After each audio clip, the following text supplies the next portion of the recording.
Vážení přátelé, vážení dámy a pánové. Dear friends, dear guests, ladies and gentlemen, it's 10 a.m. We will start the last security conference of this mandate. I'd like to welcome the Speaker of the Chamber of Deputies of the Parliament of the Czech Republic, Markéta Adamová, who is at the same time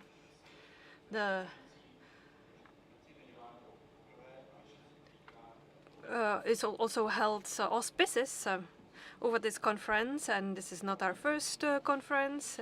Thank you very much for coming. I'd like to welcome Jan Lipavský, Minister of Foreign Affairs. Thank you for coming. He has been focusing this topic for a long time. I will provide some housekeeping announcements after their speeches. But first of all, we have translation into English and into Ukrainian. You just need this technical equipment to get translation. And this event is streamed, and we will prepare a website with photos, audio and video from this conference. We will have all the speeches online and their presentations as well. So this is about the setup of this conference. I think this is a topical subject, and we want to preserve all the information that is shared, and we want to share it with the public as well. So we will publish everything on our website under our Committee on Security. So, without further ado, I'd like to give the floor to the speaker. Thank you very much. Good morning, ladies and gentlemen. Welcome to the Chamber of Deputies of the Parliament. I am honored to welcome you and to provide auspices to this conference. I know very well that Pavel Žáček always invites incredible, interesting speakers to his conferences, and I think that this is also true for today's conference. So thank you very much for your activities, Pavel. I think it's very enriching for all of us. I think that I should speak briefly, but I'd like to say how I personally in my life experienced what it's like when you are targeted by disinformation, or when you are the tool used in an influence operation. I am a politician, I hold an important function, and I am a woman. That plays a role as well. And I think this is no news for you, but a part of the public still is unaware of how specific groups that see us as enemies target us. So this is why I'd like to share my experience and my story in plain language so that you can use it. I will not use any complicated terms. I will try to describe my experience understandably. When you hold an important job, it's also important to be active on social media. Although I prefer physical world, I have to be active on social media. And when you are online on social media, you meet more and more often, or you see more and more often a method trying to discredit your activities, you personally. And this happens to many, both male and female politicians in the Czech Republic. It's a fact that is well known to everyone when you're in politics. But regular users of social media are not aware of the fact that they're also being manipulated, because the narrative about politicians online is often created artificially. Transparency International did an analysis focusing mainly on female politicians, because some things are specific to women, various sexualized content and other stuff, and these attacks aim to discourage social media users from taking part in discussions and aim to change their opinion about the given politician and create a toxic environment. I've never wanted to focus too much on this area, but I think that when you are targeted repeatedly, Mr. Foltin kept showing me analyses. Usually I'm one of the 3 politicians used the most in chain emails and in similar activities online. And because of that, I had to focus on this phenomenon. The narratives are usually created by single accounts or dozens of accounts. There are not many of these accounts. And these groups of accounts have predefined narrative about the opinion that should be formed about a specific politician, and that usually triggers anger in people. They want people to become angry with a specific politician, and then it spreads like a wave organically via regular accounts of real people. They are not bots anymore, but these real people actually take the narrative as it is presented to them. And it's very cheap, and it works very well, and it's a tool that Russia uses against all of us. And if we are unable to fight this, and I think we are unable to fight this, these cheap tools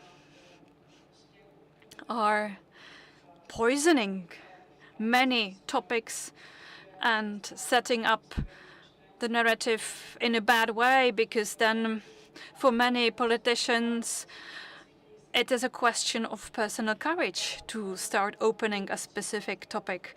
Let me give you an example. The migration wave in 2015. At the time, I was one of the few politicians in the Czech Republic who said that we were ready to welcome some immigrants, some refugees, and we were supposed to welcome only children, roughly 40 children. And all of a sudden, I had to face a huge wave, and I was unable to face it, even using a team, even though the team was not big. I was unable to face such a wave of negativity. And even though there were some people who agreed with me and they said that we should act humanely, they disappeared from the discussion. And in the end, we were outnumbered by those who set up this negative narrative. I am saying this because I think that often people do not believe us politicians. People don't think that we really have to face this in such a big quantity. When I said that I am no longer going to be active in politics, again, I immediately saw it and experienced it online. Those negative accounts stopped being interested in me, and they just dropped me, and they started focusing on other politicians. So this is a proof that this is a really managed operation, very well prepared because they really switched to different account immediately, right after I announced that I didn't want to be in politics anymore. Then there is another proof. When I post something online during the weekend, they do not work during the weekend, they start working on Monday, and all the negative reactions and comments start appearing on Monday morning. And they incite other people to write something demeaning. When I publish a private picture on Sunday, all the first reactions, and this is my observation, are really nice, positive, neutral. And from the second day, under a picture which is not political at all, which has nothing to do with my political opinion on program. It's a picture from a cycling trip or a picture with friends. Underneath it, the second day, there are, I must say it, just vomit, negative comments. And this is proof that this is really managed. We don't have to do an analysis. I think that this is clear. I am sure that there are experts who analyze this and they do it well, and thank you for that. But I just wanted to give you these examples to show you how actually what we have to face in politics, and this is just one of the areas, and I'm aware of that, that is used. Social networks are not the whole world. I know that your conference will also address other areas, other parts that are covered by this hybrid fight. So I just wanted to share my own personal experience, and I'm very happy for all the opportunities where we can discuss this. But let's move on from discussions to action, because analyzing is not enough. Analysis is a really good starting point, but we must be able to act and to fight and to face this. We should not accept this as a new fact, as a new norm, as something which should be just suffered by politicians. I don't think that we should really just suffer it and let it go. It's up to society. We should fight, and we should say openly that we do not want this. It is a different form of a cannon, of a drone, something which undermines us from within. And it's very cheap.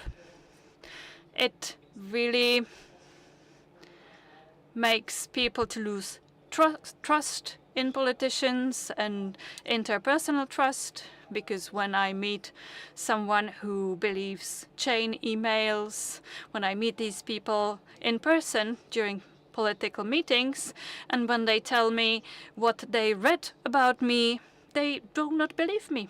They say, well, I read it in an email sent to me by a friend, so they don't believe me, you know. So it's really difficult. I think that one important thing is missing, and I want to focus on it even after I stop being politically active, and that's how to extract people from the mud of disinformation, because we always speak about debunking and fact-checking and how to block accounts that come from troll farms, from bots. Obviously, we use all these tools and we do it, and that's correct.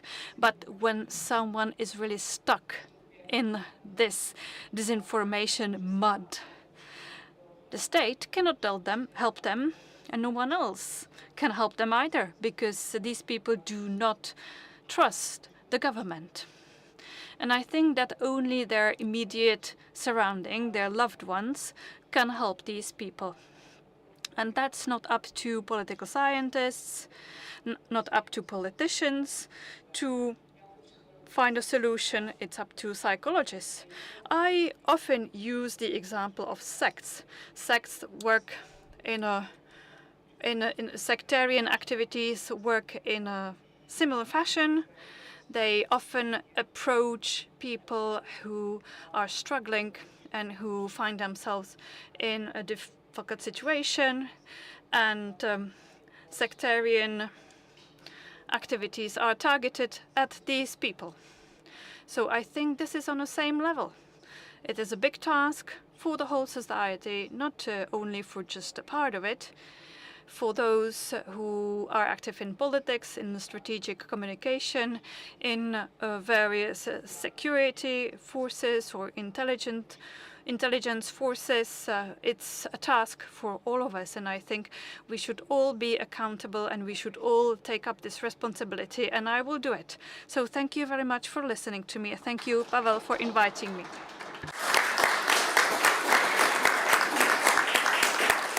Já také děkuji teda velmi za ten osobní. Thank you. Thank you for this personal introduction, and I will be personal too. I'm very happy, Markéta, that you are so resilient. I had the opportunity to witness how you were representing the state also abroad. I think that you are a very strong personality.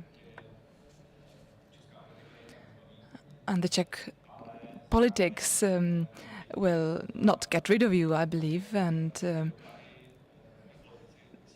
you know, politicians are humans too, and the impacts on politicians, both male and female, are really tangible. And it really can be devastating sometimes, given the social media phenomenon. So thank you for that. Thank you for being able to open such actions together. And perhaps let me disagree a little bit. You know, when we talk about these things here in the building of the parliament, I think that sooner or later we might establish something like an active defense. This is why we are doing it, because we are not giving it up. And now I would like to pass the floor to Jan Lipavský, the Minister of Foreign Affairs. Mr. Speaker, dear Chairman, ladies and gentlemen, thank you for being here in such a big number here. We are here at a conference organized by Mr. Žáček, which is under the aegis of Markéta Adamová Pekarová, the Speaker of the Chamber of Deputies. And indeed, our democracy is under pressure, unprecedented pressure. The war which we see today is not carried out only in land, on sea, in air and cyberspace, but also in the information space. According to various estimates, Russia is investing at least $1.5 billion yearly into this type of warfare, and 80% of the disinformation found in our information space comes from Russia, from the Russian propaganda. That's the information of my ministry. So to put it simply, this is war conducted for our minds. The World Economic Forum says that manipulative information are the most dangerous weapon for the next dozens of years, and it is also reflected in our strategy, security strategy of the Czech Republic, which states that hybrid threats are a source of instability and that they pose a serious security threat. This is an international conference, but still, I think it is important to mention something from the Czech context, talking about hybrid threats. We started with this about 10 years ago. That's when we started addressing this topic by countering disinformation. But now it's time to go one step further and to conduct information operations, because the disinformation countering, that's only one method. But there are other methods, and therefore other responses, other types of responses are needed. So the information manipulation used by Kremlin, or the fact that information is used as a weapon, this is a very specific or very precise term which reflects the situation, and we have to cope with it. We have to realize that Russian propaganda is not an alternative opinion, that it is not about using another type of media. This is a tool used for geopolitical purposes. The campaigns have a specific goal and they are organized. So this is not some alternative opinion. This is something which is designed specifically to be detrimental to us. The goal of the Kremlin propaganda is not to show us some alternative truth, but to bring confusion, uncertainty, and subsequently indifference and a lack of will to be interested in what the reality really is. So it is about confusing the picture. That's one of the goals of the Russian propaganda. And we had several cases here in the Czech Republic where it was very clear, such as the Vrbětice explosion, or last week when the Russian drones were in Poland, were they Russian, were they Ukrainians, were they there on purpose or not? We have many, many examples. The goal is to spread fear, sparkle hatred towards the European Union, hatred towards NATO, towards elites, to tell people that we are hopeless, etc. And this all is in line with the strategic goal of Moscow, because this makes us easier to control without having to use conventional army. I'm very happy that we start to realize this and that there is a race, there is a wave in the society willing to combat these tendencies. But I'm also happy, I'm unhappy to see that there are some people who willingly use these tools of Russian propaganda. Lubomír Zaorálek, Radek Vondráček, Kateřina Konečná, Filip Turek, Jindřich Pechl, Mr. Okamura, and we have to be able to name these people. We should be able to actively counter them. Radek Vondráček, specifically, recently at a conference, he said that he is okay with the Russian TV, that given that we have freedom of speech, he would be okay if it was actually transmitted also here, which means that he would invite Russian propaganda here to do its business. And these tendencies are extremely dangerous. At the same time, I like to mention that our response should be strategic communication of the state. And when I say strategic communication of the state, I mean communication which is evidence-based, which is specifically designed, and we have to work on it. The situation as it is today is not perfect. We started doing this too late. And by that, I don't mean 4 years ago. We had to start much earlier, after the revolution, 30 years ago. So this is not a reproach. I'm not reproaching the previous generations, but let us realize what we have to pursue now. And it should not be just something to be done by several officers in the state. This should be a political requirement of the whole political scene and the public, so that we are able to defend ourselves in the information war.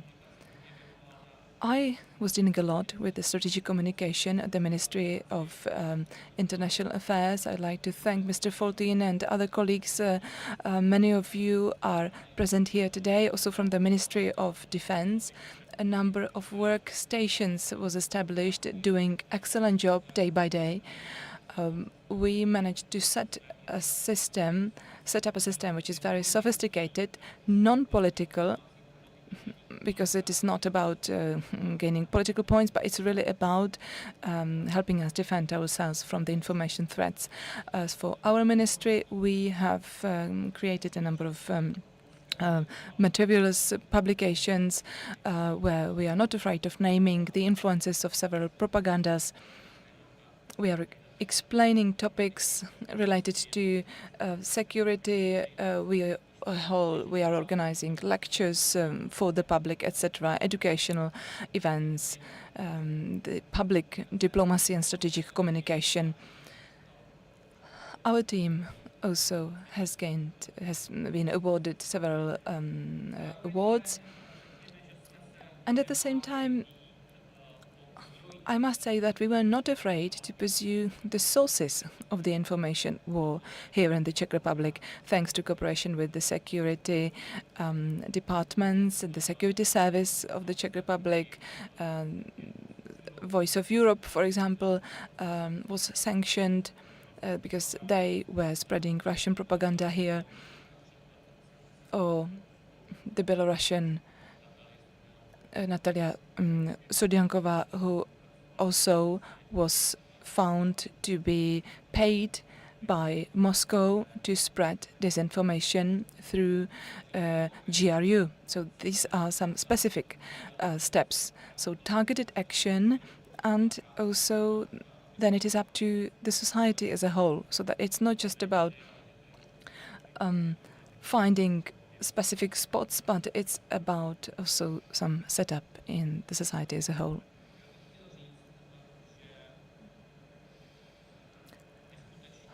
I'd like to say that we must build a robust fortification that would defend us from the information war. But we must not be passive. We should be proactive. The society should mobilize itself. We must be able to fill the public space by our messages, by showing that we are able to defend our democracy. So it should be a responsibility of each of us, and the state should support this, because this is the strategic interest of our state. I believe that we will manage to defend the Czech democracy and that we will win. Thank you.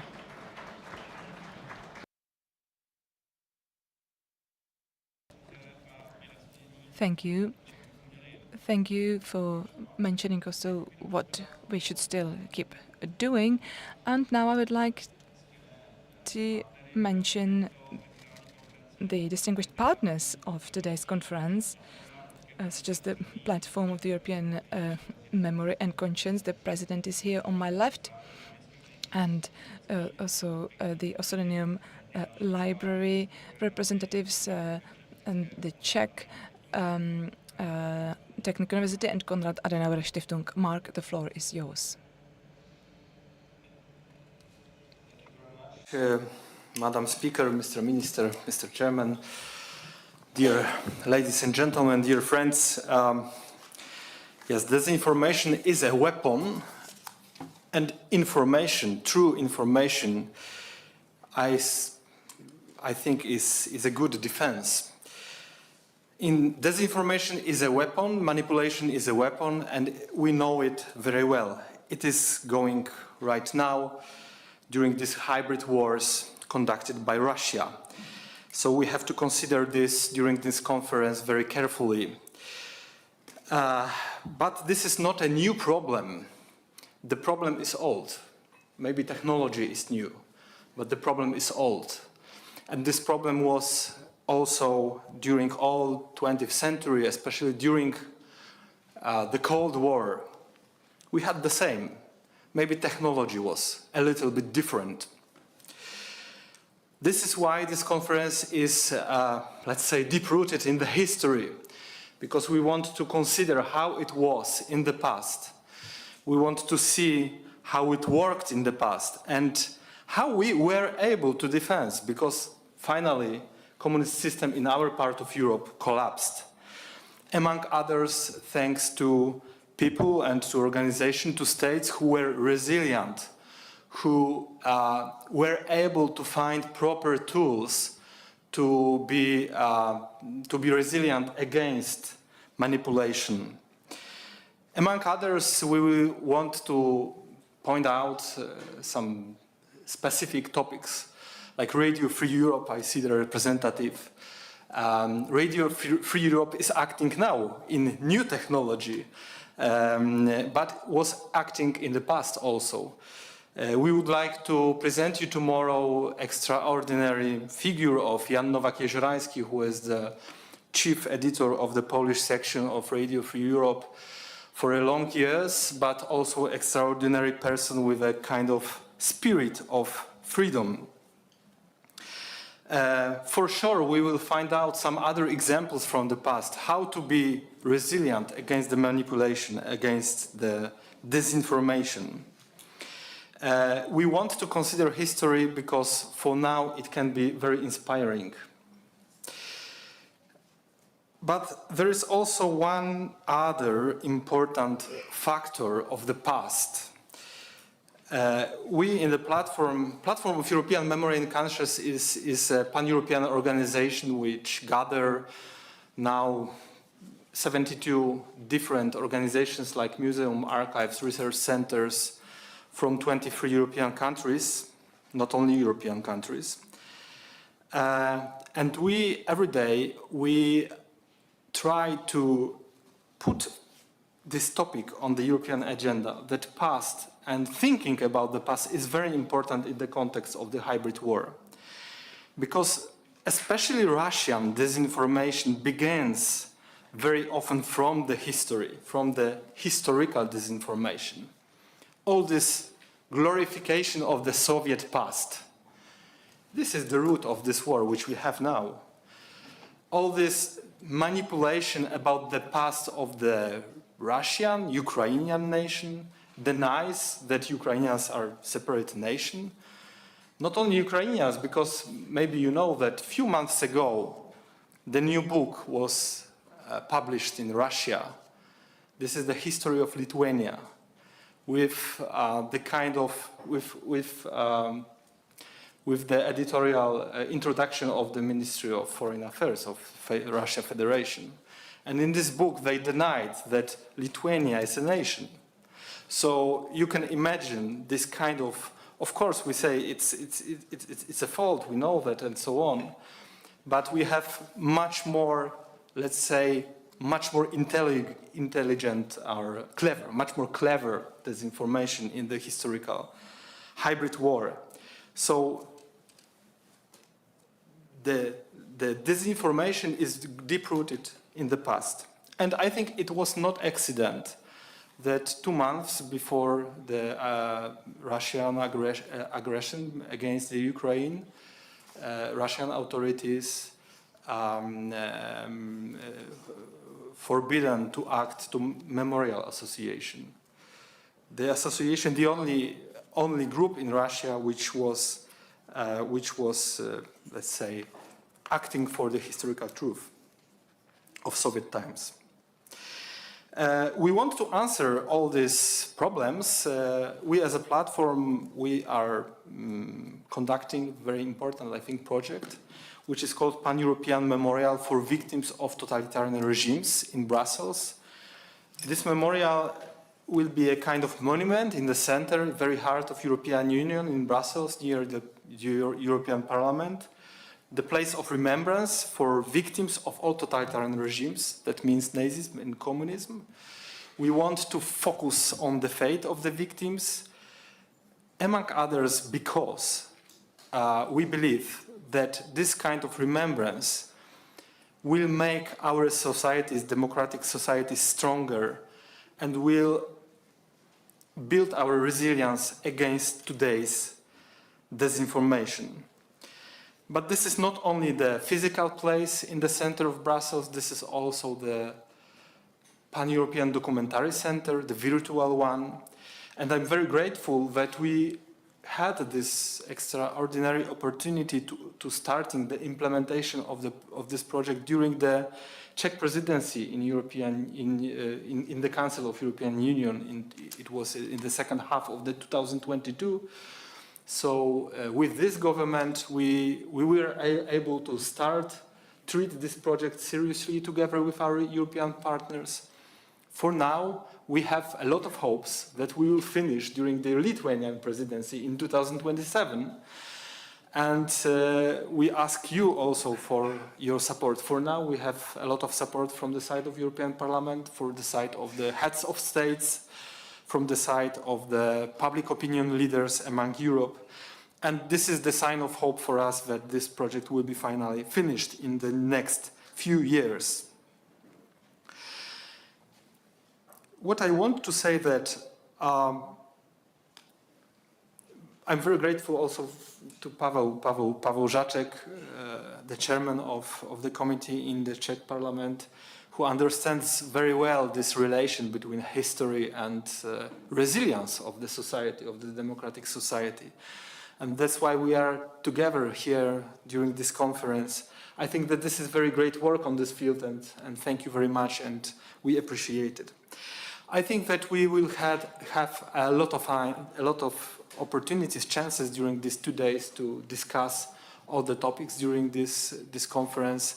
But I think this is also the good opportunity to make a strong network among us, and because we build the European resilience and the resilience against the Russian disinformation today in Europe. Thank you very much.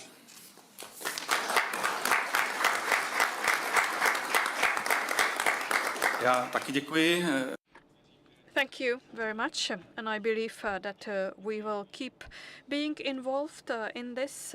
As the Czech Republic minister wanted to respond. Thank you. As representatives of the Czech government, we were discussing the memorial of totalitarian regimes in Brussels. Within the government, and I was tasked to provide financial contribution from the Czech Republic. So I am currently working on this intensively. So I just wanted to inform you about this. Thank you. Remember that we started this work here in Prague, in Strakovka, in 2022, and it was a great impact for the next years. And now I hope we will finish during the Lithuanian presidency. So thank you very much, and in advance for this support. Thank you. Tak já děkuji. Řeknu taky Thank you very much. Let me say a few words as well to open the conference. Some housekeeping announcements. As I said at the beginning, this conference is our 18th event, seminar or international conference that I had the honor to chair and to take part in during my mandate. I must thank the Committee on Security and all the officers working there who had to face and cope with all my ideas, but they saw what was the response of the public to what was presented here, and we have had international guests, and they have all accepted our invitation. So this proves that these were high-quality events, and this also shows us that this connection is important for the future. I don't think some colleagues think that we can stay enclosed within the Czech Republic, but I don't think so. We have to remain open. This conference follows up on previous conferences on current security threats, on Russian activities within Central Europe and our responses, inner resilience of the Czech Republic and response of state institutions to these threats, strategic communication of the states and the inhabitants, and transformation of intelligence services after '89, that took place in April, and resilience of the states and inner security that happened recently or took place recently. I had the honor to organize some of these events together with the Speaker of the Chamber of Deputies. And this makes these conferences all the more important, and we show by providing auspices that these topics are important to us, and we should not forget them, even though some politicians in the Czech Republic, and not also in the Czech Republic, have different opinions on this. It's a fact that we cannot agree on some things, but this is important for the security of the government, of the state, and society, and we must maintain unity, and this is why it is important to organize these events, because if we drop this topic, it would mean that the topic has been lost, that we no longer care. And I believe that we must discuss this, and we must fight this, we must find allies, we must build virtual barricades, and we must be more efficient vis-à-vis the public, because the cheap tools of undermining society and these cheap technological tools influencing the public are making society more fragmented and disintegrated, and this changes political opinions. So this exchange of information, the fact that we can invite experts from abroad, from Europe, and also people from the US who are partially active in the US, that's really important to us because we are all aware of the threat we are facing. We will have catering placed outside in the courtyard during the conference, during the whole day. And without further ado, I'd like to say that this conference is new in one fact to me. I'm not chairing all the panels, but I will leave this honor to my colleagues, and I will also take part in one of the panels as a speaker. So thank you very much for coming. Thank you for being here with us. We appreciate it and looking forward to today's speeches and to your papers that you will present today and that will be later on available online on our website. So I'd like to give the floor to my colleague Petr Rendek from the Platform of the European Memory and Conscience, and he will host the first panel. The title is Prologue to the Present Selected Cold War Operations of the Communist Bloc in the Free Media of the Democratic West. And we also have our colleague, Dr. Fries. I am sorry. Yes, our keynote speaker. Mea culpa, that's my fault. I must say, I've known Professor Wagner Fries for a long time. We've met at the Need to Know conference, and I went against this motto, Need to Know. This is what we have in common, but definitely I shouldn't have forgotten about him because he's the keynote speaker today. He is the executive director of the International Intelligence History Association. She is the director of Center for Cold War Studies, associate professor SDU. So we should not overlook him. Only I was able to do that. I am really sorry. Thomas, you have the floor. I'm really sorry. Thank you very much. I'm sorry, I have to go. Could we get the exactly? No, it's in the second row. Oh, no, they're gone. It's with the children. Exactly, that's the one. Well, thank you very much, ladies and gentlemen, for the invitation and the chance to speak at this very important conference. As you see from my title, I am a time traveler.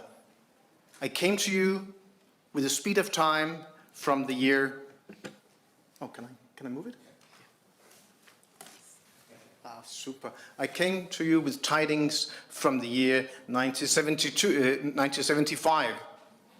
This is not just any time, but it was a time when democracies in the world were under pressure from the outside and from the inside.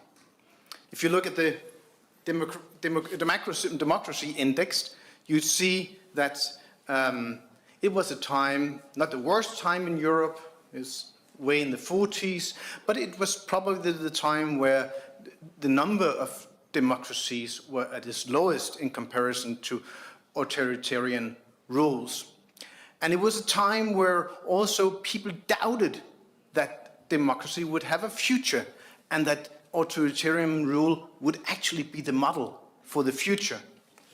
Events in the time like the US withdrawal from South Vietnam, you have here the embarrassing pictures from Saigon in this year, came to prove that democracy was maybe not the right model to our world.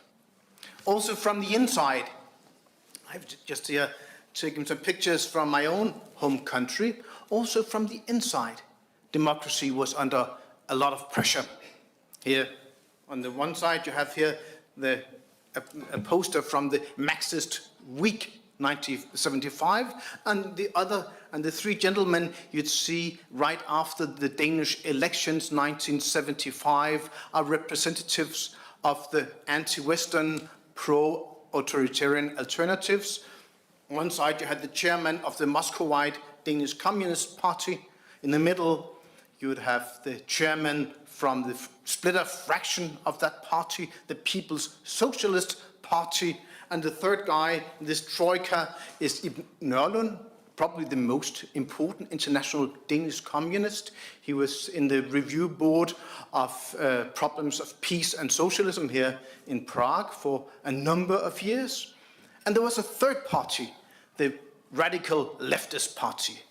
For the Danish elections in this year, these three, so to speak, alternatives to Western democracy gained around 10%.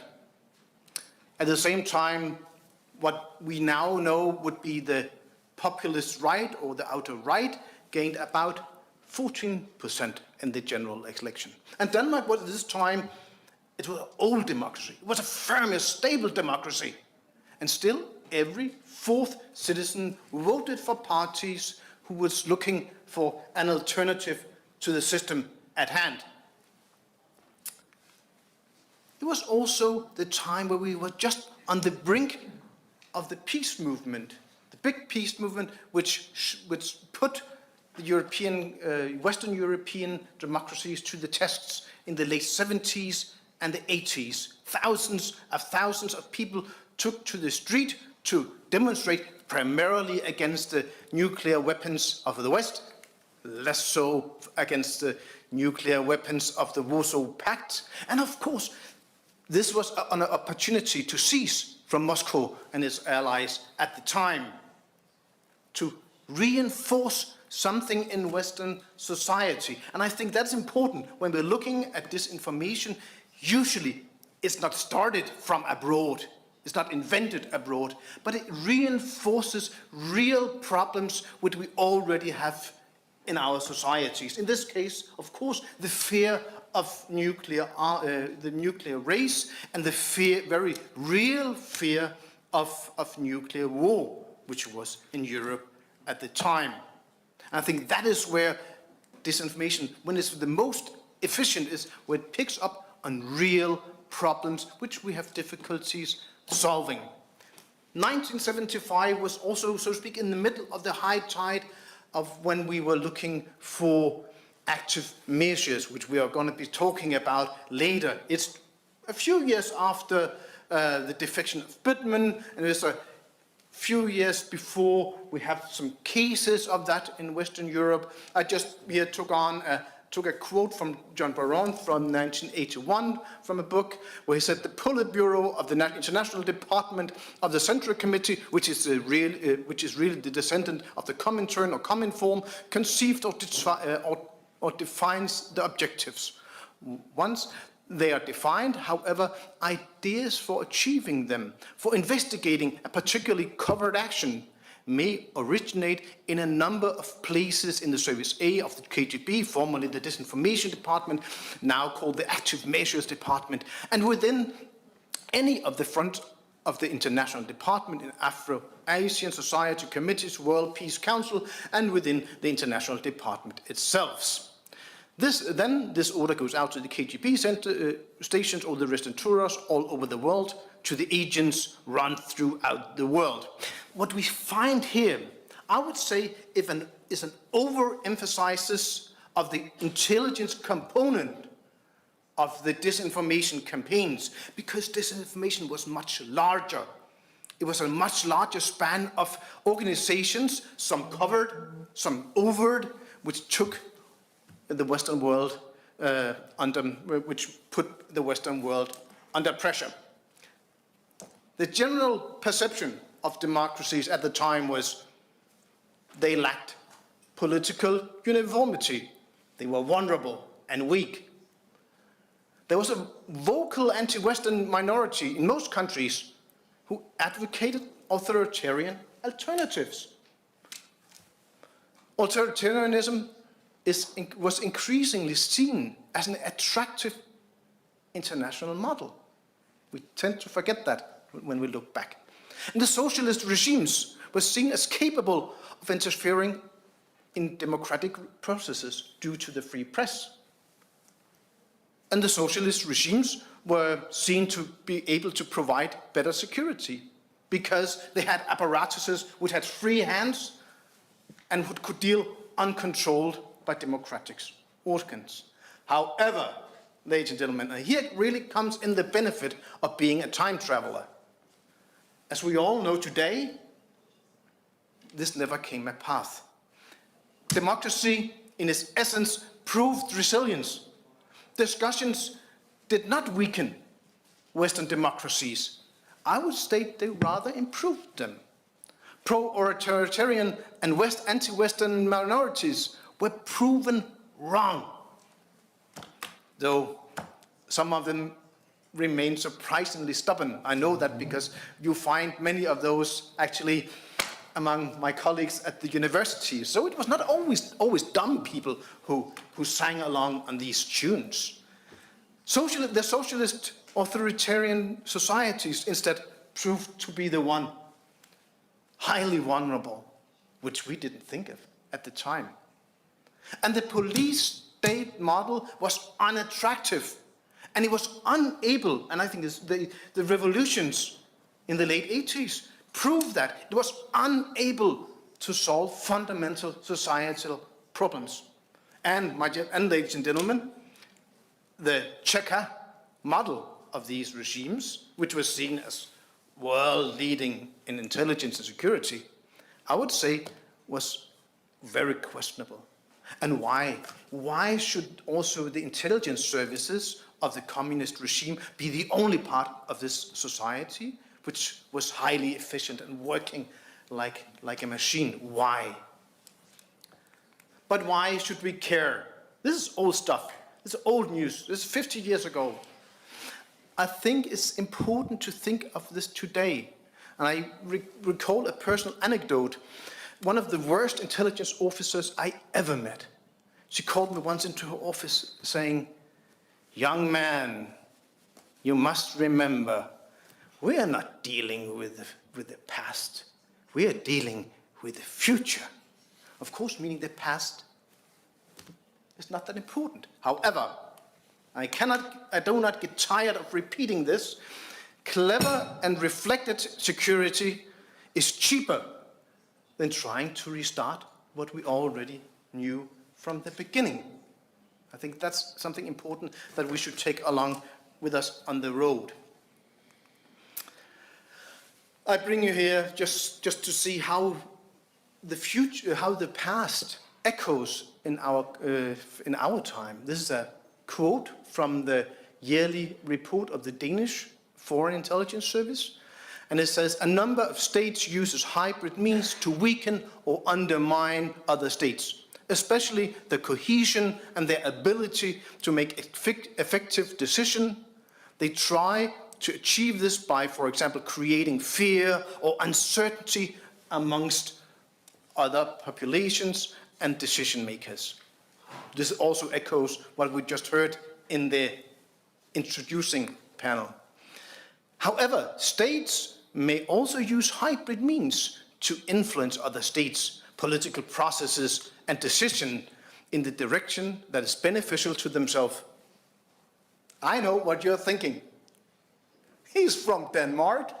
He's speaking about those voices who is trying to lure 90% of the territory of the Danish Commonwealth into their own hand. Right? No. That is not what the Danish intelligence service were actually talking about, ladies and gentlemen. Of course, they were speaking about Russia. And I just took here a few pictures from our neighboring country, Germany, of voices in the German debate from the right to the left, and voices on the internet who speak out anti-Western or sometimes even pro-Russian statements. The problem when we look at these people, which we were also talking about before, is of course when we are in a Western democracy. The challenge is of course to find out, is this legal? Is this illegal? Or is our gut feeling telling us it is illegitimate?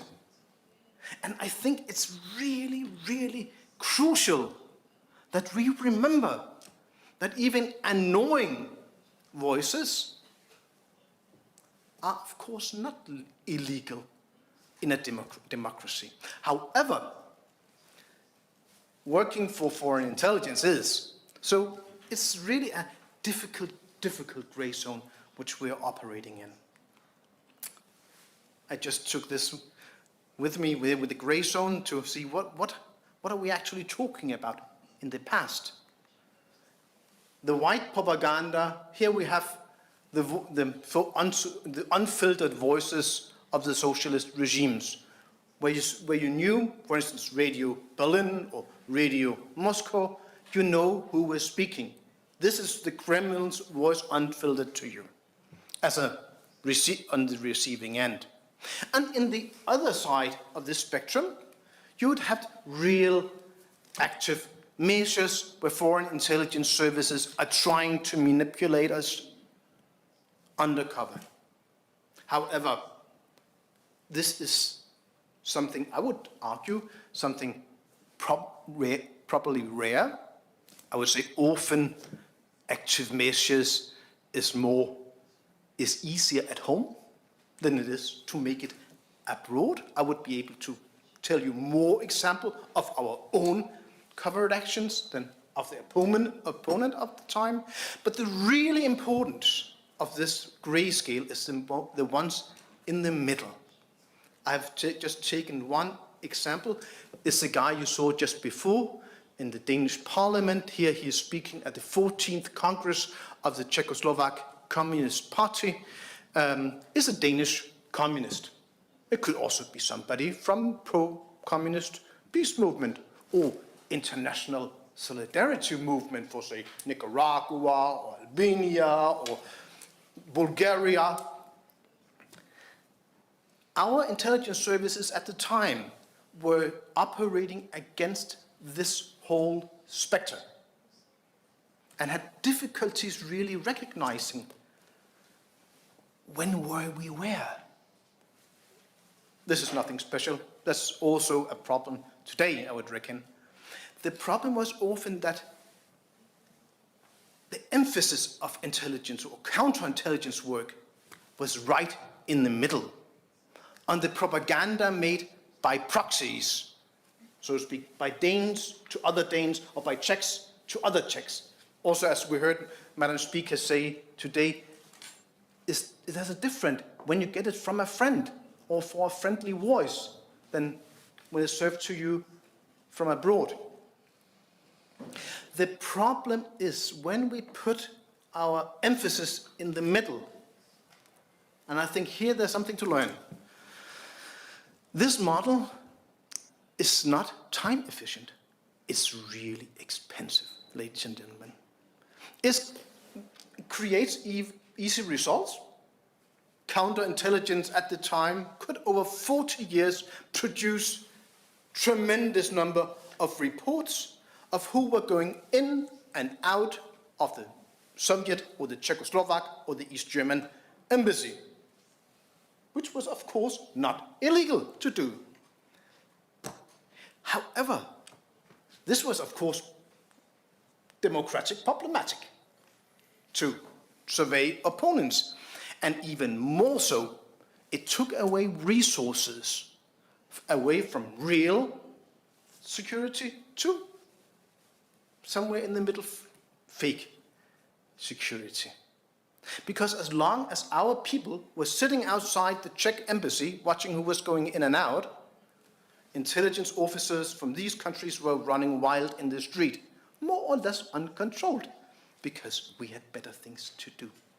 So in the essence, it would make it easier to spy on our country. Furthermore, it also deals with political problems in our society in a closed circuit, not in the open, the open public.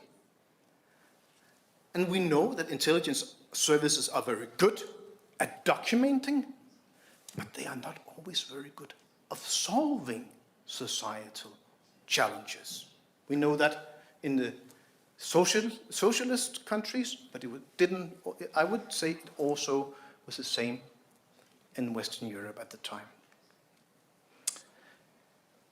We can actually, in many ways, see these pictures or this idea in the deliberation that we do today. I have taken this model from a European report on foreign information manipulation and interference, and I would just want to translate it from the colored version of today to the black and white version of the past. I'm sorry I did that myself, which is more or less evident, but I hope you get the point. Here we have the white propaganda in the top, and underneath, and sort of signaling this is where we should also work covertly, we have the gray and a little bit of black propaganda. And this is probably where we today are also focusing a lot of our work, naturally. The question is just who are going to solve the problems for us. It's easy to say, let's give it to our intelligence and security security services. Also in that way, we took our responsibility and gave it to somebody else, which is nice, especially if it fails. But if you listened to the message I brought to you from 1975, you might get the feeling that I'm not really on team intelligence and security. I think, ladies and gentlemen, and I was glad to hear that also in the introducing panel, that the democratic resilience is a common one. It's us. It's civil society. It's the press. It's politics. And it's even the job of researchers. A job which we should, of course, give more priority. Even though it's tedious and it takes a long time. So, to cut everything short and to make it within time so we can get on with our conference, I will just boil it down to 5 main lessons. And I would say if you get the two most important, everything is fine. But the six are: foreign disinformation reinforces existing societal and political conflicts. It's not something fictive, it's at least not if it's efficient. Most disinformation and foreign influence is legal, even if it's annoying. Excessive use of intelligence agencies comes with the cost of our own security. And, ladies and gentlemen, we must remember, we cannot persuade all. Even clever people may persistently hold on to anti-Western and authoritarian beliefs. If they choose so, they will stubbornly do it until they die. I have many examples of that. Democratic societies have a chance to better themselves from discussion. And democracies are resilient, much more resilient than we think. However, it takes a lot of effort. And if you take number 3 and number 6 with you home, I would be very, very happy.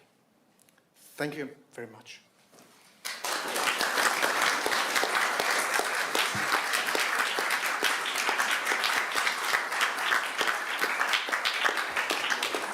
Teď vidíte, proč jsem se tak omlouval. You see why I said sorry so many times and why I'm happy I didn't stop, Professor. Thank you very much for your very important contribution for our discussion. And before giving the floor to Petr Randek, who will chair the first session, I'd like to mention one technical announcement. Today's stream on the Parliament's website is on the main page, and it's live stream number 3. Petr could maybe add how the stream is organized regarding translation, and you can say that. Thank you, and you have the floor. Hello, ladies and gentlemen.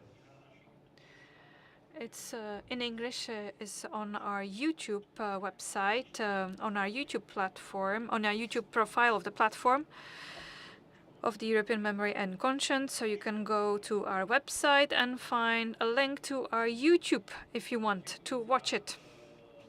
Thank you very much for giving me the floor, Mr. Žáček. I'd like to welcome our first panelists. The title of this panel is Prologue to the Present, Selected Cold War Operations of the Communist Bloc in the Free Media of the Democratic West. And I'd like to follow up on Professor Fries's final optimistic words. Even though the first panel focuses on history from historians' point of view, I suppose that we will speak not only about history but also about the present. So allow me to introduce our panelists. First of all, I'd like to welcome Marie Koldinská, who represents the Department of Strategic Communication of the state, Stratcom, but she also works as associate professor at Masaryk University, where she teaches the young generation, and she speaks about topics of disinformation, for example, about history of propaganda from the modern times to today. She also have lectures on fake news and propaganda, and about the fronts of information war and disinformation as a power tool. And our second panelist is Prokop Tomek from the Military History Institute. He is the head of the Military History Department, and in the past he also worked at the institute that studied totalitarian regimes, and he focuses on post-war Czechoslovak history, on security forces, second and third resistance and propaganda. And he also worked on the topic of the Czech Department of Radio Free Europe. Our next panelist is Douglas Salvich, American historian. He studied in Yale, and today he works in Stasi archives in Berlin. He formed a Gauko Institute in 2021. This institute was transformed as a Staater Unterlagen Archiv. It functions under the German Bundesarchive, and he does research projects on propaganda, Stasi, KGB, and European allies, and he mapped the disinformation operation of Denver, KGB operation, the cooperation between KGB and Stasi. It was a campaign about the spread of AIDS. And he was also the head of a research project about the Ministry of Stasi and KGB, and he published many expert publications. And our last panelist is Jirguš Sivoš, who works in the Slovak National Memory Institute since its creation, and today he is the chairman of the executive board of this institute, and he does research on secret police, former secret police and forced labor camps in Slovakia, and he also co-authored many publications on this topic. First of all, I'd like to give the floor to Ms. Koldinska, and please now open your presentation.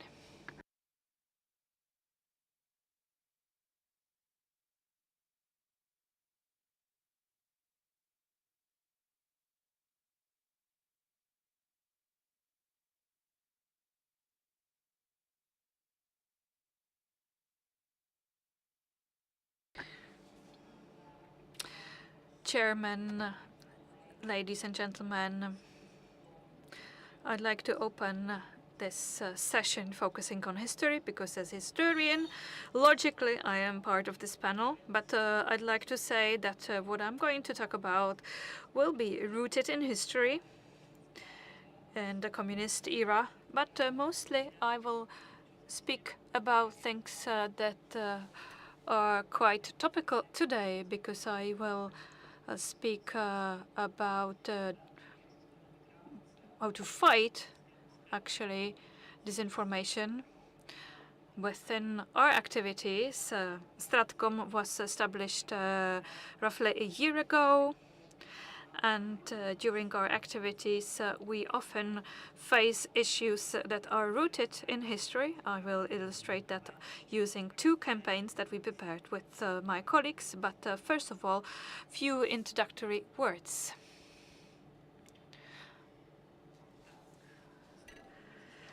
So, strategic functioning, strategic communication should be based on defining the right priorities. We have been active for quite a short time, so here are our priorities, priorities of the Department of Strategic Communication of the state. These priorities stem from our constitutional values and these are our line of efforts that we defined with the government last year. Here are four main priorities: promoting constitutional values, democracy, humanity, fairness, and compassion, strengthening alliances with NATO and the EU, and also focusing on our Czech nature and healthy patriotism. It's a pity that the official establishment is not focusing on this topic that much. Anti-system parties are focusing on patriotism a lot more. And then the last priority is to focus on peace and deterrence. When I try to explain this quite briefly, I quote Otakar Foltin. He had quite a dramatic discussion in March, and he said, if you do not want war, be strong enough, be strong so that no one starts a war against you. So I think that's quite a good sentence which we can use when we speak about deterrence. And now, what are the universal communication principles of the disinformation scene that can be effectively used against this scene? Be quite clear in our narratives, repeat our messages, focus on emotions and focus on unity, and try to create our identity.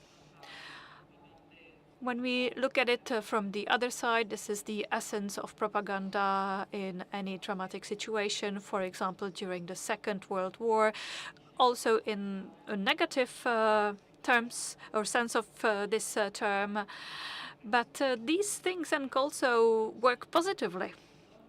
And I said that this would be rooted in history. My presentation would be rooted in history. Let me give you a few historical examples. Here is a model example. What is the essence of functioning strategic communication? Your actions and words must be in harmony. Oldřich Brůž, our director, established our department, and he used the experience of NATO because he used to be a part of a mission in Lithuania and also in Afghanistan and Kenya. But his Lithuanian experience was the most useful, and he saw how strategically NATO works, and that was very helpful when we were establishing our department. But we were also very inspired by Great Britain, and this is why you see this young queen here. At the time she was just a princess. Later on she became Queen Elizabeth II. This picture is from the Second World War because this is one of the most significant example of harmony between actions and words. She, during the Second World War, was active in associate female units, and when you remember the battle for Britain, if the royal family left London and went and hid, for example, in Scotland, they would be sending a very weak message. But the royal family stayed in London, and they were very active, and they did what they were able to do. We can't do everything, but keep calm and carry on. This motto is very British and works very well, and everyone who does strategic communication can actually use this motto. This is what we can do anytime. Ještě zůstáváme ve Velké Británii, akorát. Now here is an example from March 2025 in Estonia. This was Prince William, who came to one of the stations, military stations there, and got involved in what was happening there. And it was very telling.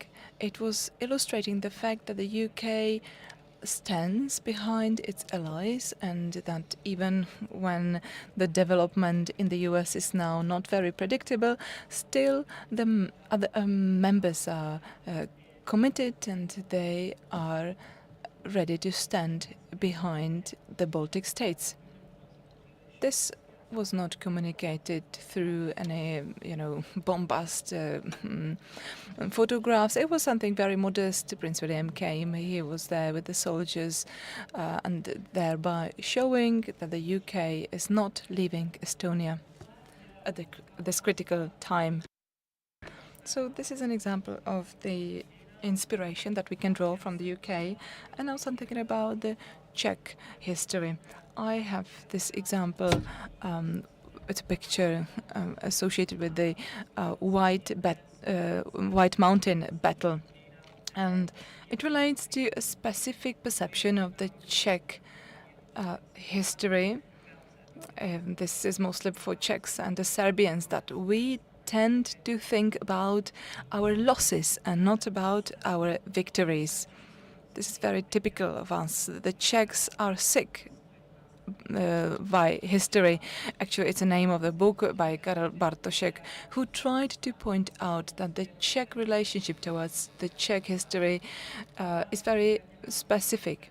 For us, in the strategic communication, it means that we are very easy victim of disinformation when it comes to any relations to history, because this frequently simply is used by the disinformators when it can relate to history and relate to all these losses.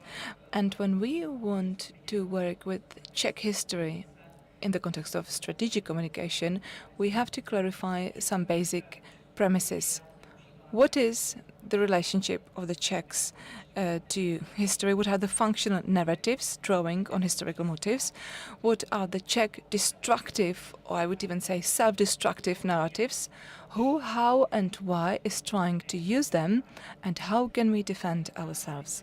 So the picture that you see there is reminiscent of the White Mountain battle, This perhaps is something only for the Czechs present here, but you know, the Zimmermann Theatre, which is reminding of all the losses, then clearly the White Mountain Battle from 1620 is one of the biggest losses of the Czech nation in the Czech Republic, in the Czech history.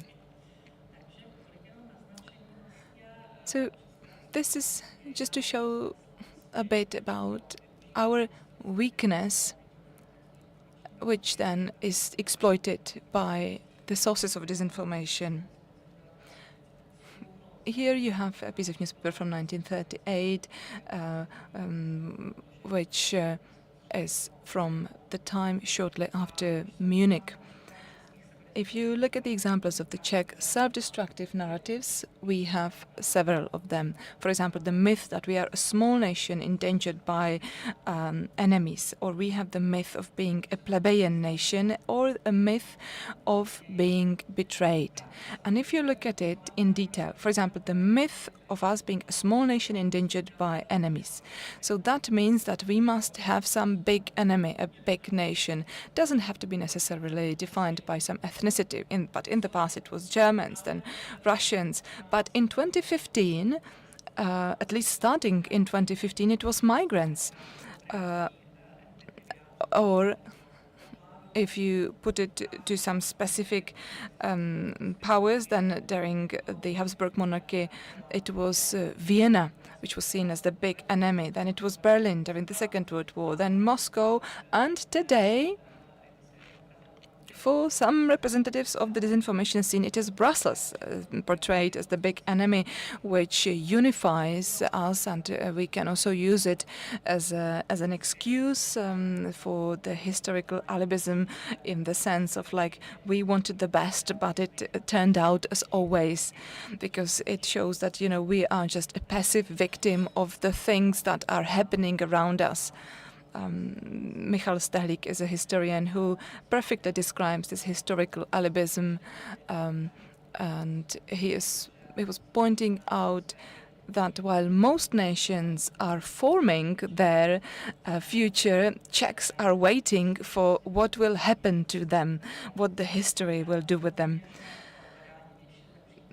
Looking for an external enemy, of course, is something that works. There is a long history of it, and of course we must show that Brussels is not an external enemy, because we are a part of the European Union. But this is not enough in the fact-checking efforts, as we will see shortly. Then there is this self-destructive narrative, the myth of betrayal. I already said that the Czechs remind themselves of the losses, so it's Moravian fields, Lipany, the White Mountain Battle in Munich, and the betrayal from 1938, and also then the August of 1968, which is also portrayed in this way. So again, you know, we like to think that we were abandoned by the Western allies, and again, we were just a passive part of what history was doing to us. And there is this idea that our allies will betray us, and that they have betrayed us, and that is why we were not successful, etc. And then the third myth, that's the myth of a plebeian nation. That's another self-destructive narrative, which is a reason for there being aversion towards elites. This is something that you can use in every society. So there is a you know, you stress that common sense is more important, and that you don't like establishment, and you simply hate the elites. This is a common part of the Czech disinformation campaigns, where you stress simply the grassroots who understand more than experts when it comes, for example, to vaccines against COVID, etc. So these are the narratives in the Czech disinformation space. And now we can have a look at the historic disinformation narratives that we were dealing with. One example is from this year, and it relates to May 1945. this year in spring we commemorated the 80th anniversary of the end of the Second World War, and the disinformation scene was systematically getting prepared for this anniversary, and we knew it would come. And what happened? The existing regime, in inverted commas, was accused of rewriting history. So they said, for example, that the present establishment downplays the role of the Soviet army, saying that the establishment reportedly says that the Czech Republic was entirely liberated by Americans. This was actually related to one unfortunate claim made by Danuše Nerudová. And then there was a saying that we are downplaying also the Nazi occupation, and then the disinformation narrative would further claim that the EU is the new occupational force. So these were all narratives that kept up appearing throughout the whole anniversary year. And what we did to counter these narratives. I will start by the weakest tools, that is, unfortunately, fact-checking. Fact-checking as a tool is relatively weak. If you try explaining things, it works, but only to people who are used to working with information. People who, let's say, are of certain cognitive capabilities of understanding some things, and who eventually might admit that they were wrong and that things might actually be otherwise. So fact-checking, for example, you can apply it to students, but you can't maybe apply it to the older generation and the oldest generations. I don't want, of course, to simplify it. I don't want to say that seniors are the most vulnerable, but unfortunately, still the chain emails still mostly target the older generations. Another tool, which is a bit better, that's emotions. Emotions which are related to what we think is a part of our cultural identity. I will tell you one specific example from the spring. We agreed with the authors of the movie called Elementary School, a Czech movie, and we used an extract from this film, which is very popular in the Czech Republic. It's set in the post-war period, and just as a reminder to those who are from abroad, it's a film which is from the school environment. There is a teacher who is very popular, and he writes a poem which is then recited by the pupils, and these pupils are naming all entities which contributed to the defeat of Nazism.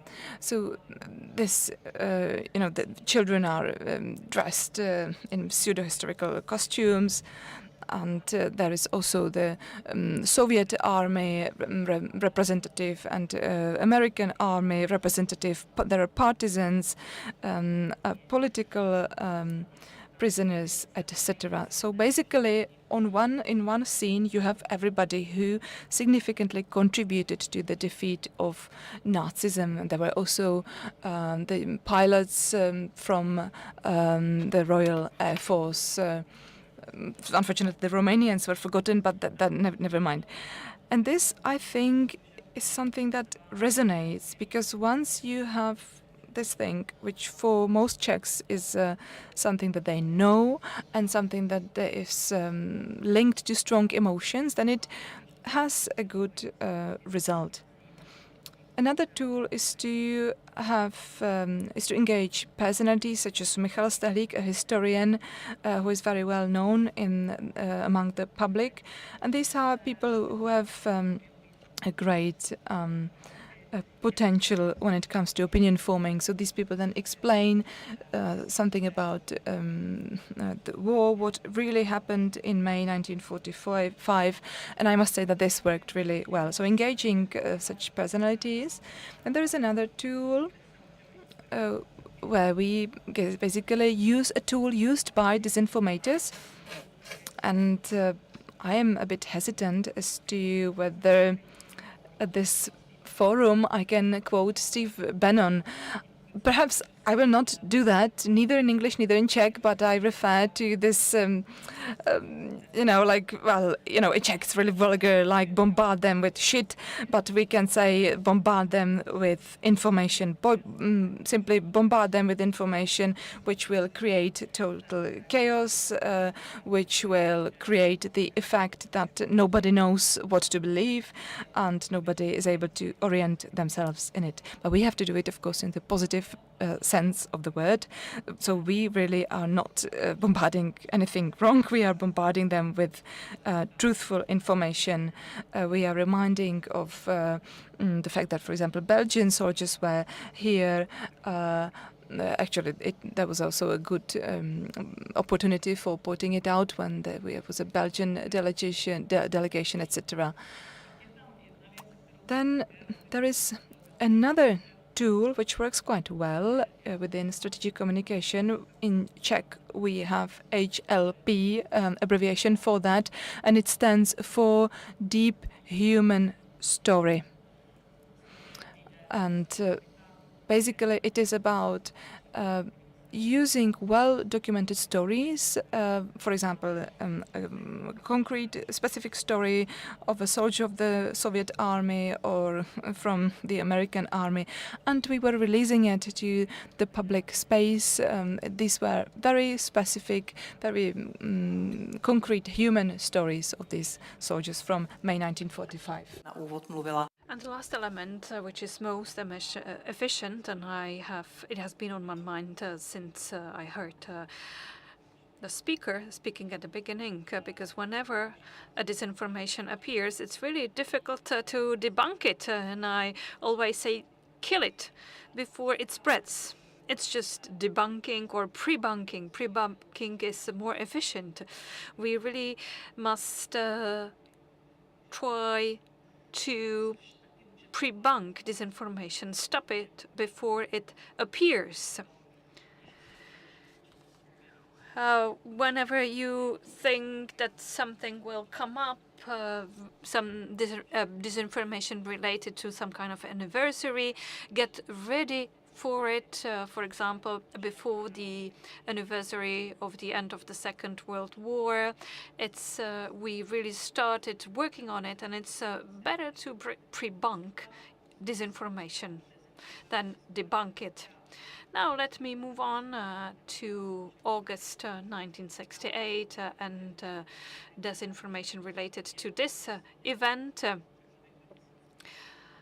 People are very active in this sphere since the beginning of the war in Ukraine. So whenever the anniversary of the occupation approaches, anti-Ukrainian disinformation appear. For example, that Brezhnev was Ukrainian and that Ukrainians occupied us and now we are helping them. So these things can be debunked in a similar way, like I mentioned previously. Plus, there are pro-Western disinformation. For example, that the Warsaw Pact acted to make us join NATO. So, to act against us joining NATO, obviously. So we decided to do the following way. We didn't want to remind people of some bloody events related to 1968, because these events are often mentioned every year in relation to big cities and small towns as well, but we decided to do it differently, to take a different path. We decided to remind people of specific experience of witnesses. When people read about it on our social media and when they see it in the public space, they say, well, actually, my grandma had a similar story, or my parents experienced something similar. So, to be more specific, we spoke to witnesses, we took pictures of them, and they shared short memories from 1968. For example, they said, my dad took a can of paint and he repainted signs so that Russian soldiers get lost. And other people said, well, we thought this was some kind of strange radio play. We couldn't believe it. And someone said, well, we tried to speak to the Russians. We kept telling them that it was a mistake, there was an error, that there was no contra-revolution. Or my grandma went to the store with a carriage and she went to buy groceries because she had this experience from the Second World War. So we share this normal, ordinary stories, and we want to share stories from men, women, children.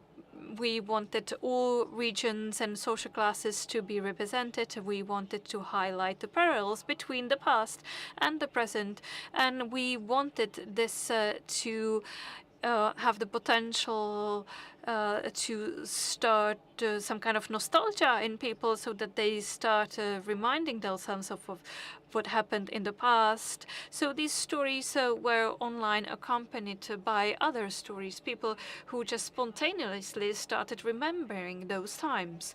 So these were the campaigns that we launched. To conclude, a few pictures. Building trust in authorities as a form of defense. This is a specifically Czech thing, and it works here because this is our specificity. We have a really abnormal relation to presidential authority. In 1948, we were under Soviet influence, but Czechoslovakia at the time was the only country where the president was still existent. In other countries, presidents were replaced by general secretaries of Communist Party, but the presidential function was maintained in the Czech Republic and Czechoslovakia even after 1948, and the president has a very symbolic role. I have here Masaryk on a horse and Franz Josef on a horse. You see that this actually, you can see that the royal ideal was transformed into a presidential ideal. Masaryk learned to ride only later in life, and he was a Republican, and our current president Pavel doesn't have a horse. He has a motorcycle, which works very well as well, and you can see the transformation again. So the head of the state is a person who looks good.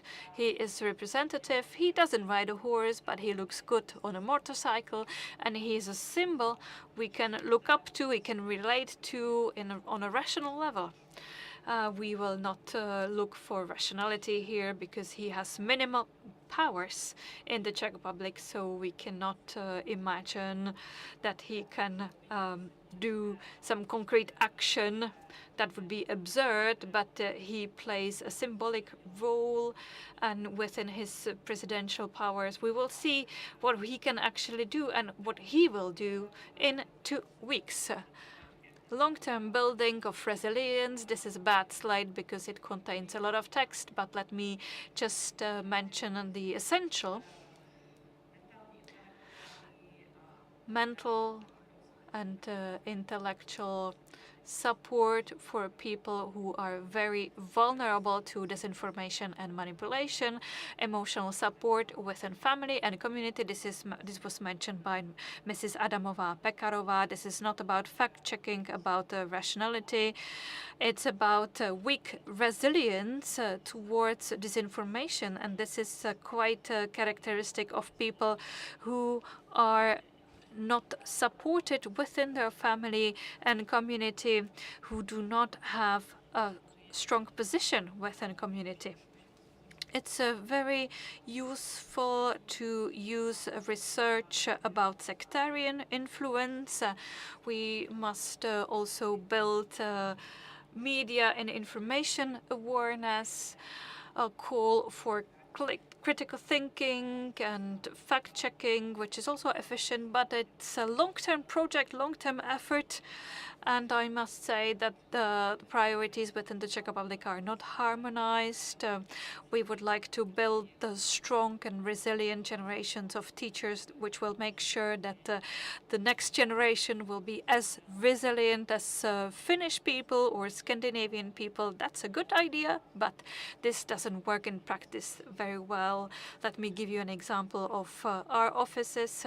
We work under the government, and the government has recently established a department for memory agenda, which is a great step, and it is a proof that the current political representation is aware of the importance of modern and current history for today's activities. But at my university, the Department of History will be cancelled, will be closed down in a few weeks because they just don't have enough money. So I think that our activities are not in harmony, are not in line, but we are doing our best. So the government plays a key role and must communicate strategically towards citizens, focusing on values, traditions, and achievements.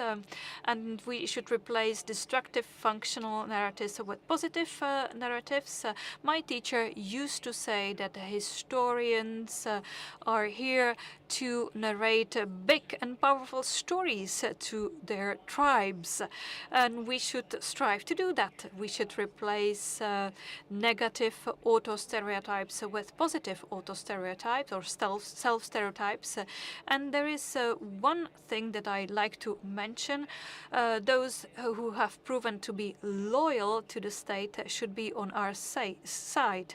I have been focusing on war veterans for quite some time, and I have realized that this community of veterans often thinks that the government has forgotten about them, and the government does not realize that the veterans are ready to sacrifice their life for the government. So this is a forgotten community with which we should work, and there are many veterans. If we include families and friends of veterans, we should use all legal means to face disinformation, for example, to face and to fight scaremongering and spreading of false alarms. These should be criminalized. These should be sanctioned. The government should do this to maintain the trust of citizens. And last comment, public relations of the government should not be mistaken for strategic communication of the government. We always say that we are not working for the whole state. It's good that communication departments at various ministries communicate and have their own agenda.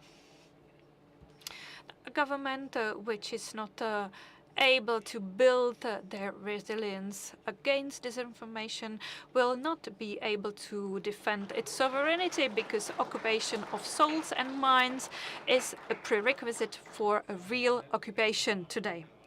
Thank you very much. Let's continue, ladies and gentlemen. We are behind schedule. Feel free to go for a glass of water if you're thirsty. Catering is outside. I'd like to thank Ms. Koldinska for her presentation.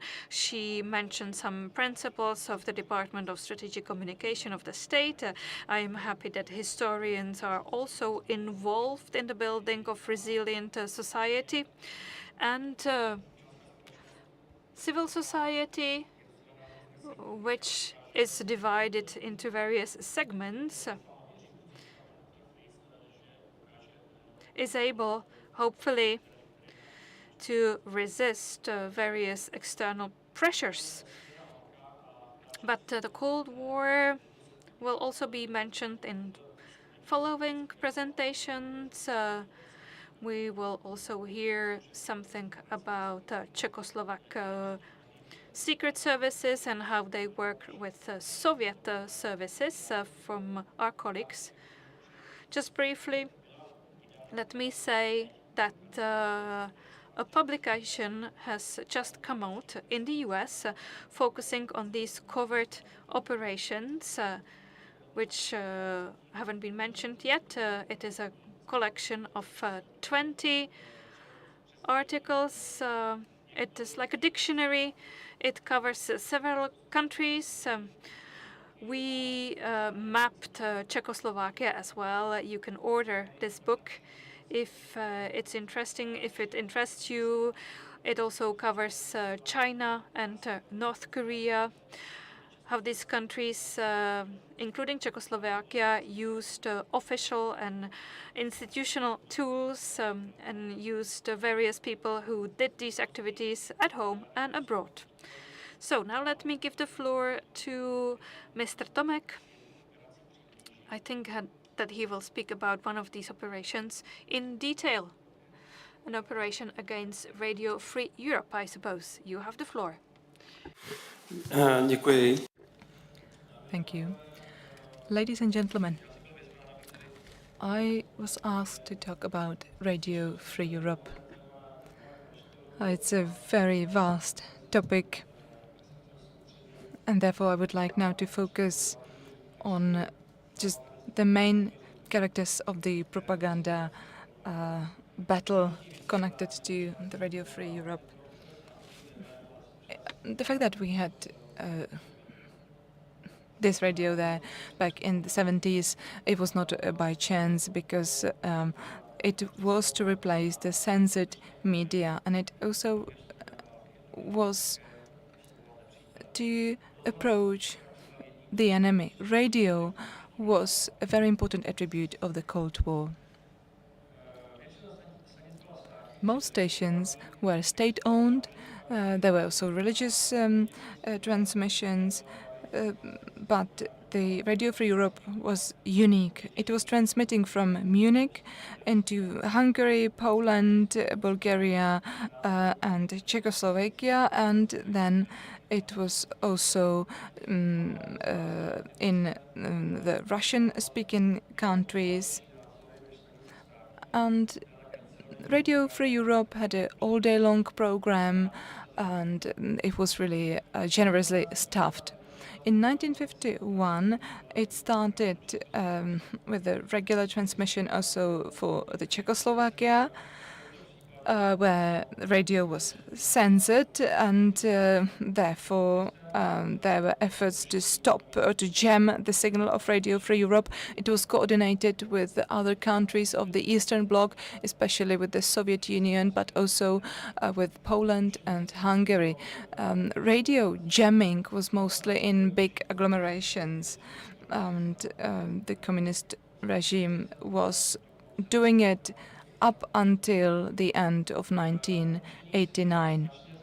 The jamming made it partly impossible to listen to it, but it was also admitting that they lost, because otherwise they wouldn't need to silence this free radio. There was counter-propaganda already back in 1950s. Usually they kept saying that there is this enemy spreading the word here. It was both in print and in radio, later also on TV, and it was mostly related to the immigrants coming back to Czechoslovakia. All of these activities were coordinated with the Czech secret police. Free Europe, from 1951 until 1956, to counter this propaganda, was using leaflets spread from the air.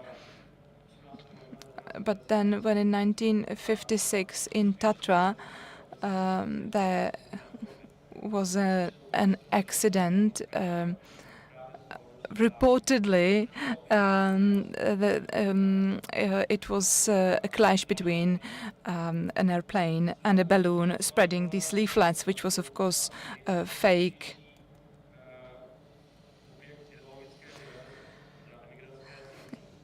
The Radio Free Europe was considered as very dangerous, and the secret police tried to do all its best to silence it by all sorts of actions, for example, sending false information, and also there were physical attacks at employees of Radio Free Europe, attacks against their cars, or even using some acids, etc.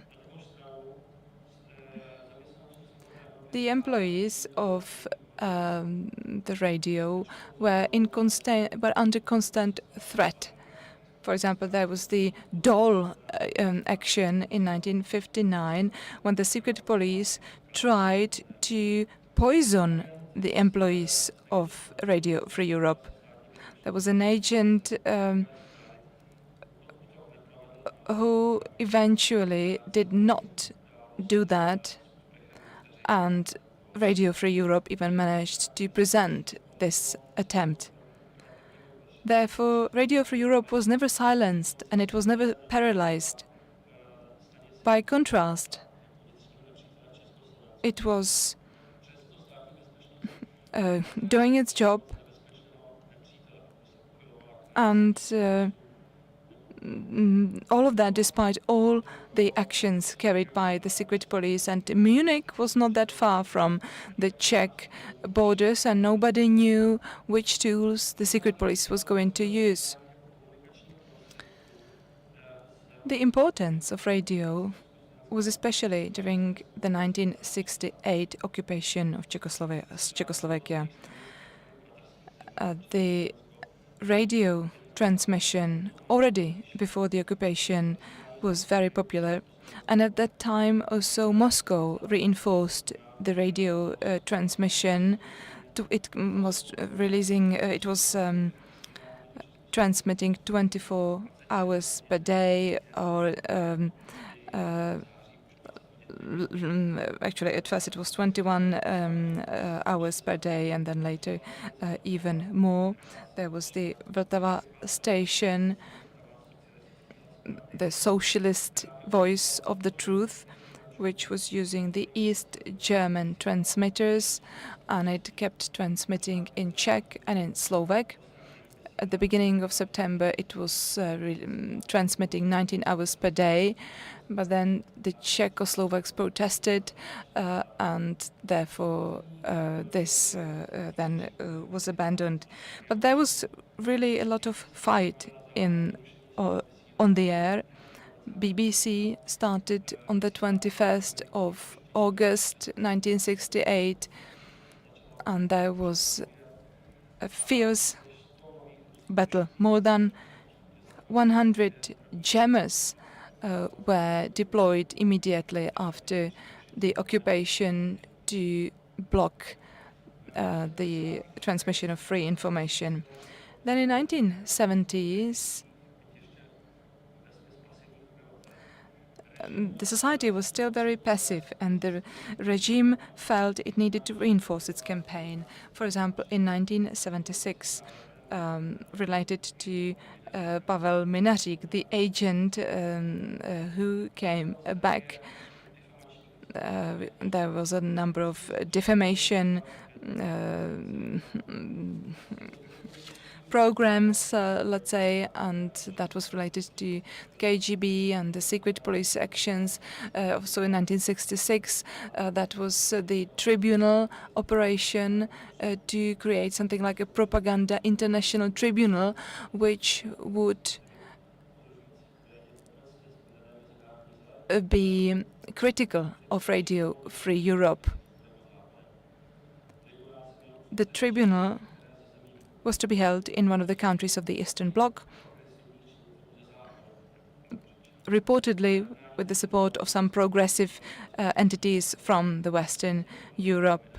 and agents like Pavel Minařík or the Polish Andrzej Čechovich were to be engaged. But then even the KGB decided not to implement this because they were afraid of what the impacts of this tribunal would be.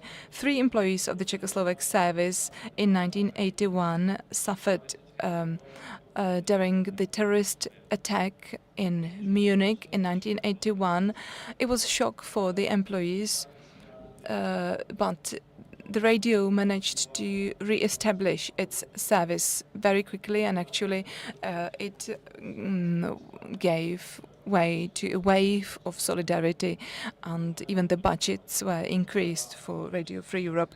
It was not, by the way, carried out by the Czechoslovak KGB, by the Czechoslovak secret police. It was carried out by a leftist terrorist organization led by Carlos.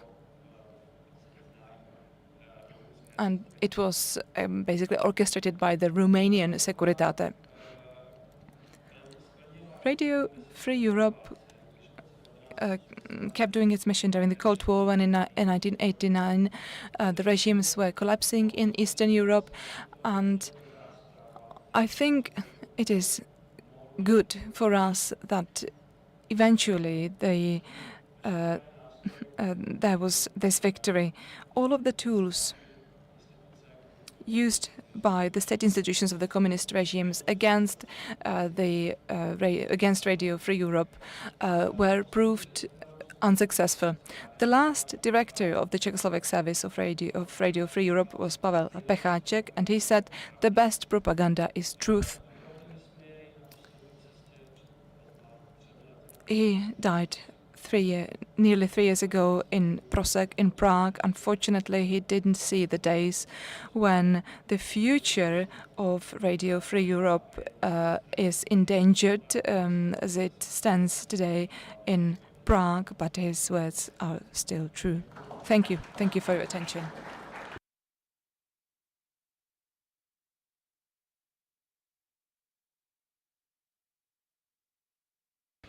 Now I would like to pass the floor to Mr. Douglas Selvage from Germany.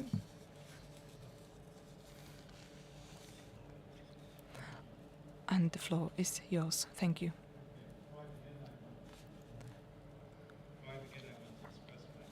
Gratitude to Senator Žáček and the organizers, including our panel chair, Peter Rindek, for inviting me to speak to this august gathering today.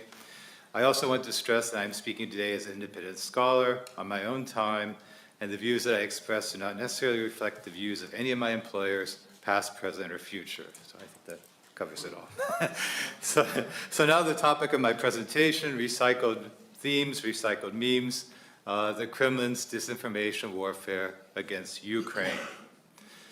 Shortly after Russia's second invasion of Ukraine on 24th February 2022, the Kremlin's propaganda machine went into overdrive to justify its attack. In truly Orwellian fashion, it sought to portray its war of aggression as a war of self-defense, and the victims of its aggression in Ukraine as the alleged aggressor. Its war of aggression, Moscow suggested, was a war of self-defense, or at the very least, a war of preemption. To this end, one of the major disinformation themes that Moscow immediately rolled out and continues to use today was the Ukrainian biolabs accusation. Specifically, Moscow accused Ukraine, supported by the United States, of developing biological weapons in top-secret laboratories. These bioweapons, it claimed, had been used or would soon be used to attack Russia. Thus, Russia's war of aggression, Moscow claimed, had been in fact a war of self-defense or of preemption.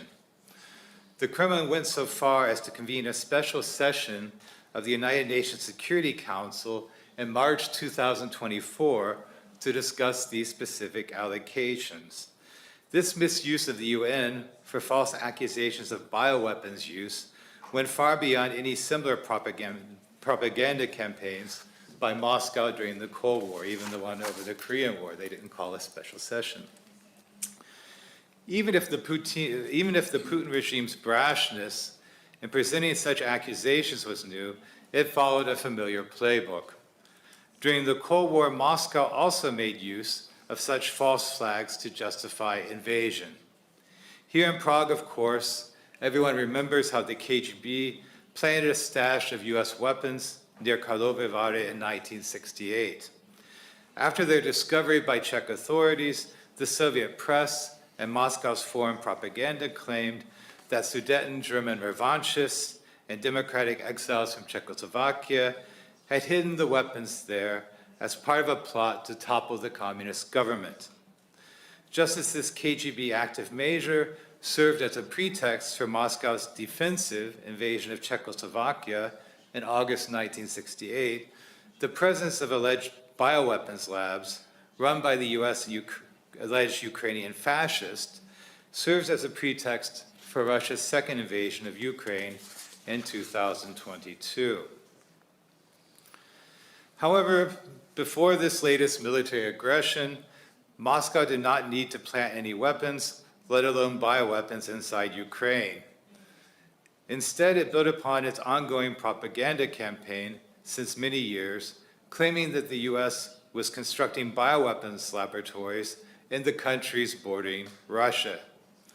Specifically, it slandered the Cooperative Threat Reduction Program of the US Department of Defense. It had contributed since 1991 to reducing the threat posed by weapons of mass destruction and the facilities previously dedicated to them in the post-Soviet successor states. The program focused initially on securing and arranging for the destruction of such weapons.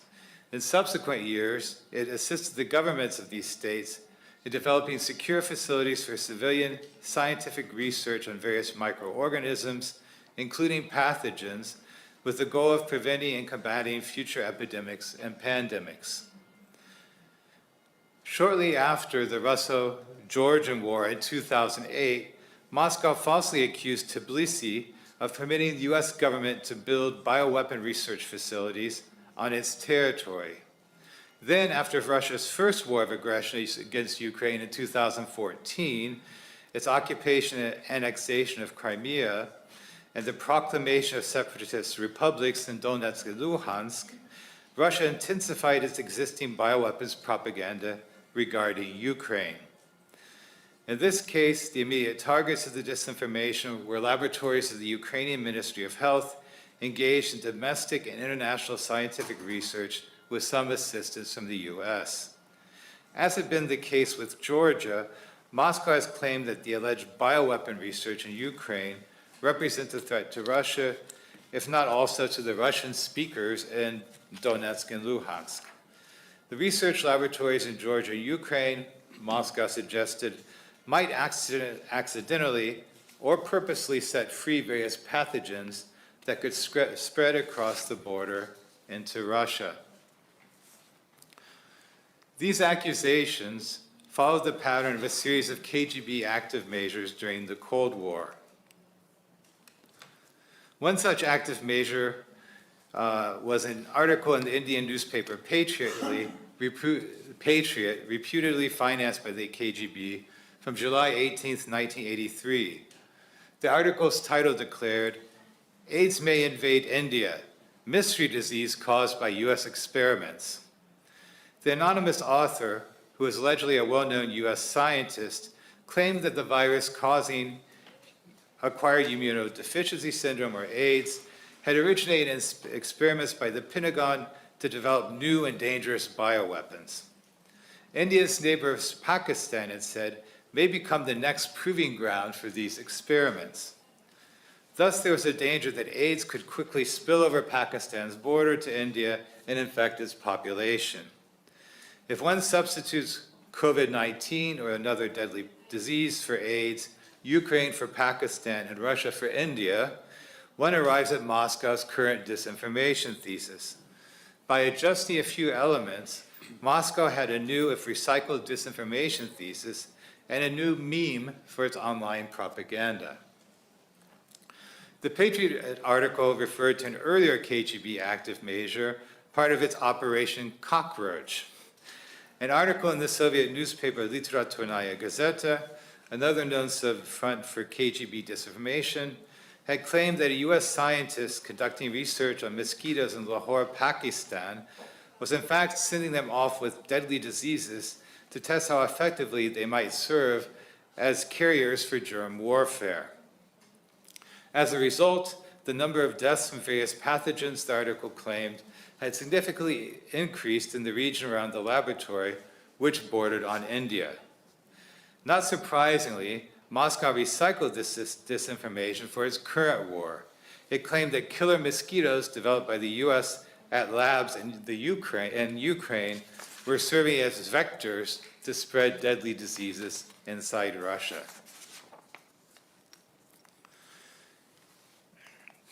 I guess it'll work. There we go. At the emergency session of the UN Security Council on March 11, 2022, Russia's ambassador to the UN brought up a further old disinformation thesis from the Cold War. He spoke about the development of so-called ethnic weapons by the Pentagon. That is, bioweapons that, thanks to modern gene technology, could infect and kill only certain ethnic groups. According to the Russian ambassador, the Pentagon had developed such ethnic weapons to be used against the so-called Slavic ethnicity through its previous collection of blood samples from COVID-19 patients in Ukraine. Such ethnic weapons, he implied, could be found in the Ukrainian biolaboratories. This claim was also a recycled meme.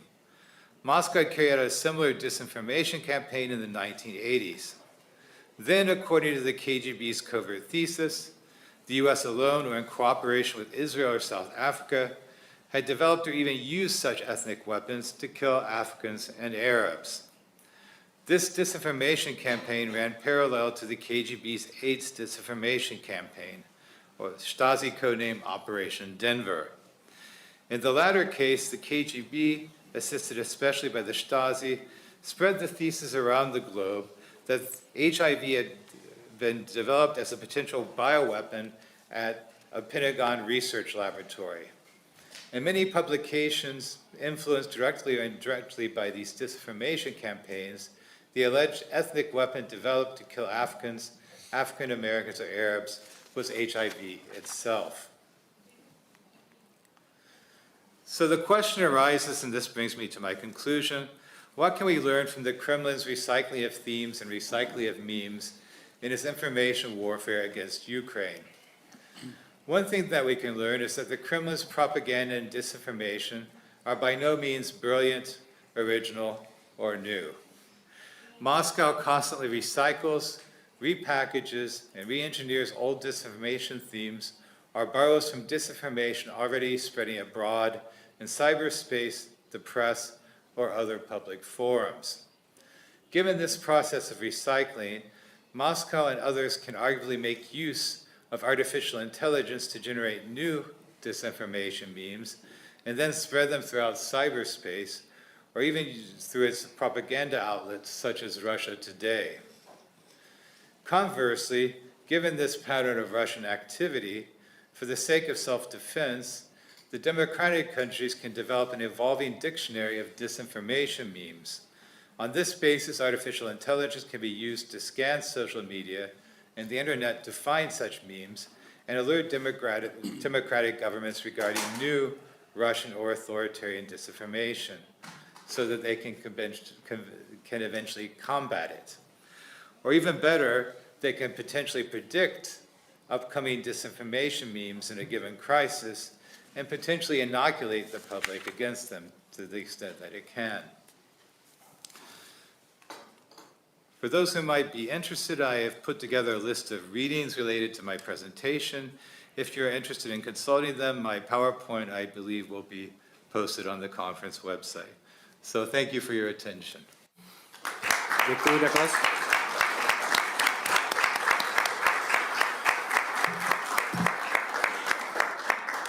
Jelikož jsme krátce ve skluzu, Since we are behind schedule, I'd like to give the floor to Dr. Sivos.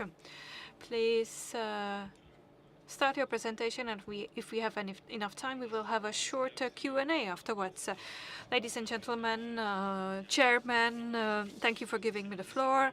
I will start in 1975 because we commemorate the 50th anniversary of the adoption of the Helsinki Final Act, which not only created space for negotiations between the East and the West, but also space for criticism and misuse of non-compliance of the conclusions of this final act. Both of these areas became the subject of activity for the Czechoslovak Intelligence Service, whose documents are partly administered by our institute. And I think that these materials allow us to look behind the scenes of the security apparatus of the communist regime and see how they tried to influence the Helsinki process and what measures they adopted against critics of human rights violations. In the response to the adoption of the final act, in Helsinki launched the operation Synonym, under which it carried out dozens of active measures with the aim to influence the decisions of delegations from individual countries, spread disinformation among politicians, diplomats and the public, and to criminalize and restrict the activities of immigrants and immigrant organizations. In our archive, we have documents regarding 35 active measures, documenting the types of actions and the geographical areas in which the Czechoslovak Intelligence Service planned and implemented them between 1976 and 1984.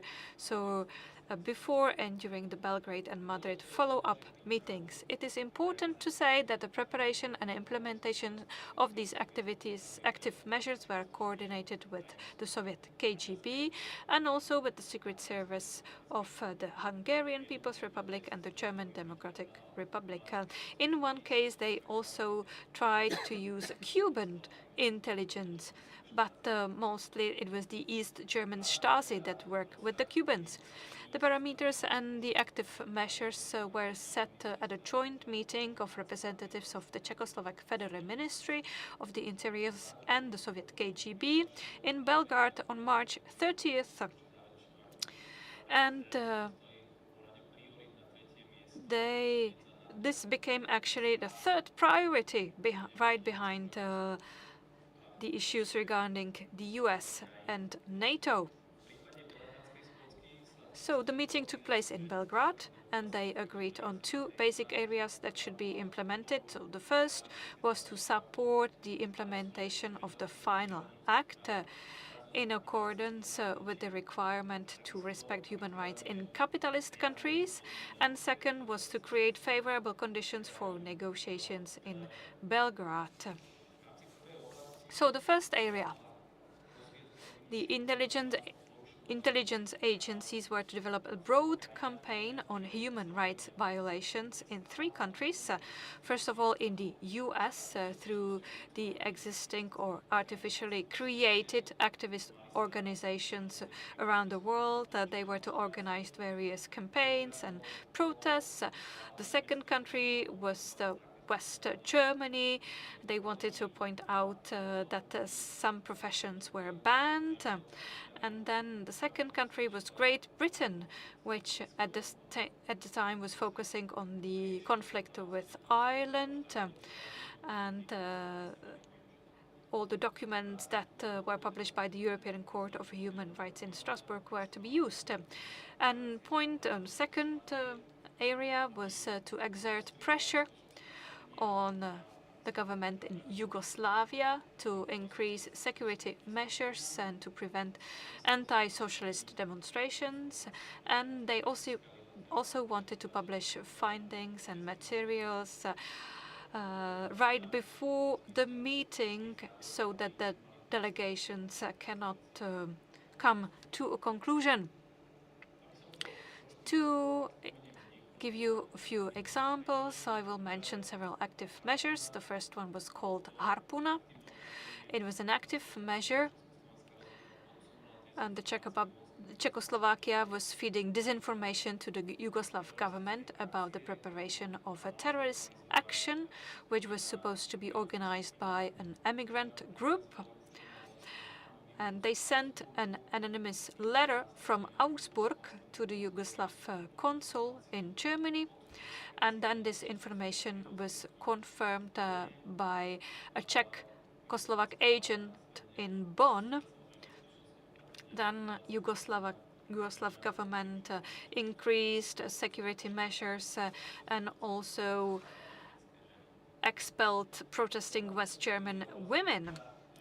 And the intelligence service also used the same means to prevent a Belgian MP, Millie Kuipers, to submit evidence on the evaluation of human rights in the Soviet Union in 1977. And there were other active measures implemented in Czechoslovakia, for example, justifying the ban of entry of a U.S. Congressional Commission into socialist countries. They were there to monitor compliance with the CSCE, and they were also publishing articles saying, see why we banned them from entry. They also wanted to discredit Radio Free Europe, Radio Liberty. At the time when the conference in Tampere was taking place, this conference was discussing the role of the media in the Helsinki process. They published an article saying that CIA agents were working in this radio. And the last measure that I'm going to mention is active measure Imago, which was about releasing arguments into the public sphere against the claims made by the head of American delegation in Belgrade, Arthur Golderberg, in November 1977 about the failure to comply with the standards of human rights, or about the fact that independent journalists are not able to do their job. And the Czechoslovak radio reported negatively on these activities in Czechoslovakia, saying that they were publishing articles directed against the government and conducting interviews with the signatories of Charter 77. Before the Madrid meeting began, negotiations between the Czechoslovak security authorities and the Soviet KGB took place in mid-September 1979, and it was then before the Afghanistan intervention, and that influenced also the adoption of other active measures.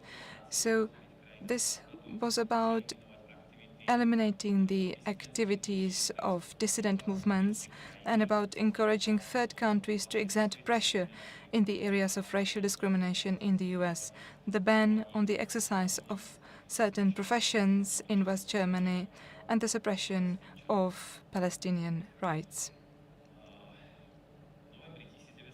In November 1979, talks were held in Berlin with the representatives of Stasi. As I said, Stasi cooperated with the Cuban Secret Service. Together they produced a book in Spanish on human rights violations in the USA, with a print of run of 5,000 copies. And they also prepared information on the violation of the rights of foreign workers in West Germany. There were also negotiations with the Hungarian intelligence service, which informed state security about the preparation of its brochure on human rights violations in Western Europe and the creation of a film about human rights violations in the US and Western Europe. In it, they also revealed the anti-socialist activities of Radio Free Europe and Hungarian immigrants.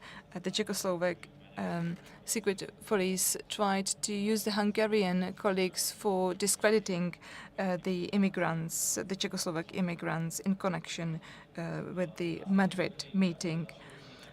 Then there were other examples of cooperation between the secret services, for example, related to the Soviet intervention in Afghanistan during the negotiations.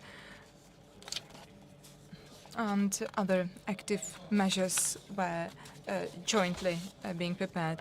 The Czechoslovak intelligence service, for example,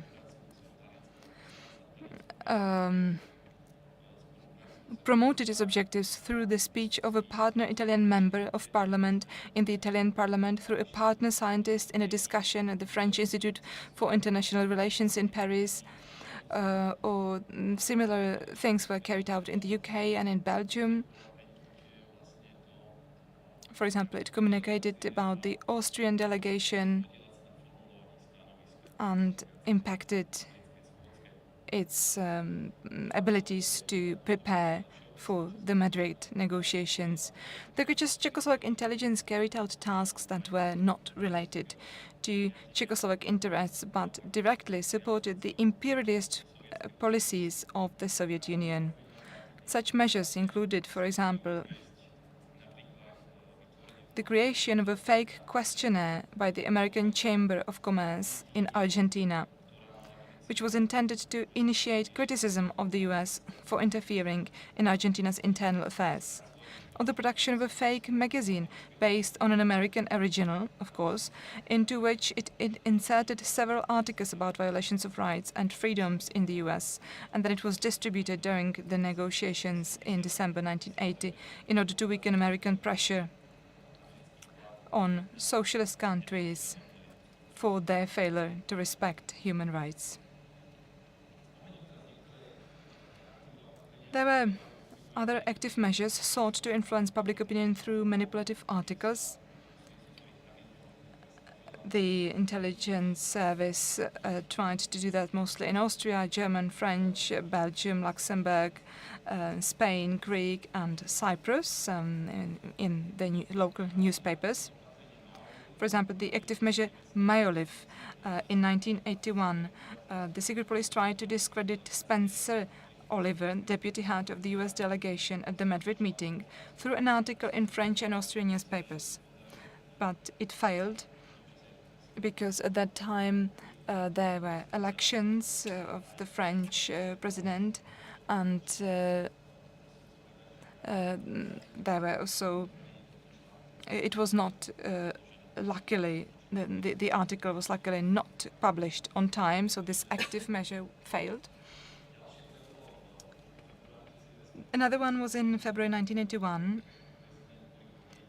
The Vienna, London, Paris and Brussels offices sent brochures prepared by the Soviet KGB on human rights violations. It was published in English in Nicosia.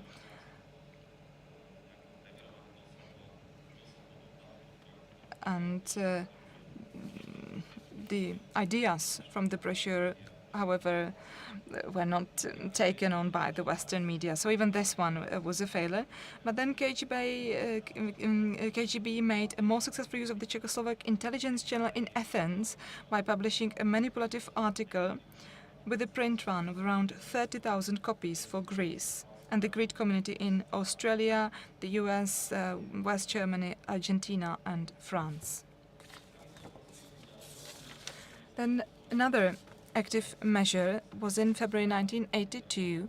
Through that, the intelligence service published articles in 5 Cypriot newspapers and also on the front page of one Greek periodical.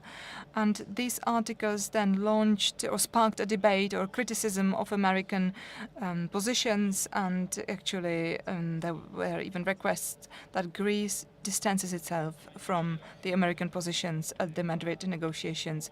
There was another active measure called Reva. It was about publishing an article in a Cypriot newspaper, again with manipulative conclusions.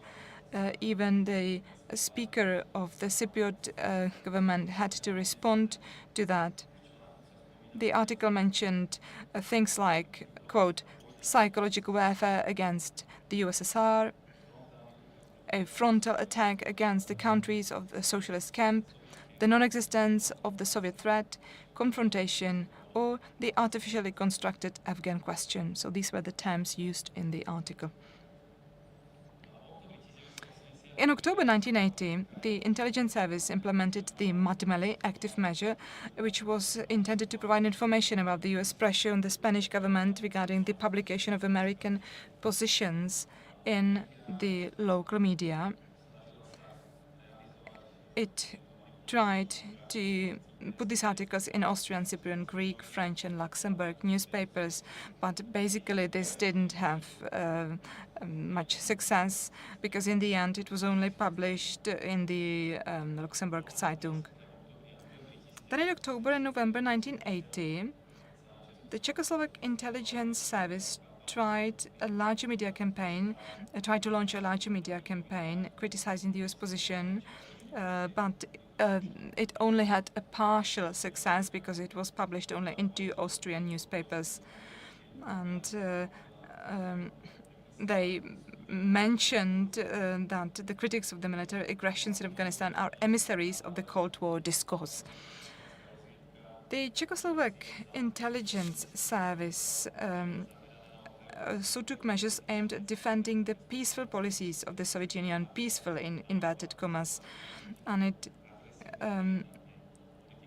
pointed out the aggressive policies of the US, again aggressive in inverted commas, of the US and Western countries. The use of these channels was also offered to the Soviet KGB during bilateral negotiations. But we need to realize that the number of the funding used for these activities shows that this was far from being just some small actions, and that these were measures which were the predecessors of today's organized disinformation campaigns. And as we heard today, we are just using new technologies, internet and social media, but the pattern is still the same. Thank you.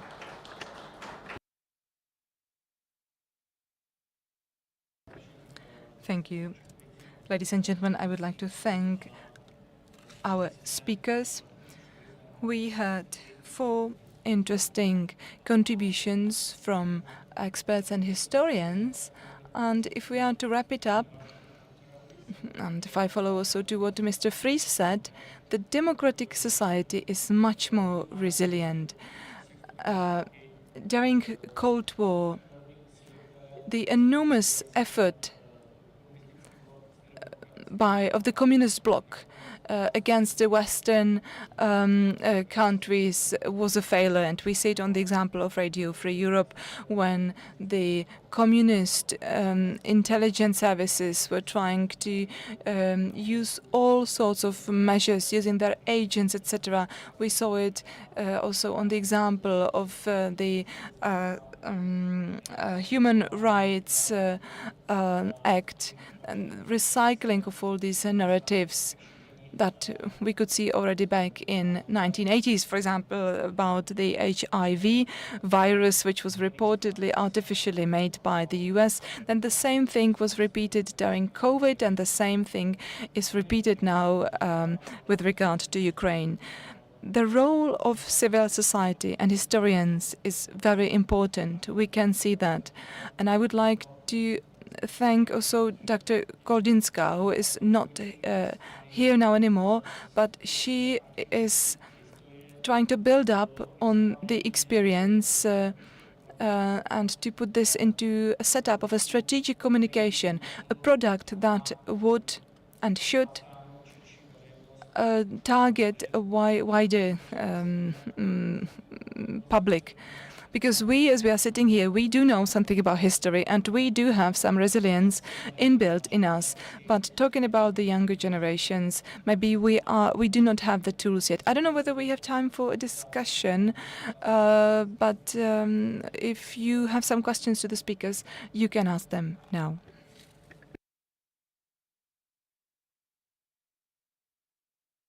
And please tell your name. My name is Tomáš.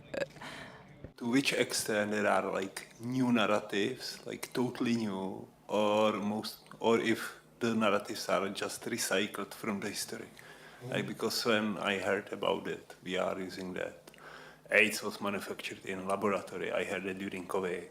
We heard that, Ukraine has something like biolabs. I think a lot of it is recycled, even things from the Cold War. However, one thing that I point out in my research that I didn't get to discuss today is that, so for example, this whole thesis about AIDS being developed as a biological weapon by the US government, actually it started with conspiracy theorists in the United States. And then the KGB picked up on it and used it and recycled it. So there was a cycle of misinformation and disinformation. And then there were conspiracy theorists in the US or even right-wing and left-wing extremists who used it in their propaganda. Much like today in the internet, we see this like in real time, within hours. Back then it took months or whatever to do this. So to the extent that there are conspiracy theories, new conspiracy theories spreading today, or new disinformation inside a country, of course, foreign actors, including Russia, will pick up on these and try to basically put their own little elements in them. For example, the original conspiracy theory in the United States was the US government has developed the AIDS virus. They want to kill off homosexuals.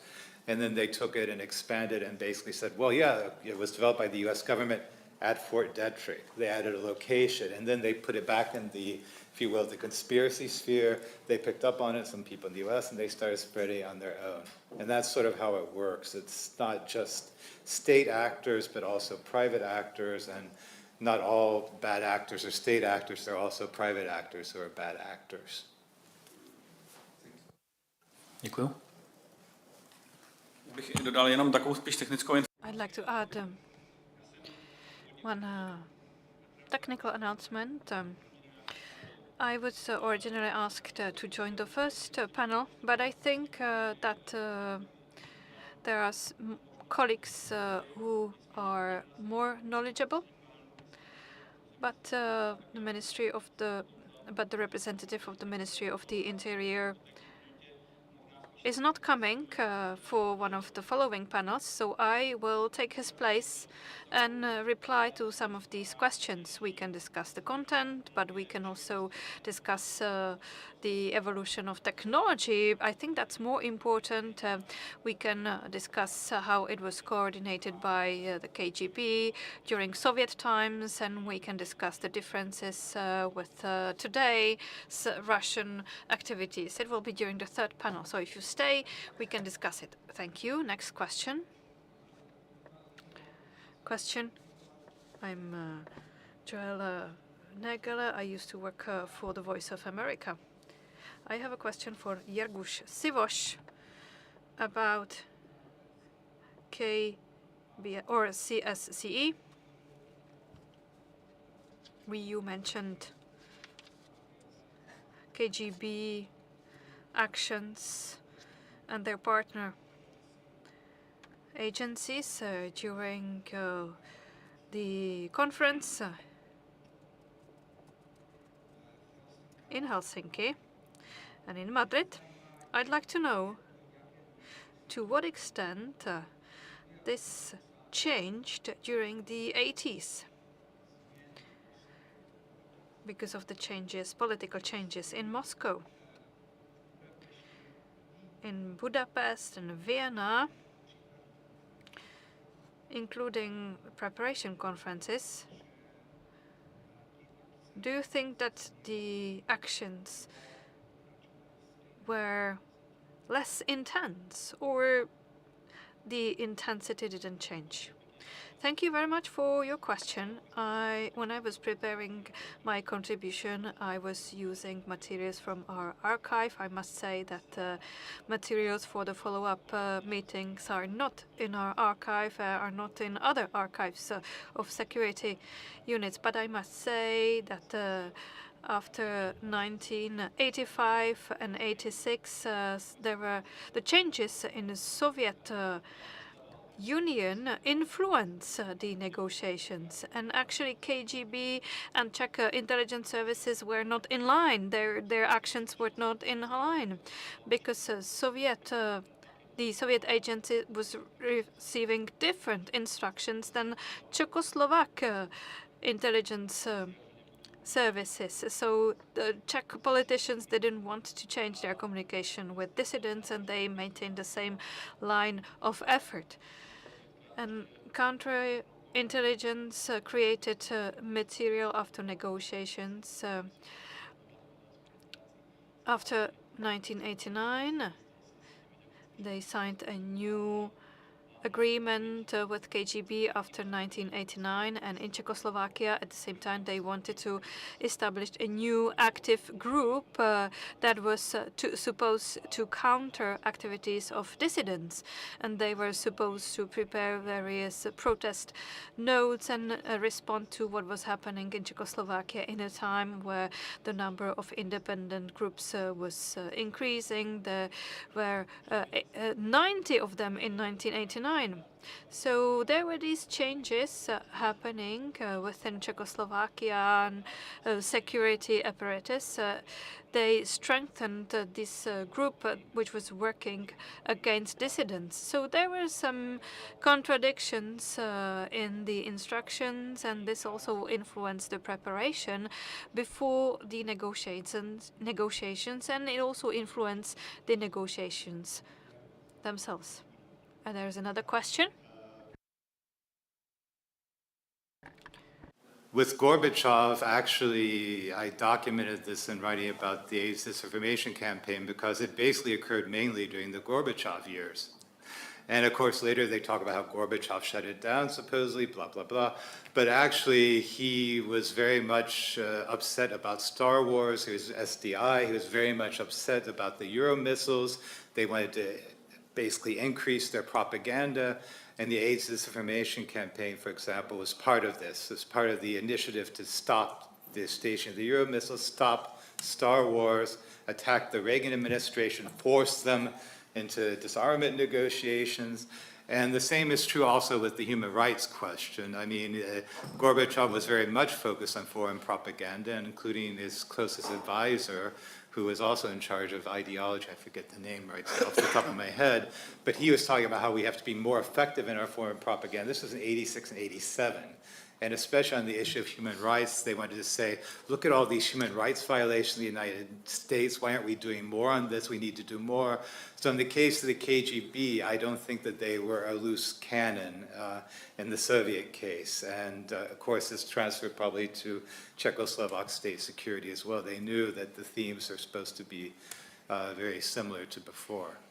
Hate to say, I know I'm supposed to say Gorby, love Gorby or whatever, but no. Tak poslední dotaz zadu. Last question in the back. We came up today for this conference, and I'm very grateful for this conference because you are talking about things that are totally not on the Austrian radar. We don't talk about these things as open as you do, so we are very grateful. As we founded the Institute for Defense of European Democracies to fight disinformation and subversion by foreign interference. And we came up to listen how you handle that problem, as we have the same problem down there, and maybe even more due to our right-wing and left-wing extreme parties. And I wonder, we heard about many active measures and disinformation and all that, and I think one of the ways to fight this is to follow the money. Is there any activity that is kind of researching how these people are financed? Of course, we have got many useful idiots, but we, as I think it's a wording from Stalin, the useful idiots, but we have many of those, but there are many people who are paid. We know this. Do we have any kind of research how the money comes to these people? Which people get the money? Is there any kind of information about that, or something where there is some research? Thank you very much. I'd like to answer, even though it will not be an exhaustive answer.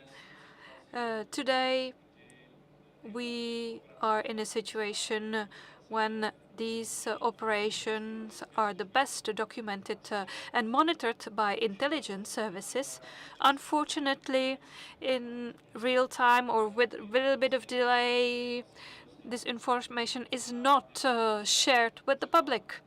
Maybe to some extent, in some situations, we as MPs, because we are part of a control mechanism, we receive this information because we control partially intelligence services. I can mention just partially what will be maybe later mentioned by my colleague Ondřej Kundra. Things that are publicly known.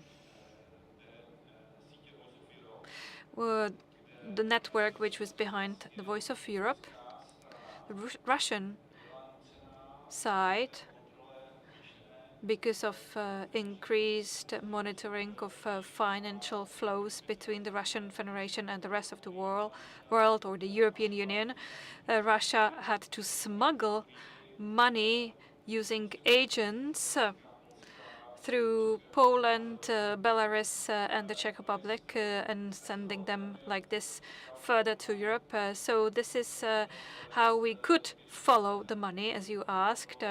When the messenger was under the control of intelligence services, we were able to monitor them and even record to whom this money was given. I don't remember whether this affected Austria as well, but this went through Slovakia, France, the Czech Republic. Because of this crazy war of Russia against Ukraine, we blocked our borders, and it's not possible to exchange money in the usual way, so they had to use the old ways, the way that was used in the past, using messengers. And their intelligence apparatus is under huge pressure, but they actually sent a messenger with the money, a messenger who was not protected, legally protected, and was not physically protected. So thanks to that, we were able to uncover this whole network. But I think my colleague, Mr. Kundra, will speak about this later. This is not an exhaustive answer. Definitely, there are some diplomatic representatives who are being helped by intelligence services. And I must say that they are based, unfortunately, in Vienna and in Budapest as well, and in other places in Europe. It's possible to transport money to these places using diplomatic individuals. And they can do it even though we all know that these people are working with Russian intelligence services. Let me share one example. The son of Vasil Belak, Dmitry, who studied in Moscow, he was involved in these activities when Moscow via Prague was funding communists in Spain. And they used international trade to do this. This was documented by state security. We have documents in our archives. There was an article about it. One person working in the International Trade Organization took some of that money, and they were using the sale and the trade with oranges. So they were importing oranges from Spain to Czechoslovakia, and commissions, extra commissions, were used to fund the Communist Party in Spain. I wrote an article about that. And in mid-80s, I think that the party then won 6 mandates. In the end, I don't know to what extent this money helped, but we have documents related to this in our archive. Now, if there are no more questions, I'd like to thank our speakers. Let's wrap this panel up. Let's have a 5-minute technical break. to get ready for the second panel. Thank you.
Dobrý den a hezké poledne.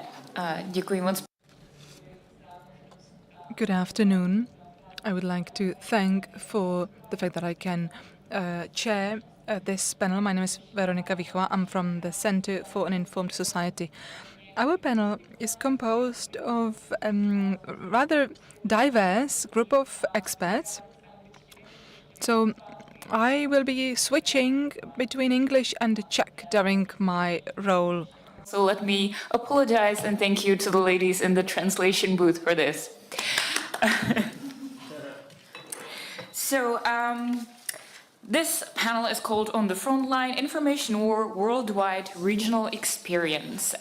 So basically in the previous panel we have learned a lot of examples of the historical communist propaganda and information warfare, and now we should sort of pose ourselves the question that was originally posed by Mr. Fries in his speech: what is this old stuff good for in the present? And I am really very much looking forward to our distinguished speakers to answer some of these questions. First of all, what are the current trends in information warfare and propaganda in various parts of the world? But also, if possible, I would like to hear them speak a little bit about, have we learned the lessons that we have described in the previous panel? Are we onto something here? Are we getting more resilient? Are we using the past experience to be better? Or do we still have some vulnerabilities? I sort of know, or think I know the answer to this question, but it would still be very interesting to hear the various regional perspectives. So just to quickly introduce our four speakers. First, online, we have Marcin Jerzewski, head of the Taiwan office of the European Value Center for Security Policy, expert on EU-Taiwan relations and on countering influence of the People's Republic of China. Hi, Marcin, it's good to see you. Thanks so much for having me. Second, we have David Petrosyan, Armenian journalist and political analyst, Fulbright scholar specializing in national security and the South Caucasus. Hello, good to see you there as well. Hello, dear girl. Thank you very much. Good to see you too. And here in the room with us, we have Kristina Sianok, director of the Office of the Democratic Forces of Belarus in the Czech Republic, who works with the Belarusian diaspora. And last but not least, Pavel Žáček, research fellow of the Association for International Affairs, expert on the Central Eastern Europe, Russia, Ukraine, strategic communication, and one of the authors of the Disinformation Resilience Index, which I'm sure you're going to talk to us about today as well. Thank you so much, Vero. Thank you so much, Mr. Žáček, for having me.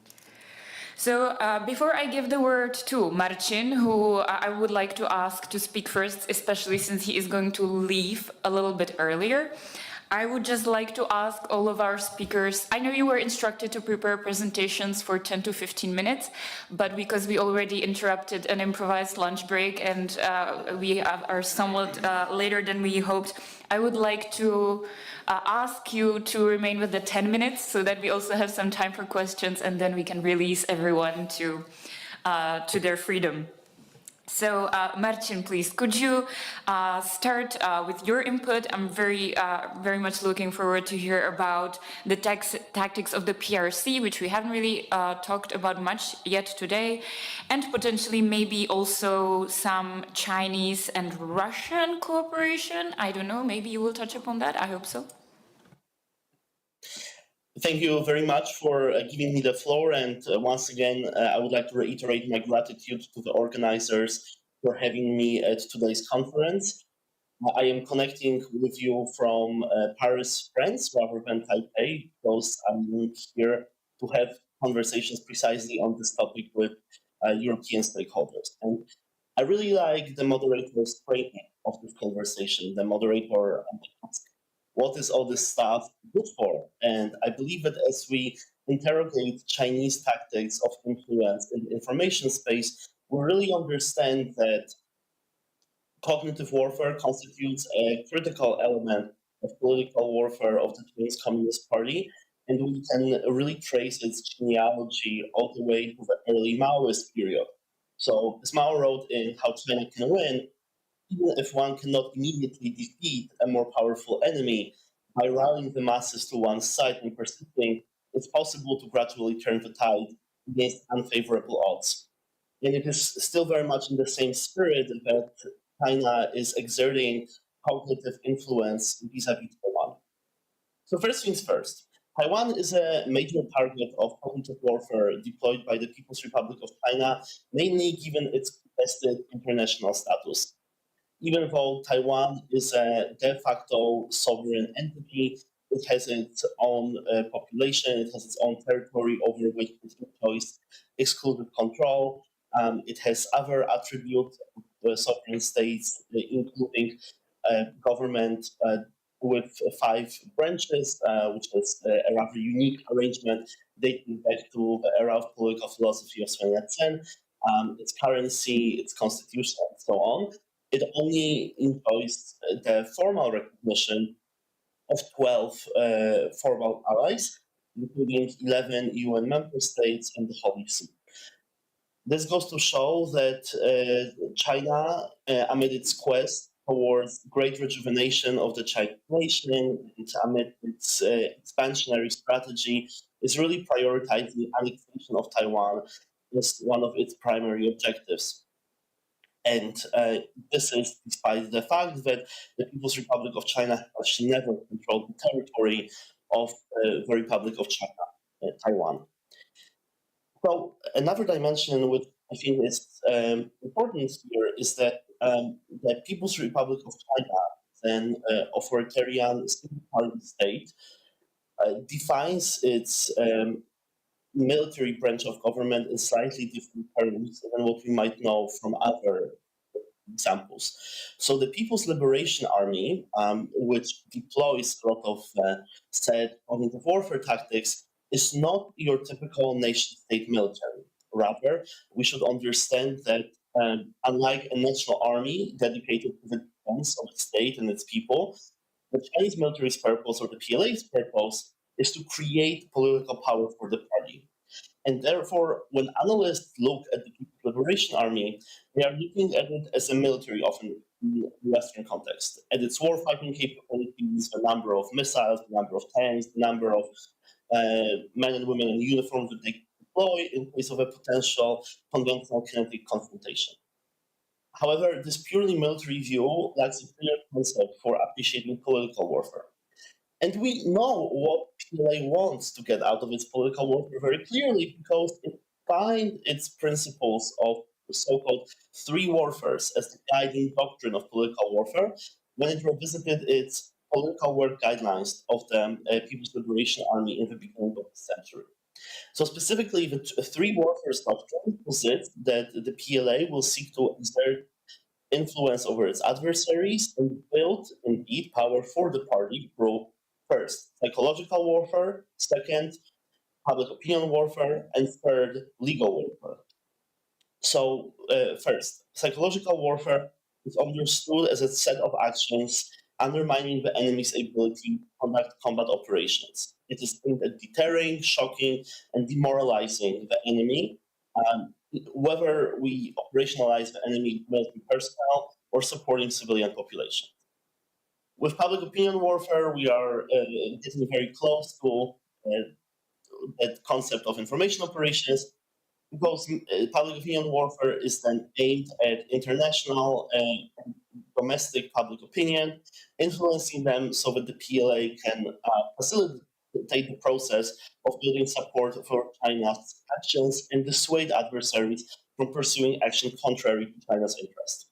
Last but not least, the legal warfare uses both domestic and international legal frameworks to claim high ground or assert Chinese interests. And by 2014, the importance of cognitive warfare has been elevated, as we have seen in the discourse of scholars affiliated with the PLA. We saw the emergence of a concept of brain supremacy, which marked a shift from information warfare to intelligence warfare. And this evolution emphasized security and advantage in speed and processing, often termed intelligence supremacy. But at the end of the day, cognitive warfare aims to influence and alter the target's audience behavior. So what are some of the key objectives of Chinese cognitive warfare operations targeting Taiwan? I'm sure that you will be able to see parallels between information operations of other authoritarian adversaries when I mention those in Taiwan. The first one is to instill this persistent question in the minds of Taiwanese people, whether the state can deliver. So what I mean by that is that information operations are undermining public trust in democratic processes and institutions in Taiwan. So this might include information operations that might exaggerate some of the domestic political disputes and existing legal lines. For example, some of the recent information operation campaigns included scandals surrounding rising price and diminishing demand for eggs. They included narratives related to migration, LGBTQI+ issues, and I will touch upon these latter two in more detail because as Veronica expressed her hope that I will talk about the growing confluence of Chinese and Russian methods of information operations, I indeed plan to do so within my 10 minutes. Then the second objective, the second imperative for Chinese information operations is then to deepen the sense of US skepticism. Chinese perpetrators of information operations understand very clearly that it is in the inherent interest of Beijing to undermine the trust of Taiwanese public in the United States.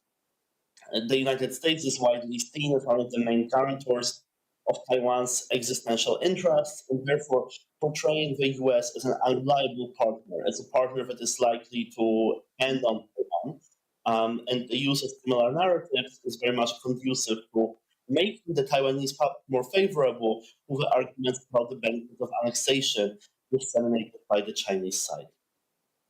So when it comes to US skepticism, range narratives. They range from claims that the US will abandon Taiwan, that it is weak, corrupt, a sort of chaos, to accusing the US of being a friend or colluding with Taiwanese governments, mainly connected to the Democratic Progressive Party. PRC actors are much more prominent in amplifying these narratives than in originating them.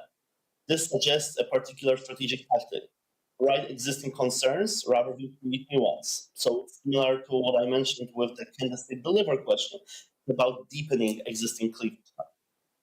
However, there is also a role for domestic actors. Taiwanese media, political fractions, social media users also create and spread many of the narratives. Some of this reflects domestic polarization and emotional responses, partly shaped by past history and societal anxiety. So Taiwan faces similar challenges to us in the European Union. Particularly, we are debating the shape of the EU democracy shield. And specifically, Taiwan has early on understood the importance of building media literacy and information literacy to promote credible information, better communications, and monitoring which actors are involved in spreading skeptical narratives. So this is definitely an area for future collaboration between the EU and Taiwan.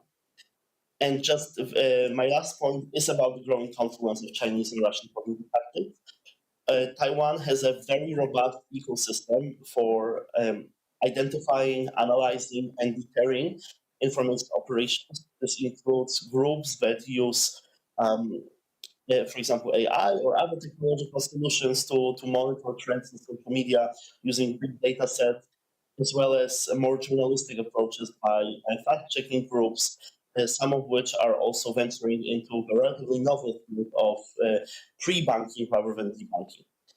So all these organizations, despite their robustness, of course, often struggle with attribution.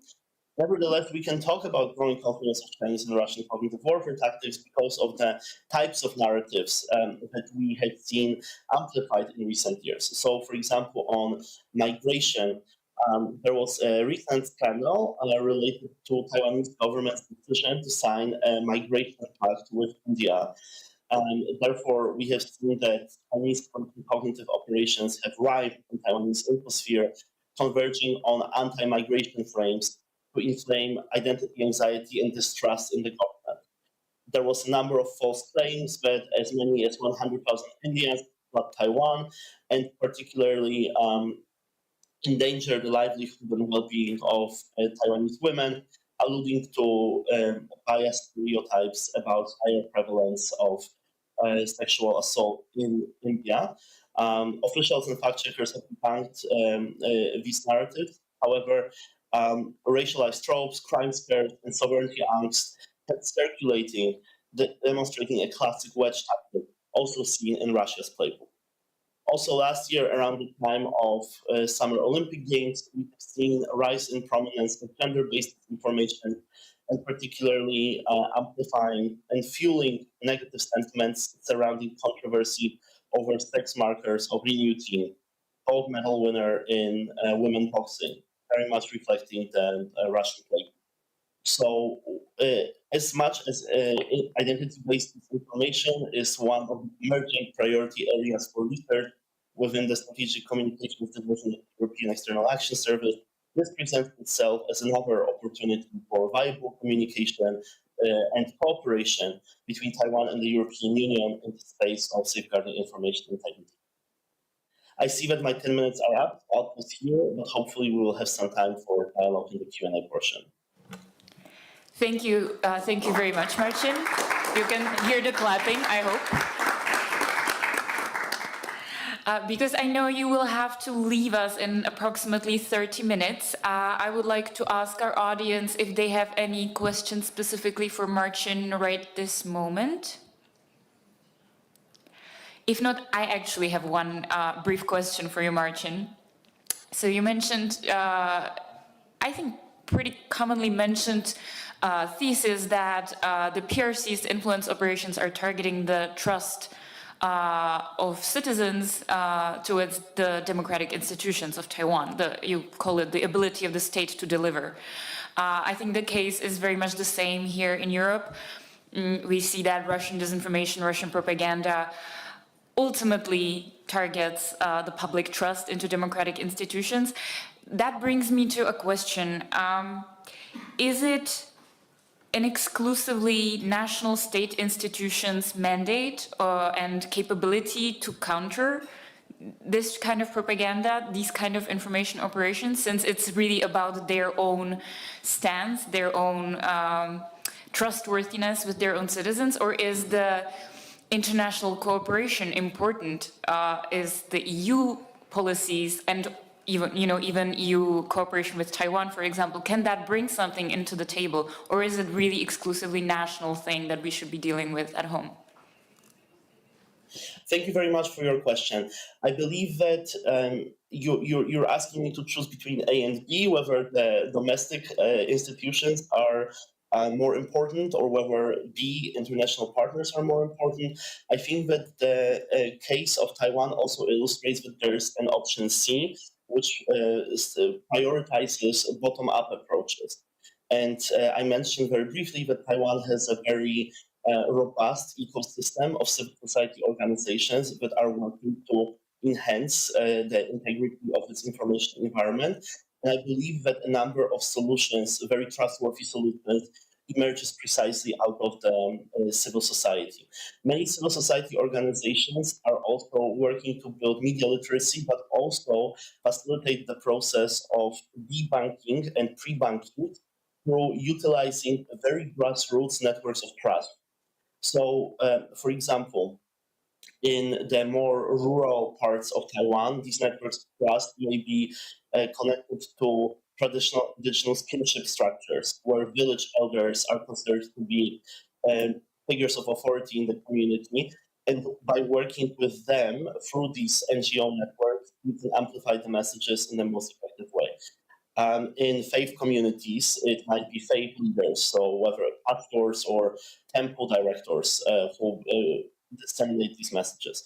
Also, even the sheer arrangements in the multi-level governance framework of Taiwan demonstrate a very high level of robustness of municipal government institutions.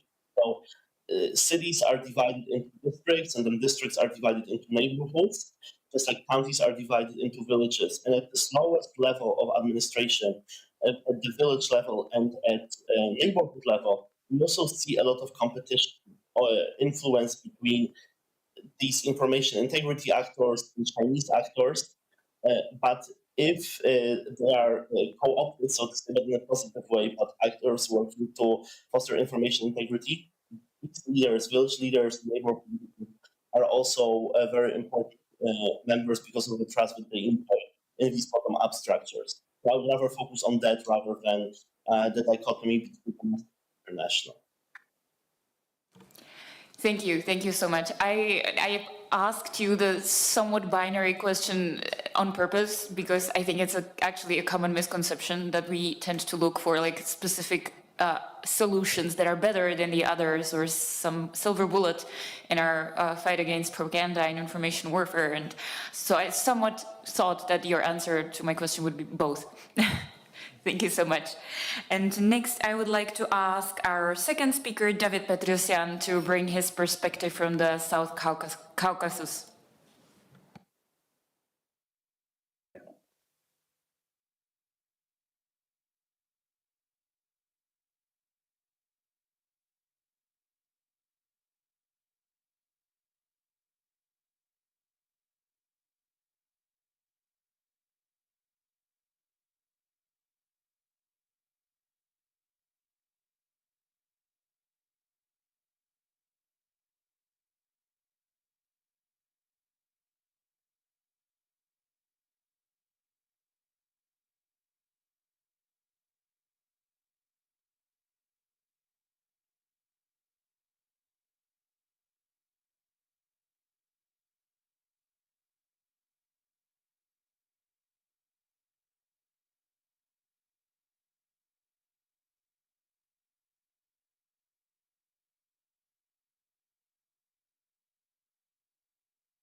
Yeah, hello, dear colleagues. It's my pleasure to speak about Armenian case. And maybe we can go to the second slide.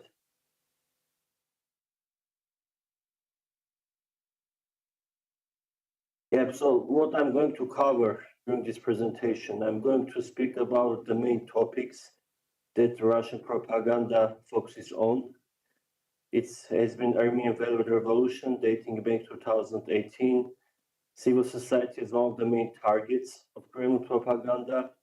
Nagorno-Karabakh conflict so far, COVID-19 and biolabs as like similar topics that have been already mentioned by some of colleagues, and the propaganda topics connected with Armenian foreign policy like pivot to the West.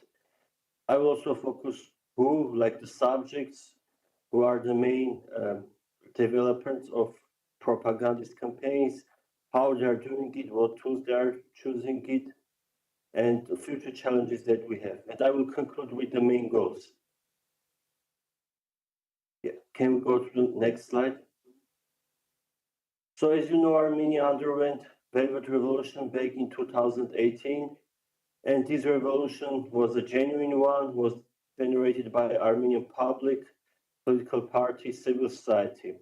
But so far, the Kremlin has been illustrating this revolution as a consecutive, not genuine, color revolution imported from the West and implemented by Soros agents.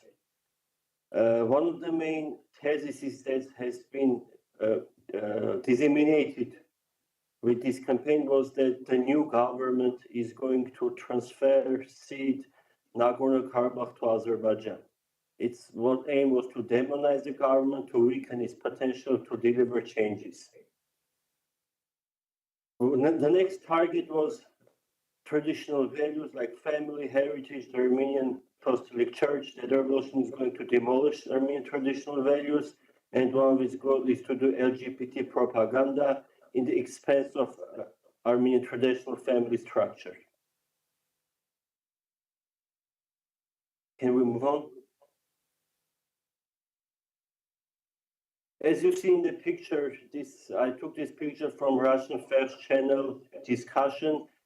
George Soros, and like in down part you see Armenian Prime Minister, Deputy Prime Minister, Foreign Minister, representatives of civil society and other political parties.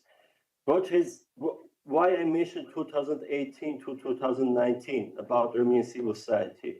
Because as the revolution took place, Kremlin very carefully targeted the people from civil society who had a high level of reputation. And they targeted the groups, the people, according to the reputation level they had, so respectively. They called them globalists, Soros people, Western agents, which like goal is to do unpatriotic movements which would threaten Armenian sovereignty. They directly circulated articles, videos, saying that these civil society people directly communicate, cooperate with Azerbaijani President Ilham Aliyev, with Turkish government, with ultimate goal of eliminating Armenia. Importantly, this campaign was not done only on virtual level. It developed into street attacks to civil society people, closing their offices, so physical violence, which unfortunately was not inhibited by Armenian government and security services in 2018 and in 2019.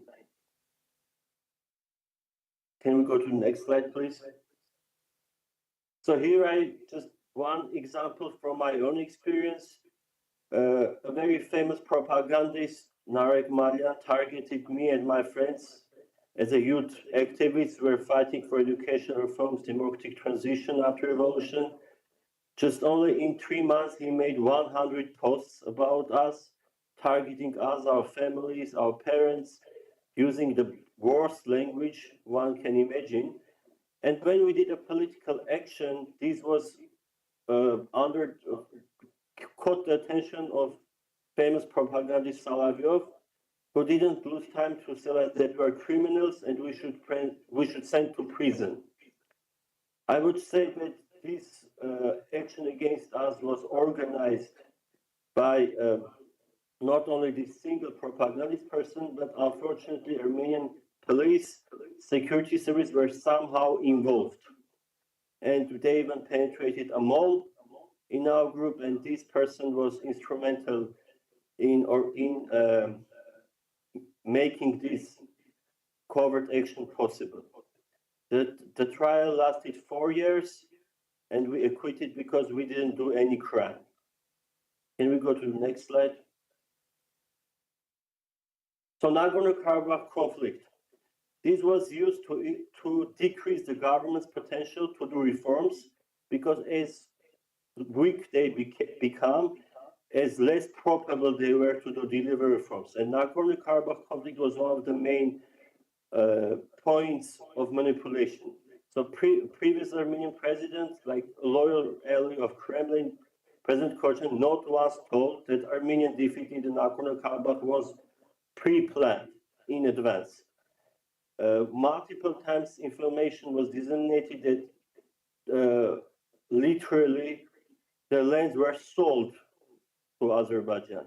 Civic activists were blamed for this defeat because they cooperated with Azerbaijan and Turkey. As you know, like Semyon Begov from Russian-Ukraine conflict, this guy was deployed in Armenia, in Nagorno-Karabakh, in battlefield. He disseminated a big amount of information to increase, especially emotional threats among Armenian society. In 2023, Medusa revealed instructions for federal media to blame Armenian government for ceding Nagorno-Karabakh to Azerbaijan. Like the manual instructed Kremlin media how to present this story. And as you can see in the next slides, can we go to the next slide, please? Markéta Simonian, a famous Russian propagandist, literally saying that Armenian government ceded Karabakh to Azerbaijan, and saying that the last thing is just to forget Armenian genocide and the mission of the Prime Minister of Armenia will be accomplished. Can we go to the next slide, please? Here you see Dmitry Medvedev speaking very sarcastically about Armenian leadership, Prime Minister, saying that he firstly wanted to be beaten by Russia. Russian told that he should convince them by steps. Then he ceded his country. He collaborated with enemies. He started to play with NATO, and they also target his wife in this post and saying like, you know what waits such a person.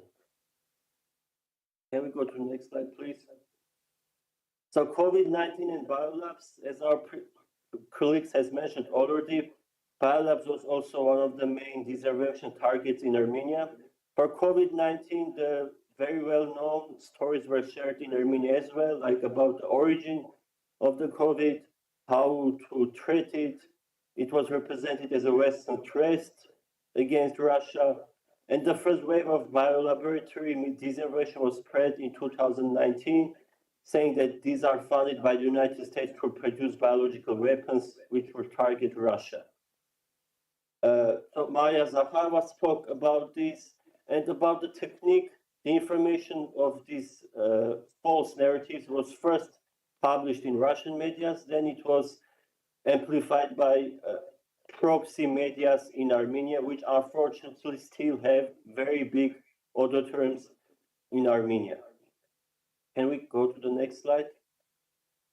So the next wave of biolabs information came just several months ago, saying that US operated biolabs in Armenia, which do secret or military experiments on civilians.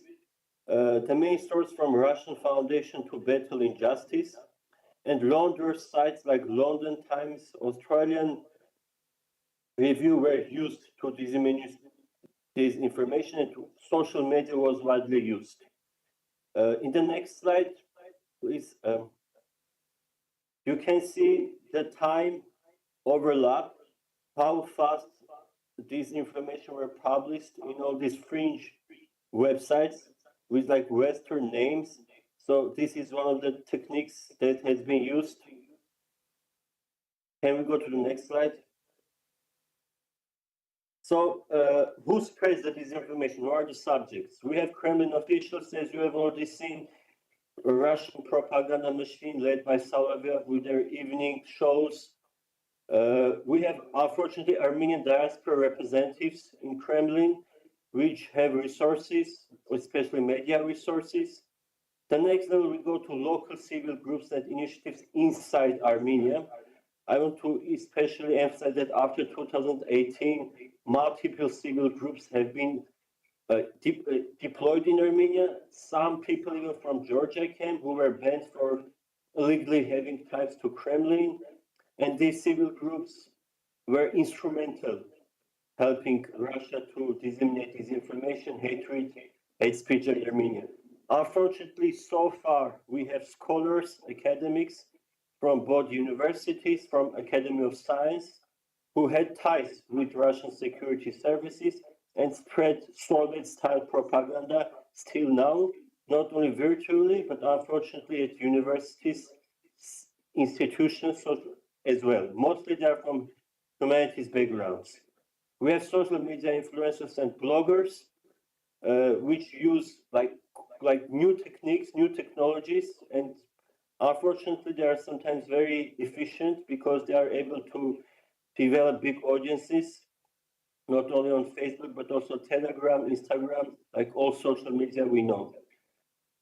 So we have this mushroom media, we have this nesting doll effect that I have already spoke about. Can we move to the next slide? Thank you. So one of the main narratives, for example, you see after Armenia changed his foreign policy, as we call pivot to the West. I want to not to go very much into details into it, but what's the backfire from Kremlin? What are the main narratives? The West is courting Armenia and wants to befriend it against Russia. This was told by Russian foreign minister. Can we go to the next one? Here you see Galuzin saying that West perceives Armenia as an instrument of hybrid war against the Russian Federation. Can we go to the next? The US and EU do not care about the fate of South Caucasus. They want to squeeze Russia out of the region. By Maria Zakharova. And before going to this slide, I want to say that numerous times Armenian government has already announced on the highest level that Armenia is under target of hybrid warfare. We have fifth column in Armenia, and the goal of the former allies is to eliminate Armenian sovereignty. Can we go to the next? So as you know, in 2016, we are going to have parliamentary elections, and according to the Moscow Times information, Sergei Kiryenko from Kremlin administration has been appointed as curator of Armenia. So previously he managed elections in Abkhazia, South Ossetia, Moldova. He oversaw the self-proclaimed Donetsk and Lugansk People Republics, in parentheses, of course. So he is going to be the main coordinator for 2026 elections in Armenia. He is going to work with Andrei Yarin, head of the Internal Politics Department, who is also focused on influencing electoral processes. Alexander Karichev, also who is focused on election campaigns, and Sergei Novikov, to support broader public mobilization efforts. So like this is the Kremlin elite team to try to have like a group political force in Armenia elected, which will act according to Kremlin interests, not Armenian interests. Can we go to the next slide? So to conclude, these are the main goals of the Russian propaganda.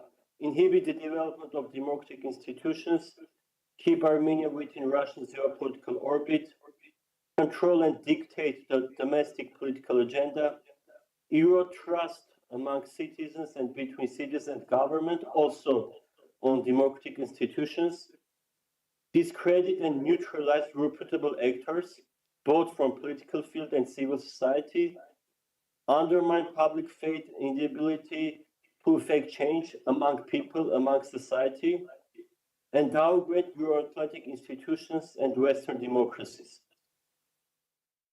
Thank you very much for your attention, and I will be happy to answer to your questions.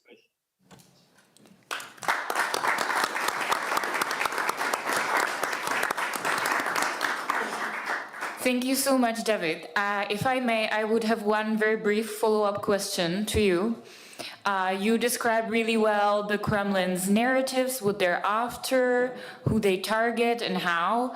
But I was wondering if you could also mention the outreach or more like impact of these narratives. So if we speak about the most susceptible parts of Armenian society, what numbers are these? What are we talking about? So the main thing is that, unfortunately, Russian official channels still have broadcast in Armenia. Armenian people still heavily rely on TV for information, and as a lot of, especially higher age people have good Russian knowledge, so they use Russian channels for information. This is the first, TV. More than 50% of people still regard TV as the primary source of information. Then we go into social media. As Armenian social media is highly polarized, so the current government media and the previous government media, the previous governments may just amplify the information spread by Kremlin. And these media still have big footnote in Armenian social media. And then we go into civic activists like propagandists, analysts, who have been able to generate big audiences, which sometimes go more than 50,000 followers, 100,000 followers, that this is a huge number for Armenia. Thank you. Thank you for answering that question. And now I will swap back to Czech. Nyní přistoupíme k... So now we will have speakers who are present here in this room. So Kristina is going to be the next speaker, and she's going to talk, among others, about the differences and similarities between Belarusian and Russian propaganda and pressure. Kristina, the floor is yours. Ladies and gentlemen, permit me, by way of introduction, to thank Mr. Žáček and the organizers for including Belarus as a part of this conference agenda. I'm not an expert on hybrid threats, and I will mostly draw on the red paper called Security Framework EU-Belarus. It is an analytical document which was published recently. 2 weeks ago, it was formally presented in our office of the Democratic Forces of Belarus in the Czech Republic. Subsequently, this document, we are able to, after this conference, we can share this document, and there are issues related to security, not only in terms of information security, but also other areas such as education and defense. Starting from 2020, which for Belarus is a very important year, Lukashenko's offices or authorities are actively working on information security. They adopted new pieces of legislation. There are centralized offices, and the information space in Belarus is ever more in line with the logic of hybrid confrontation. This, for example, means that there are harsh repressions, and abroad it means that there are active attacks against EU countries such as Lithuania and Poland. They also use migration for political purposes to destabilize borders, and they also actively target Russian-speaking diaspora. When we are speaking about the Czech Republic case.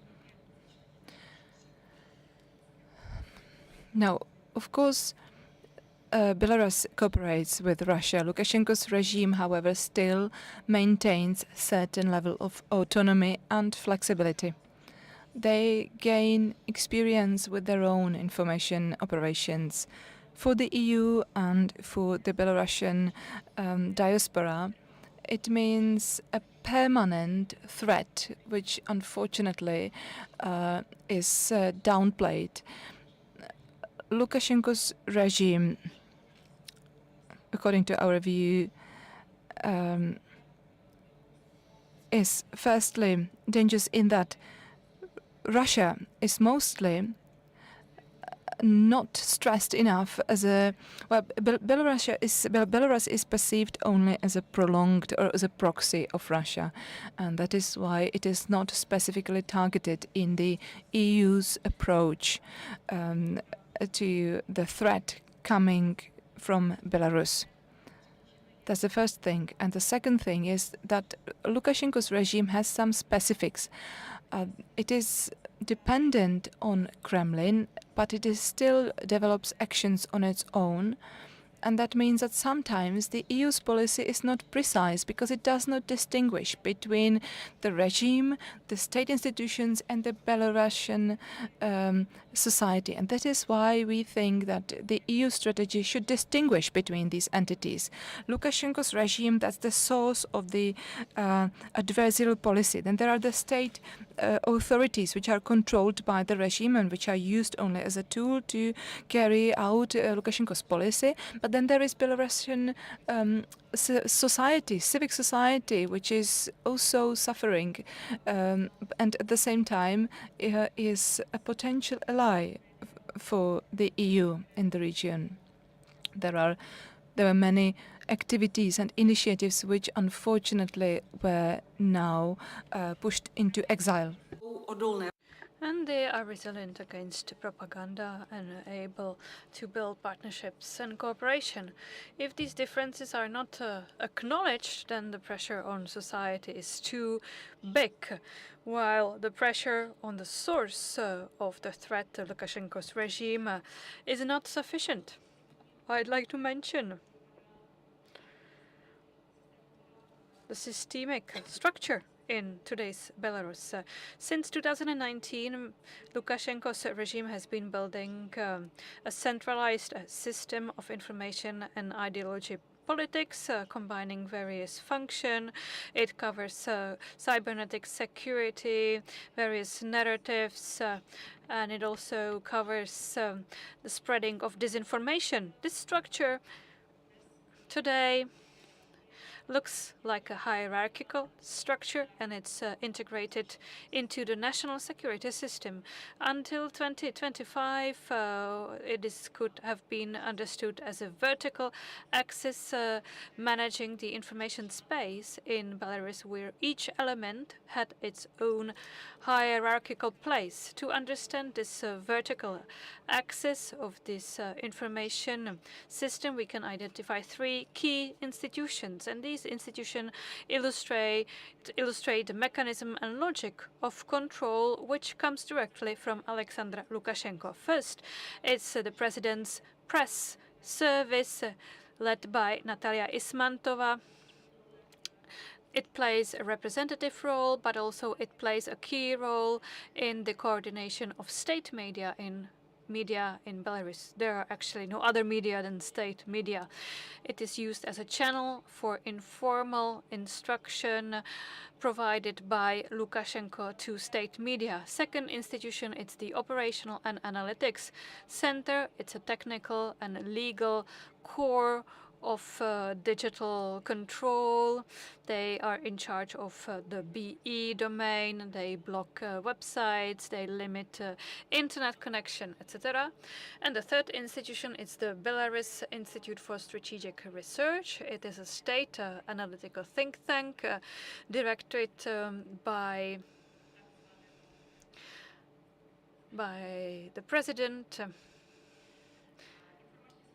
by the so-called president.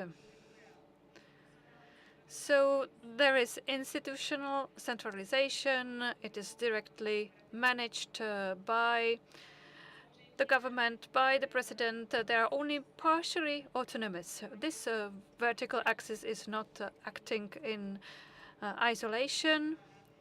It is also represented not only by institutions, but also by doctrinal frameworks. That's what it's called in Belarus. And these frameworks cover various strategies, conceptions, and guidelines. And the regime is not doing ad hoc responses anymore, but they have been implementing long-term plans for 10 years ahead. They go against the national identity and basic international obligations.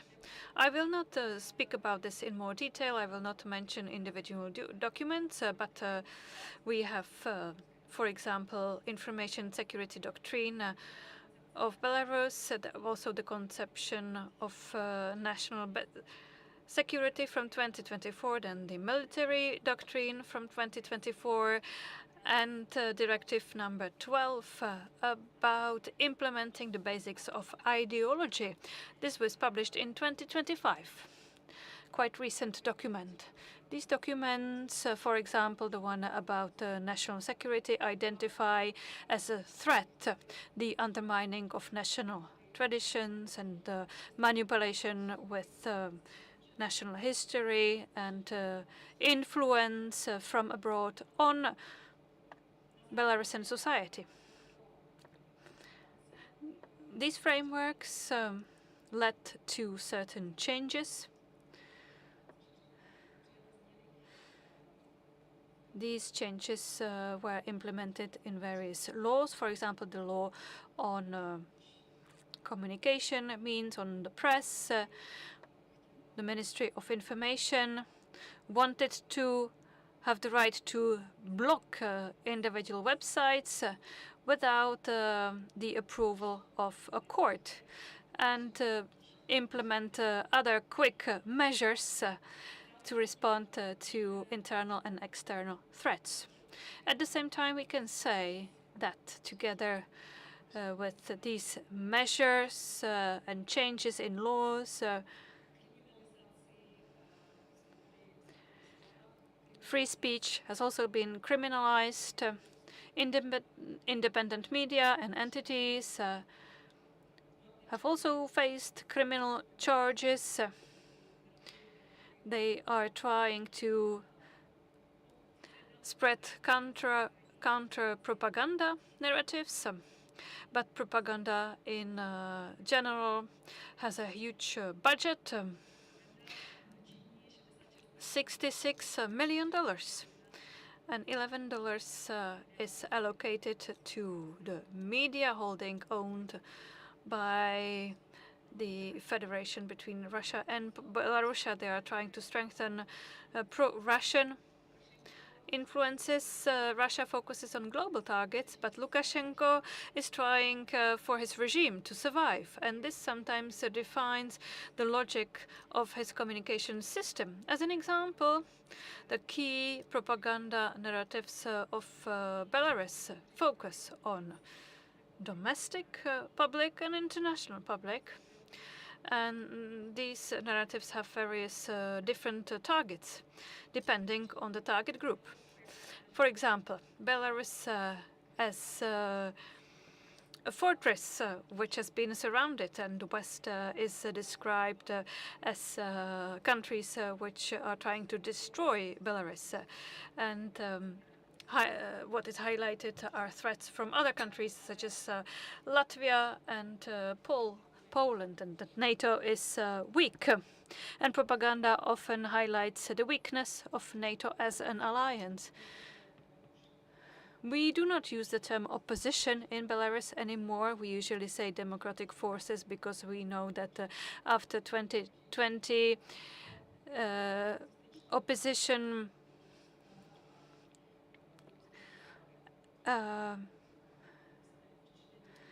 is not what it used to be, so we are not covered by the term Belarusian, and they say that we function in isolation, and our aim is supposedly to destroy Belarus and Belarusian nation. Another narrative, collective West, rewrites the history of the Second World War. We have already heard this today. In Belarus, this is a strong narrative. The West is often accused of rehabilitating Nazism, and this happened also before 2020. The West is politically degenerated. Lukashenko's model is the right model, and Russia is the one who will guarantee stability. Look what is happening in Ukraine. So this narrative is spread by state media and also social media, Telegram, TikTok. It is often spread by bots and via external structures of the regime.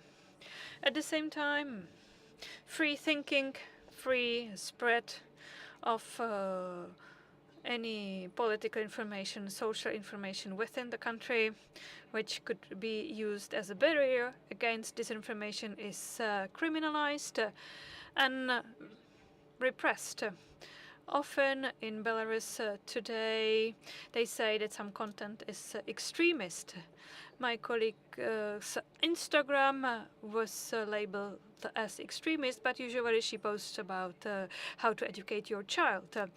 Independent media are criminalized when someone's home is searched and they find out that they have a subscription to independent social media. They can be arrested and then punished. There is mass cancellation of independent media. The media that are currently active in Belarus are state media or must act as if they were state media. Independent media was pushed abroad. And information security is being used as an official legal basis for repression. What does it mean for the EU? Belarusian regime is building closed repressive information system, but also projects hybrid threats abroad, which target EU countries, especially Poland, Lithuania and Latvia, and target also Belarusian diaspora, also Belarusians living in the Czech Republic and Belarusian youth who are facing indoctrination. And it's also undermining the trust in the EU and the trust of Belarusians in a certain European path. To conclude, to sum it up, the Belarusian regime has built a centralized, sophisticated system of information control, which is being used for domestic repression and also to spread hybrid threats abroad. The objective is to threaten the EU using cybernetic interference and using the spread of disinformation, and also using the pressure on Belarusian diaspora, not only in the EU. I've mentioned a document at the beginning, the Red Paper, and it includes not only the description of the current situation, but also brief recommendations for the EU and member states. If time allows, I'd like to read these recommendations. There are only 8 points. So to recognize Belarus as an independent actor, when we speak about hybrid threats, establish a coordination platform in partnership with Belarusian democratic forces to be able to respond better to these threats, to introduce a responsibility of platforms for content which is related to Lukashenko's regime, because this content sometimes appears on independent platforms, integrate Belarusian actors and experts from democratic forces and partnered organizations into monitoring systems of the EU. There are already platforms that exist. There are some groups in various European institutions to enhance the support for Belarusian independent media, because that's the only tool that can help us to face Lukashenko's narratives, institutionalize the trust into Belarusian independent forces, and strengthen regional resilience within the Eastern Partnership. And unfortunately, Mr. David Stolik is not here with us today. He could help us with this in terms of cooperation between Belarusian democratic forces and the Czech Republic. I think that this Lukashenko's control over Belarusian media environment is obvious, but to what extent is he also able to influence or impact Belarusian diaspora today? Today we've heard Mrs. Soliankova's name, who's been included on the sanction list for spreading Russian narrative. She was also part of the Belarusian community.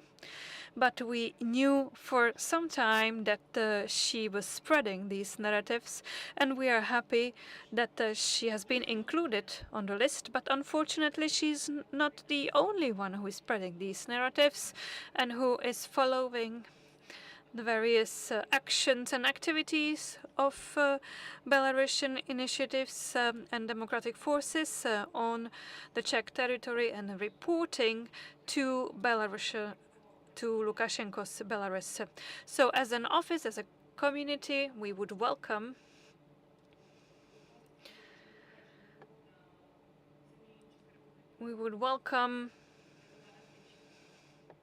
more attention being given to these threats coming from Lukashenko's regime, because often the attention is focused on Russian agents.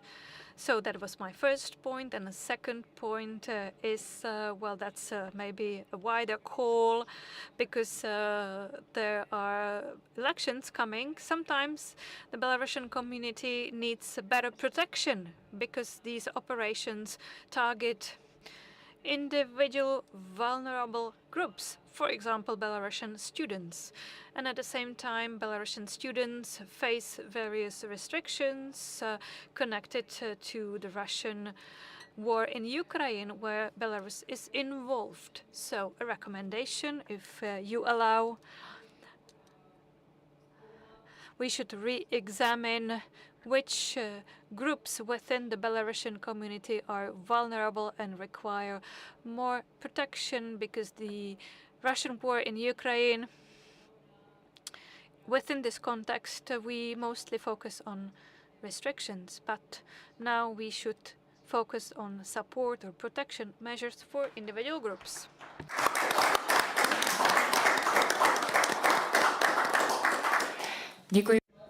Thank you. And now, last but not least, Pavel Žáček from the Association for International Affairs. Will also be in English, and we will look into the Central Eastern Europe and how Czechia is actually standing when it comes to disinformation amongst all of the other countries. So I bet everybody.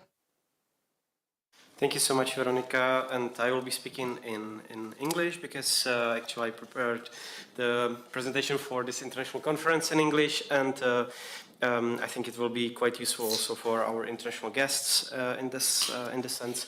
So thank you so much for inviting me, and once again, big thanks to Pavel Žáček for organizing this and bringing us all together on this important topic. I'll be focusing on actually two things. So I will be trying to synthesize what we have heard in this panel. I will be actually offering you a comparative view of the region of Visegrad countries, but also Eastern Partner countries. We heard just before me from Kristina about the situation in Belarus, but also before from David, actually from Armenia, before from Marcin, actually about the Chinese influence operations, and heard a lot about Russia as well.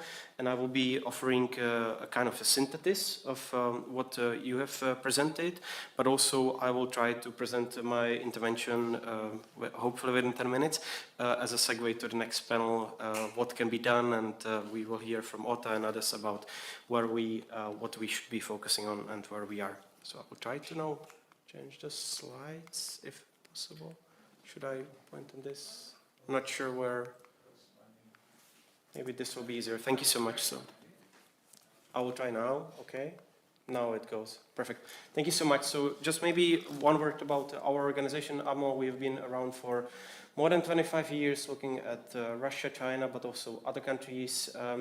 Myself being the lead on Eastern Europe and a lot of security-related issues, including disinformation, but also hybrid threats. And we actually are very proud that we can be here and also contribute to raising the awareness and public information level about what is actually one of the biggest challenges for us nowadays. So where we are now in Czechia, I will try to quickly summarize. Actually, we are facing challenges, as we heard. What David mentioned related to Armenia is not very unfamiliar to us in Czechia. We are under deep pressure from Russia. There is both an information segment to it, but of course there is a much wider spectrum of tools within the hybrid toolbox. We speak about cyber, we speak about intelligence operations. We heard a lot about that actually from colleagues before. There is much more actually that is happening around us and towards us. You know that Czechia together with the United States were the two first countries put on this popular list of Russia among the unfriendly nations. We were before Poland, which will make me very proud about this, but of course, you know, and before also Baltic states, which are normally the usual targets here. So that's just a sign of recognition. Of course, Russia is not standing in isolation. Marcin told us a lot about China as well. Belarus, we should not forget about, as Christina mentioned, and of course there are other parties, other malign actors such as Iran or North Korea. We also can spot about that. I will show you examples about how many things changed after the 24th of February 2022, but how things somehow got back to quote-unquote normal. So the disinformation ecosystem again being very active and again trying to undermine the trust in institutions, so chaos and so on and so forth. And here we also have to be frank about our vulnerabilities and internal weaknesses, which Russia likes to abuse and, of course, sow chaos and undermine public trust when spreading online manipulations, but also making use of proxy actors at home. Unfortunately, we do have them, and they are very present in the campaign as well. Now, I promised to you that I will be offering a comparative view of the region. So this is actually just a small insight into our work in which we focus on the Disinformation Resilience Index. This is a comparative publication that offered a point of view of countries across the V4 and Eastern Partner countries, so 10 countries together actually, and we try to evaluate their readiness and preparedness in terms of actually them being resistant to disinformation, but also other malign interference and influences. We both have on the map Georgia that was mentioned, Armenia that was mentioned, but also Belarus that was mentioned. In that sense, we offer a comparative view in between 2020 and 2024. You see that the left side of the slide, actually, you have the comparison actually in between the two indexes that we made, and you see especially in two country cases, be that in Belarus and Hungary, significant decrease of the countries being resistant to disinformation and rather prone to actually be manipulated both by Russia, China, but also domestic influence agents. We assess each of the country in three particular categories: societal resilience, legal institutions, but also and the legal framework, and also media and digital resilience, speaking about the independence of the press. I spoke about Czechia briefly. Yes, this is the next one. So I spoke about how many things changed in Czechia, and you see that in most of the comparative graphics and categories here that was offered by Globsec in that year. Czechia is scoring very highly, actually. It is both related to independent press.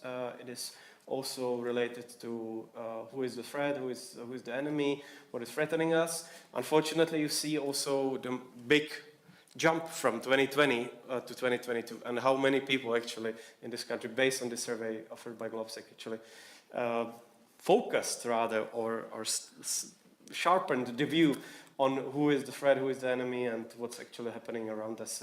You see on the right side that Czechia was actually the highest, mostly perceived threat by migration, actually. That is one of our vulnerabilities, and also the traditional Eurosceptic view that also in the middle graph offered quite a negative view of how much the EU is to interfere in our identity and values, actually. So that's actually something that we need to be aware. Here, another very healthy comparison. Here, Czechia is scoring quite highly when it comes to having a look at Russia and Ukraine, where we see that the country actually is having a very was and has been probably having a very clear view of who is the foe, who is the friend, how Ukraine is actually scoring rather highly, showcasing leadership and also resistance against the Russian aggression, but also, of course, where the whole situation is, should be aiming next. So that's actually a very healthy reaction of the Czech society that was visible in 2022, even if, of course, we are 3.5 years away from this and the opinions are also changing on the side of the Czech society. Here I go back to our domestic field in Czechia and present some of the challenges, and I hope Ota will then present us with some of the solutions here to those. Of course, we are still facing some of the ongoing problems and longer-term issues actually with the Russian investment in this country, both in terms of the elite capture, but also, of course, corrosive capital investments. We are having still problems with transparency of ownership and, of course, implementation of sanctions. But, of course, the dirty capital is finding its way into Czech politics, Czech media, and elsewhere. We still face ongoing issues, even if a lesser degree nowadays, of Chinese capture of primarily know-how, intellectual property rights, interference in academia, media, but all public affairs as well. You saw how much actually changed when the Chinese capital entered in Barandov TV, and how the perception of China actually changed after that kind of money actually started interfering in the public display of certain issues. We still have problems with the anti-systemic nature of part of our society, but especially part of the organized circles. Nowadays we can speak about the movement Svatopluk, we can speak about others, you know, these are very strongly positioned anti-systemic movements, you know, that are deeply rooted in one part of the society. It is not a huge part of the society, but of course they can be dangerous, and we need to be aware of this.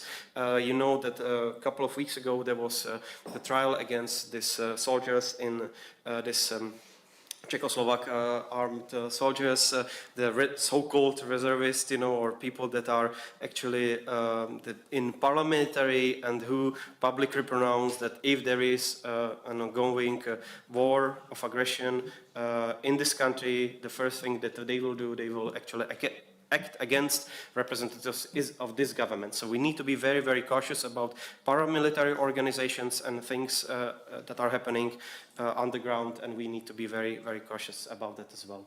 We also need to be aware of some limitations on the state side and some of the vulnerabilities that I already mentioned, longer-term prejudices, perception of the EU, but also some other actors around us.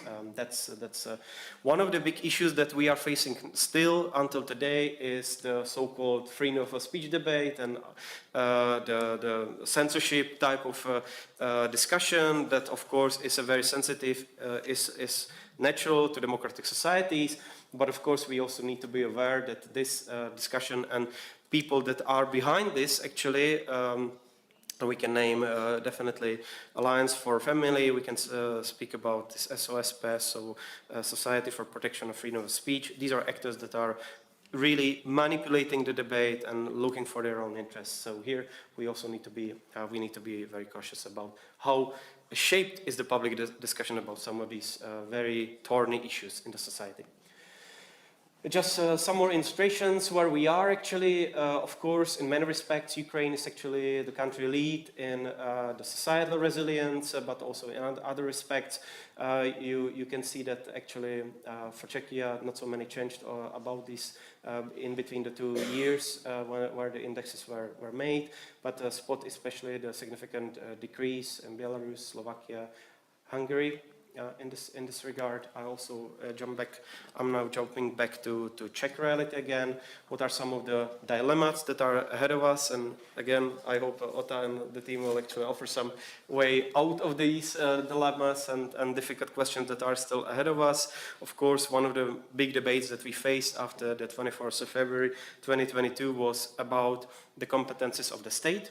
how far it should go, where should be the limits, if, for example, the state, and this is a simple question but difficult answer, if the state should have a competence to switch off a website. There was a major discussion about that, about the so-called red button, if the red button should be on the side of the state, what should be the check and balances, where this should start and end, and so on. Of course, these debates are coming back to some degree actually with the National Adaptation Law for the Digital Services Act here once again. We also need to have and conclude about the discussion about if disinformation is actually a real threat or is a significant threat to the society. There are some actors on the state side that are not quite convinced about that, just to put this diplomatically. Of course, if we have a look at this at a wider perspective, when considering the hybrid threats, this is probably an easier category to work with. Much easier to grasp and work along these lines, but disinformation and information manipulation as such, this is actually something that is still being an issue and actively being discussed. Of course, another dilemma and another thing that we need to quite conclude about how far to go and how to do this efficiently is how to actually set a channel of cooperation between the state and civil society in a wider sense. Here we also list about media, independent media, what are the good lessons learned, how we can be more efficient, how we can be actually promoting this. There are some really interesting results of this cooperation. For example, when introducing recently the concept of 72 hours about a crisis preparation for the Czech society. So that's actually one of the interesting results where also civil society and other actors contributed to this.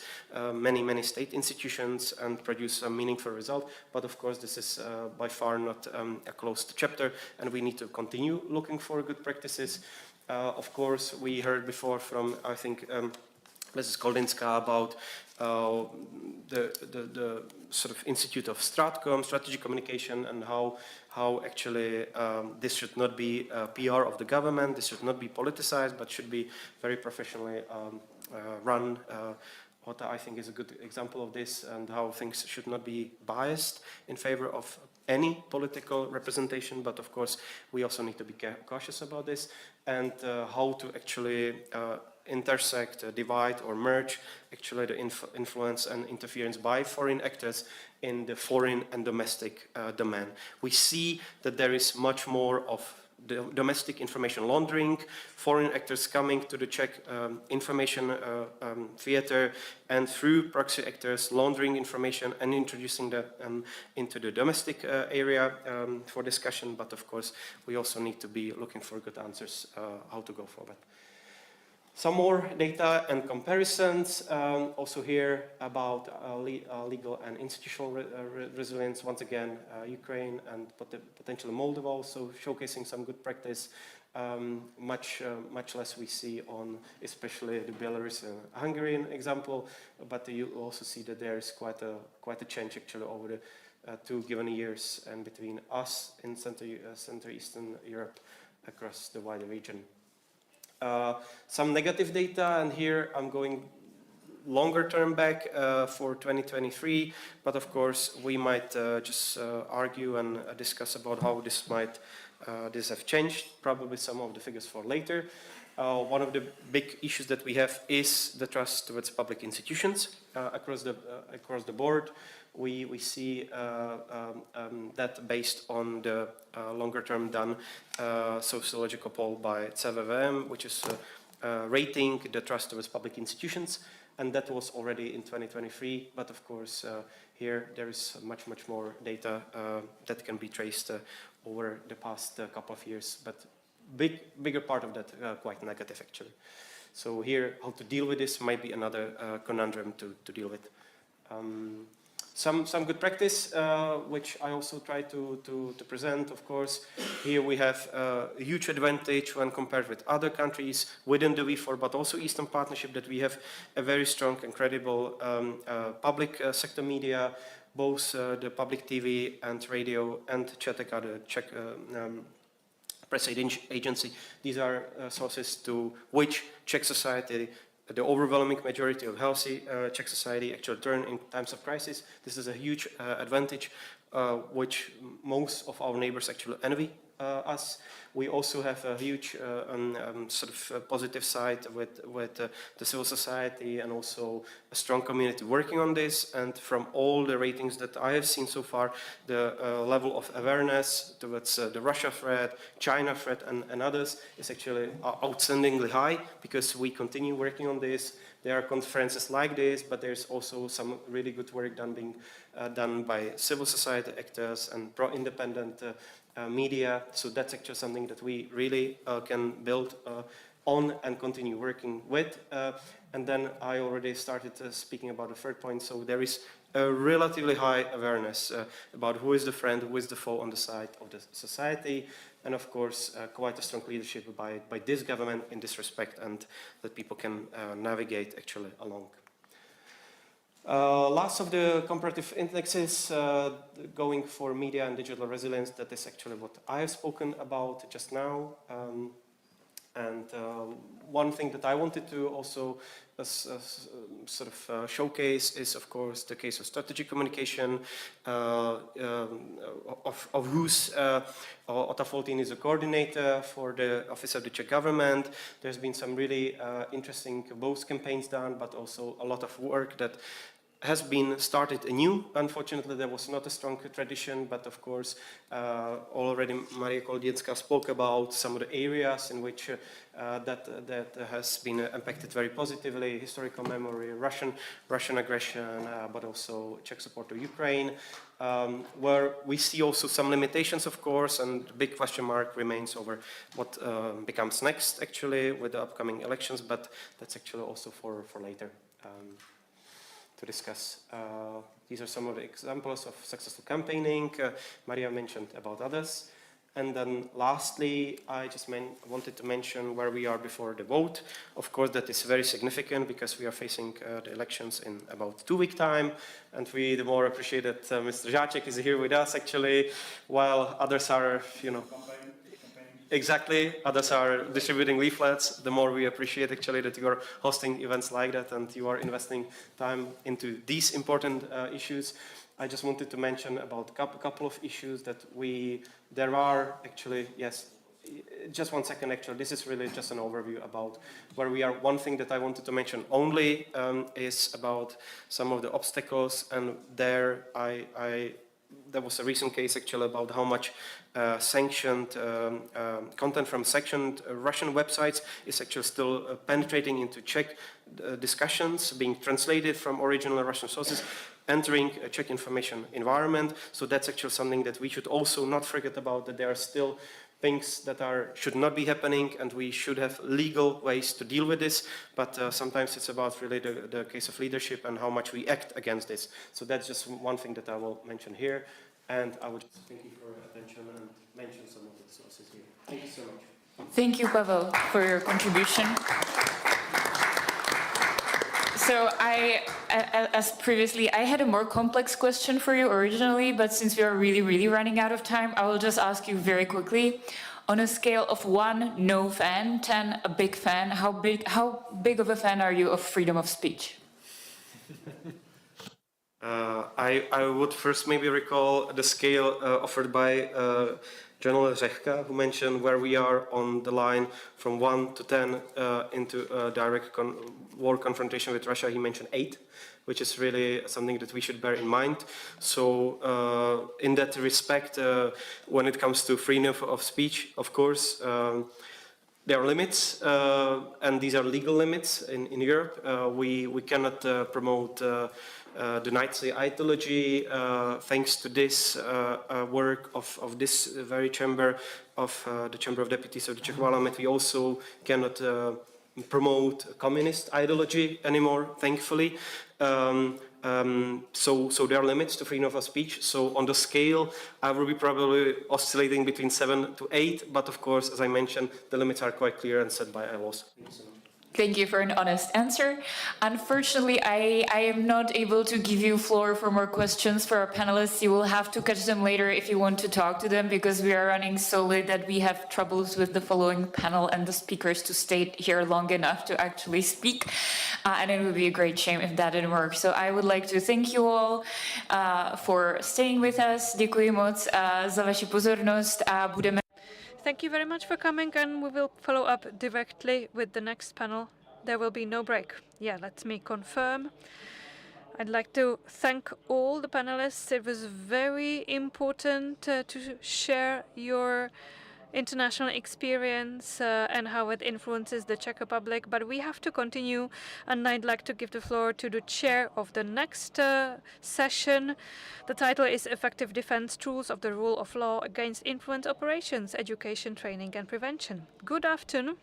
This is a conference marathon that we have to endure, but please sit down. And we are nearing the finish. Please join us for the last stretch. Since this morning, we have mapped the ground, the current situation, and actually the result is not making us feel very comfortable.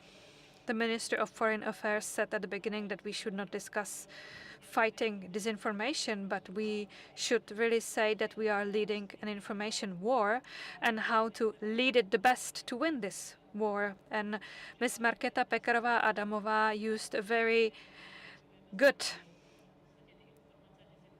parallel. She said that on the front we fight drones, and the disinformations are also a form of drones. So we have rockets to shoot down drones. And what do we have to shoot down disinformation? That is the topic of the last session. We have heard many examples from abroad today that are quite similar in some aspects. So what can we do with this? What are these shields against disinformation? Because as we heard in the previous session, it's not about one silver bullet which will save us all, but we will look at this during the next session, and I'm very happy to introduce our distinguished guests. First of all, I'd like to welcome Ondřej Kundra.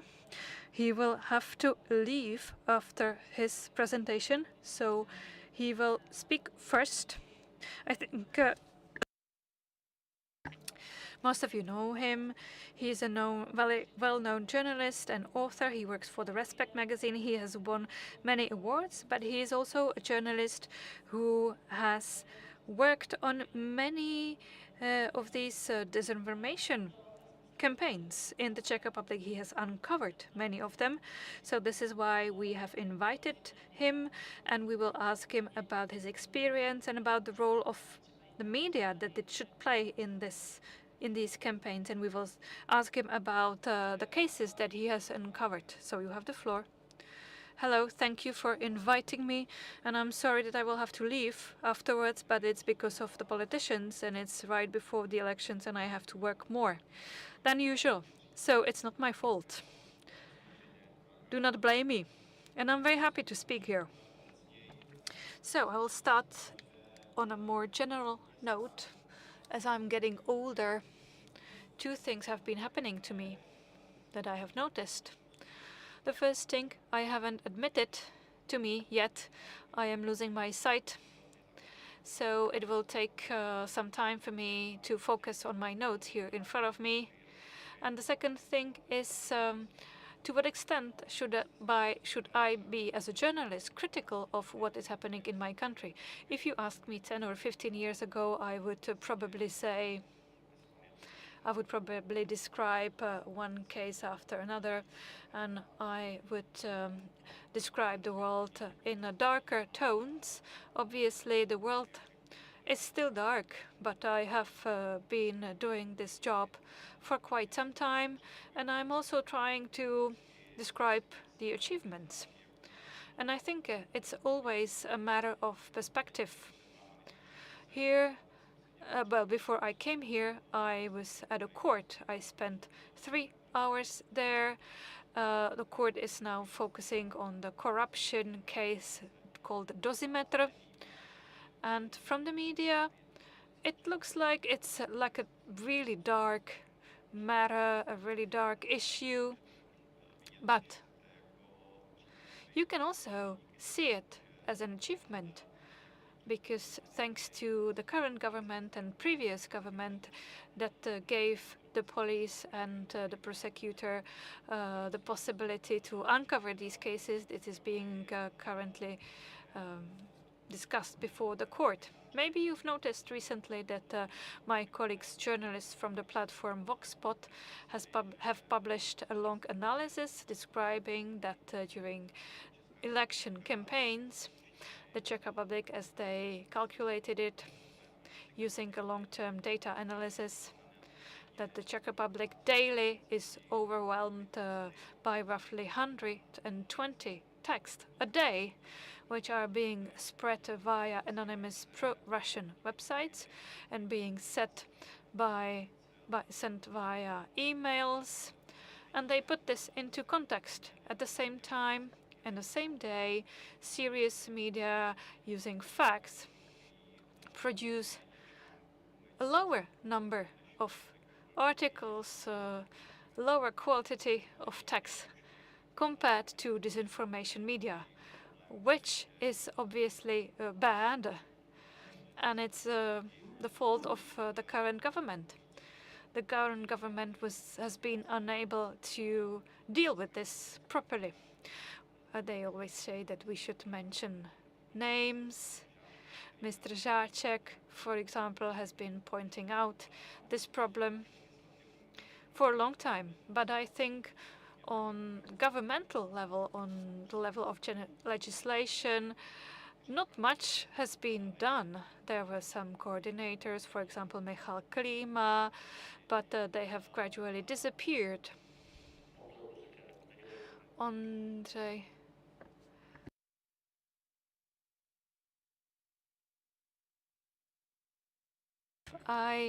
Were representing disinformation websites, I would say that they are trying to switch my microphone off. Yes, I will switch your microphone off later. Okay, thank you. So we could mention more and more names, and unfortunately this was not successful. So this is the negative aspect. Jak jsem říkal, mám tendenci vidět i věci. But then, as I said, I try also to look at the positive aspects, and one of them is, for example, the disinformation website called Voice of Europe, which has been revealed, and the intervention was, I think, very comprehensive. When I was starting back in 2014 to reveal the disinformation websites, frequently the problem was that these websites were very anonymous and that they are churning out many pieces of text, pieces of content. But Voice of Europe was a case revealed by the security service, and in 2013 or 2014, some of the disinformation websites were totally unknown to us, while now there is a significant progress in terms of our understanding of who is behind them. There is one pro-Russian guy called Viktor Medvedchuk, a man who was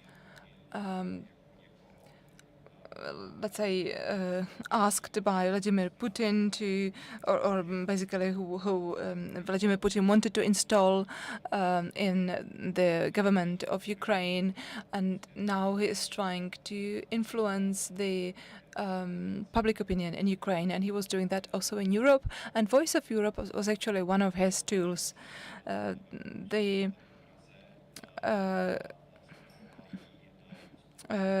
center of Voice of Europe was here in Prague.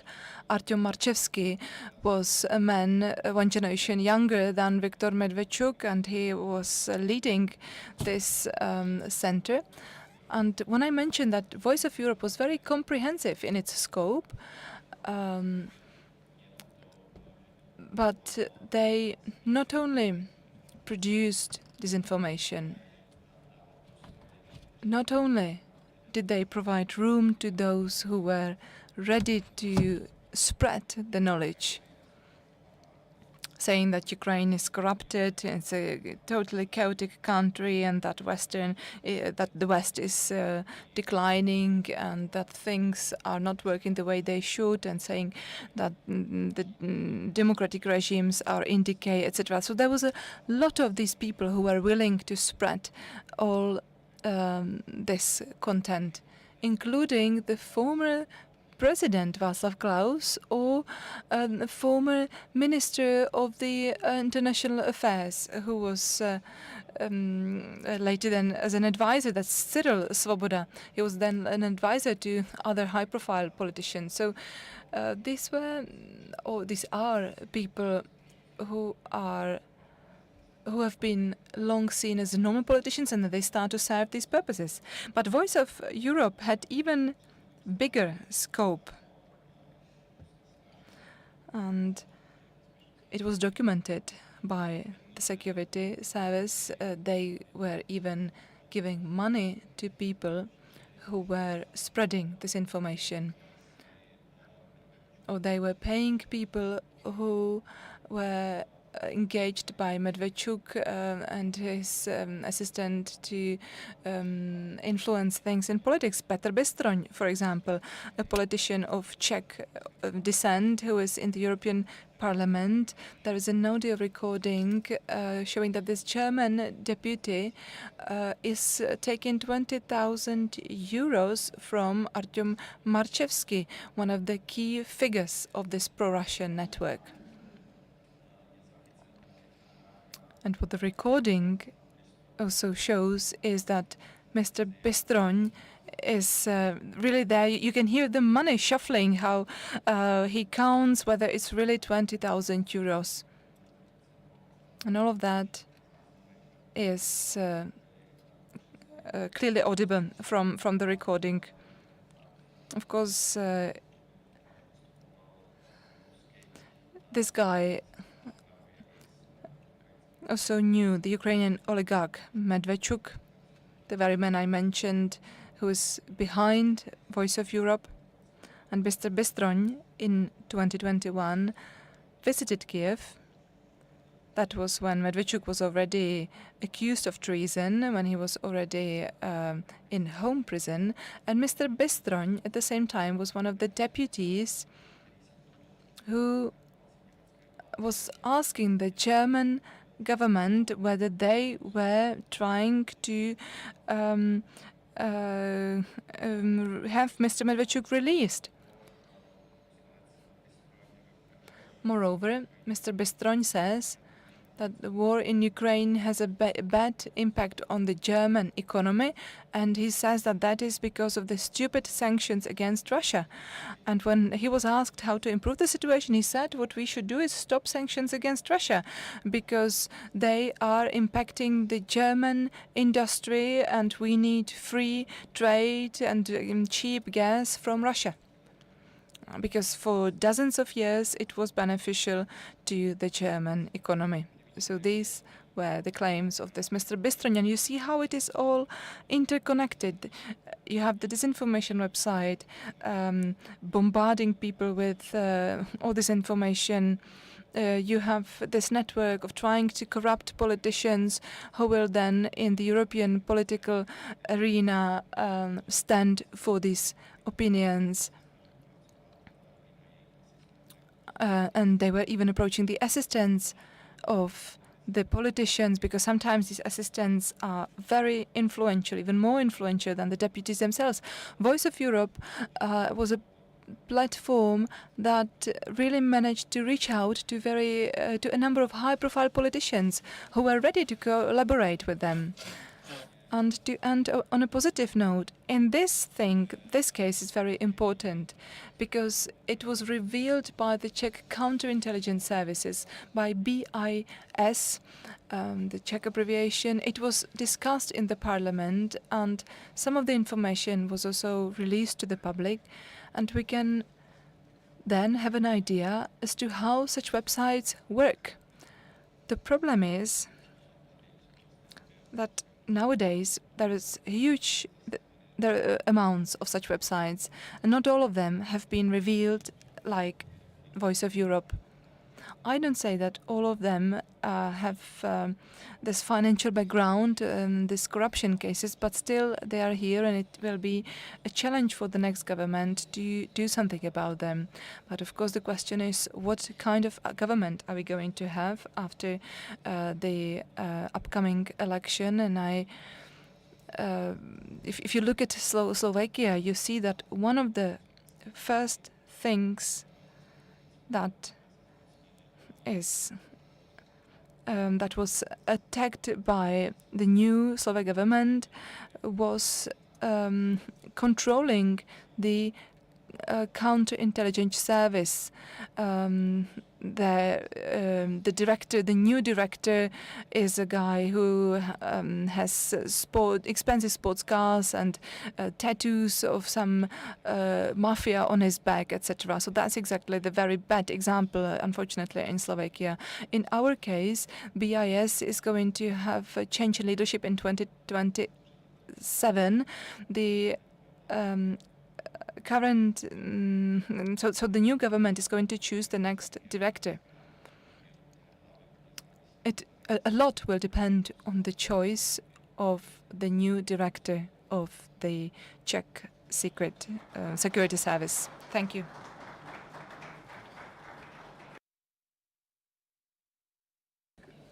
Thank you. Thank you. You mentioned the problem of anonymousness in media. And that's also the problem when speaking about social media. We have some rights, but we also have some personal responsibilities. And to what extent can we still be anonymous? This is again going back to the debate of the freedom of speech versus restricting the freedom of speech. Is it possible in a democratic society, given that there are all these operations, to stay anonymous, be it on social media or in conventional media? Should there be maybe some tools that would require that you reveal your identity, that you accept the responsibility for what you say? Well, I can't really advise you on this because I would have to sit on Mr. Žáček's chair. So this is not in my hands, and I am very careful about giving any pieces of advice as a journalist. This is really up to the politicians, which methods they choose. In my case, you always know who you are dealing with. I'm here, you see my face, I'm telling you something. I wrote some texts, I wrote some books, I regularly speak in the public. Sometimes I may do something stupid and you can attack me for that. You can hold me accountable, and I am responding. I try to be available. I try to respond to people also on social media. I try to respond also to the criticism. Politicians frequently feel, by the way, that they are very much criticized, but I think that that journalists are criticized even more, or at least to the same extent. But this is not to complain.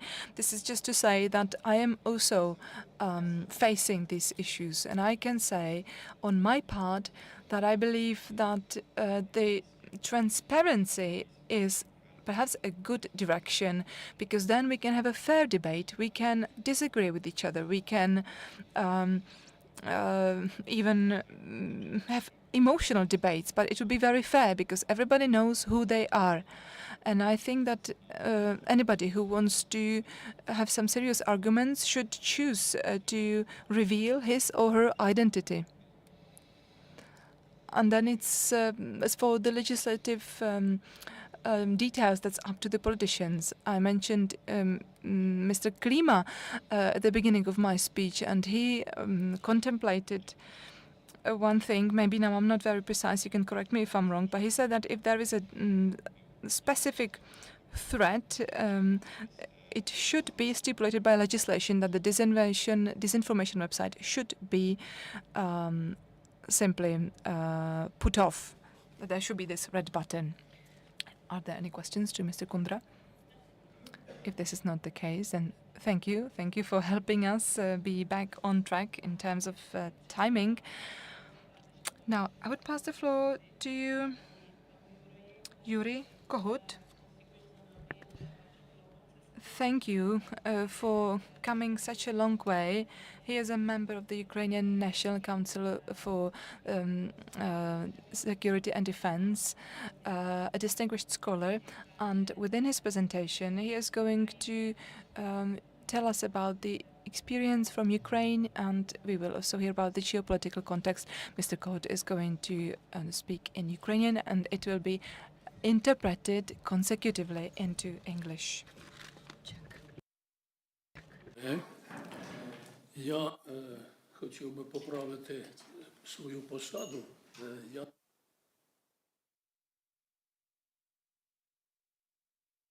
Вибачте, да, компанію. І, безумовно, колись я був працівником апарату Ради безпеки. Сьогодні я хотів би, щоб ви мене почули як фахівця в сфері безпеки. Dobrý den. Good afternoon. I just wanted to say I am no longer a member of the council that was mentioned. I am here now as a representative of a private company, and today I will speak rather as a security expert.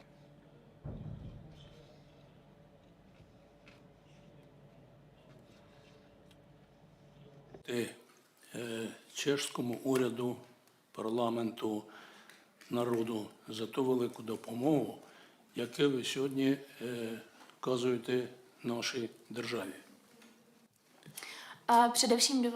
First of all, I'd like to thank Mr. Žáček for helping me, and I'd like to thank the Czech government office, and I'd like to thank Czech society for assisting and supporting Ukraine.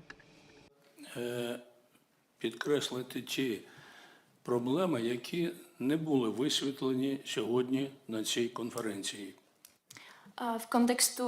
In the context of the important topic that we discussed today, I'd like to highlight some important facts that haven't been mentioned today so far. Да, включаємо. Да. У вас буде можливість послухати на англійській мові інформацію, яка стосується гібридних війн і протидії, а я попробую доповнити те, що буде сказано в презентації. Now you will be able to watch a short video in English about hybrid threats, and then I will just say something briefly about the video. Підкреслити, що основними об'єктами інформаційної зброї сьогодні в кожній державі, в Чехії в тому числі, є держава, суспільство, компанії, і державні, і недержавні, і особистість. Можна перевести. Основними об'єктами, по яких використовують інформаційну зброю, це держава, суспільство, компанії і особистість. І на цю сферу, на мій погляд, має бути направлена вся політика кожної держави. The main subjects targeted by disinformation weapons are societies, individuals, and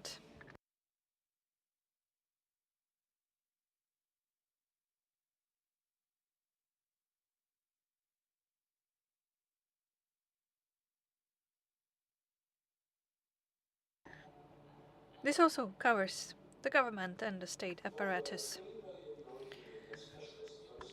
For the safety of critical infrastructure. What could go wrong? In Germany, an innovative fire station burned down due to the lack of its own security system. Greetings. My name is Yuri Kokut. I am a Ukrainian military engineer, a speaker of London Security University, and the principal of the International Academy of Security Management. Russia's hybrid war against Ukraine caused a drastic change in Europe's security order. Disinformation, the cynical weaponization of migration, cyber attacks, sabotage. One click can switch off power grids and plunge whole cities into the dark. First signs of hybrid warfare manifested in the 5th century BC during the Athens-Sparta conflict. Same Russia for centuries has practiced hybrid warfare to illegally annex territory from its neighbors. Ukrainians have fought against Russian aggression for generations. No wonder. We have learned how to manage hybrid threats effectively. Ukraine shares common security interests with the European Union. The International Academy of Security Management brings to the European security table an innovative approach, a comprehensive video learning course on all hazards risk management for critical infrastructure. The video learning is built upon my years of experience in operational and decision-making exercises. Since the Cold War era, I have set up security systems to support resilience and preparedness of strategic national facilities. My patented framework and guidance in countering hybrid threats are effectively used by public and private actors in many countries. It can be incorporated into any cross-sectoral training and simulation on civil protection, military defense, hybrid threat management, and economic security. The educational program is transferable to any language and can be rolled out within a couple of months as a matter of urgency. The International Academy of Security Management is open to exchange our expertise and best practices to promote common security and preparedness culture. Partnership requests can be submitted via contacts on the screen. It's time to take responsibility for security in Europe, unless you want to be the next fire station putting out its own flames. The International Academy of Security Management. Safer together.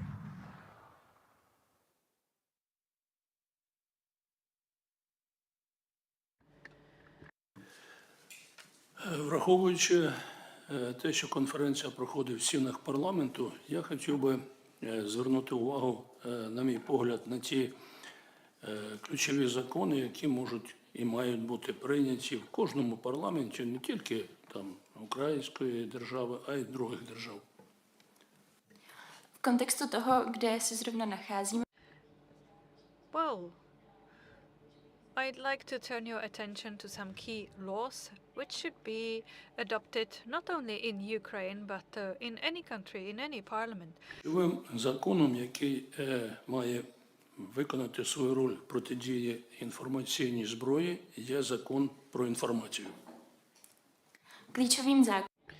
A key law which should serve as defense against disinformation is the information law. Законом, який має працювати відповідно до тих загроз, які несе інформаційна зброя, має бути закон про державну таємницю. Druhým. The second law, which is no less important, is the national security law, or national secret law, sorry. Який має значення, з яким ми спіткнулись в Україні, і ті проблеми, які сьогодні важко вирішувати, це є закон про технології виборів вищі органи влади кожної держави. Třetím zákonem. Third law with which we have experience in Ukraine is the law on election technology regarding the highest office. На першому етапі формування депутатського корпусу ми маємо добитися того, що в парламент пройшли фахові люди, які в змозі вирішувати самі важливі проблеми, які є перед державою. Proč o tom mluvím? And why am I speaking about this?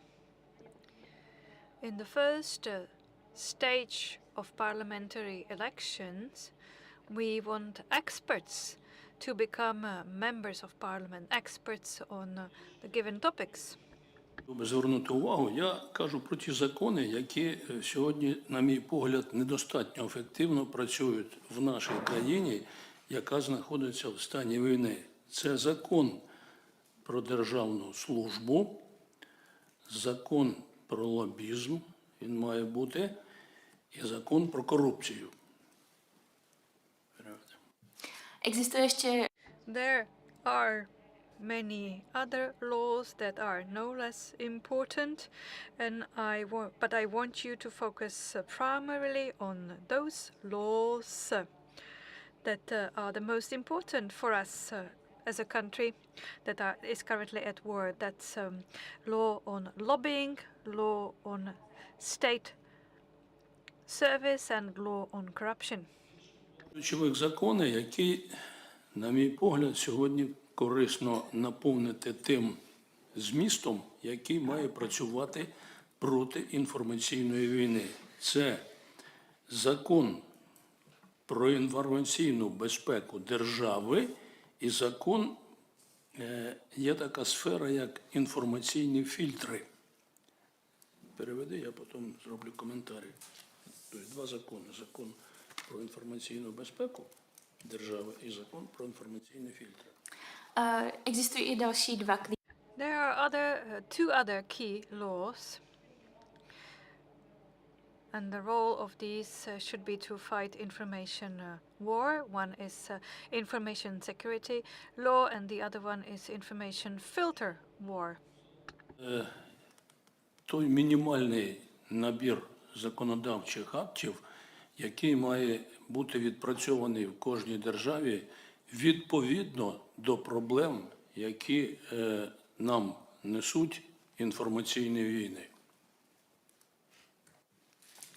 Myslím si, že je to I think that this is the minimum set of laws that should be adopted in any country with respect to individual threats that these countries are facing. Поки ми не вирішимо питання стратегічних комунікацій, які дозволять ці закони адаптувати до того стану суспільства, в якому вони мають виконувати свою роль. These individual laws will not work on themselves until we solve the question of strategic communication towards society. Слід вирішення тих питань, про які говоримо, роздали вам перелік робіт, які за останні 5 років відпрацювала наша компанія в сфері інформаційної безпеки держави. Vlastně jako doplněk jsme vám... You have received information on the publications that we have published recently, publications on information security. Можливість виступити в такому важливому, державному, такій важливій державній інституції, як парламент. І друге, хотів би, якщо будуть питання, відповісти на питання, які, можливо, у вас появилися в ході мого виступу. Спасибі. Neposlední řadě bych... And last but not least, I'd like to thank you for giving me the opportunity to speak in such a distinguished institution. And also, if you have any questions, I am ready to answer them. Thank you. Děkuji moc za váš příspěvek. Thank you very much for your presentation. You can applaud.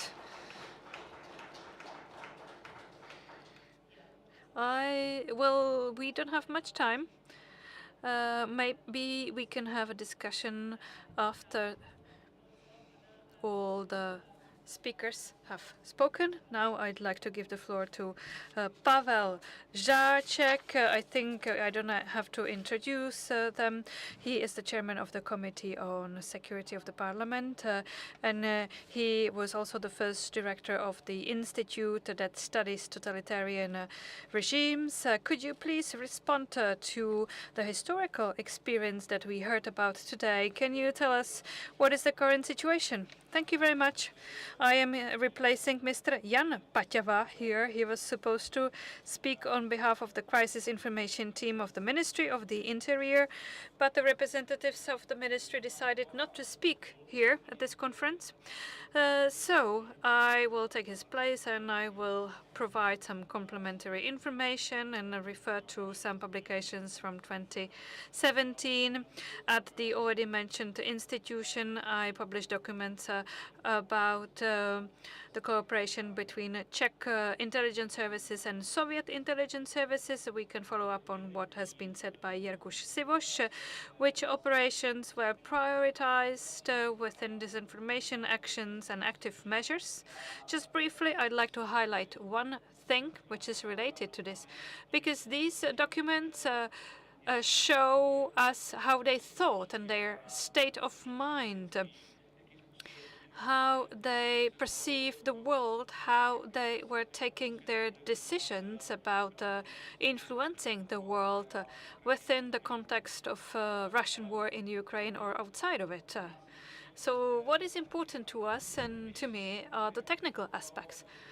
Well, the decision process before 1989, when we were a satellite country, we had satellite security institutions which were part of state security. This is how it was built.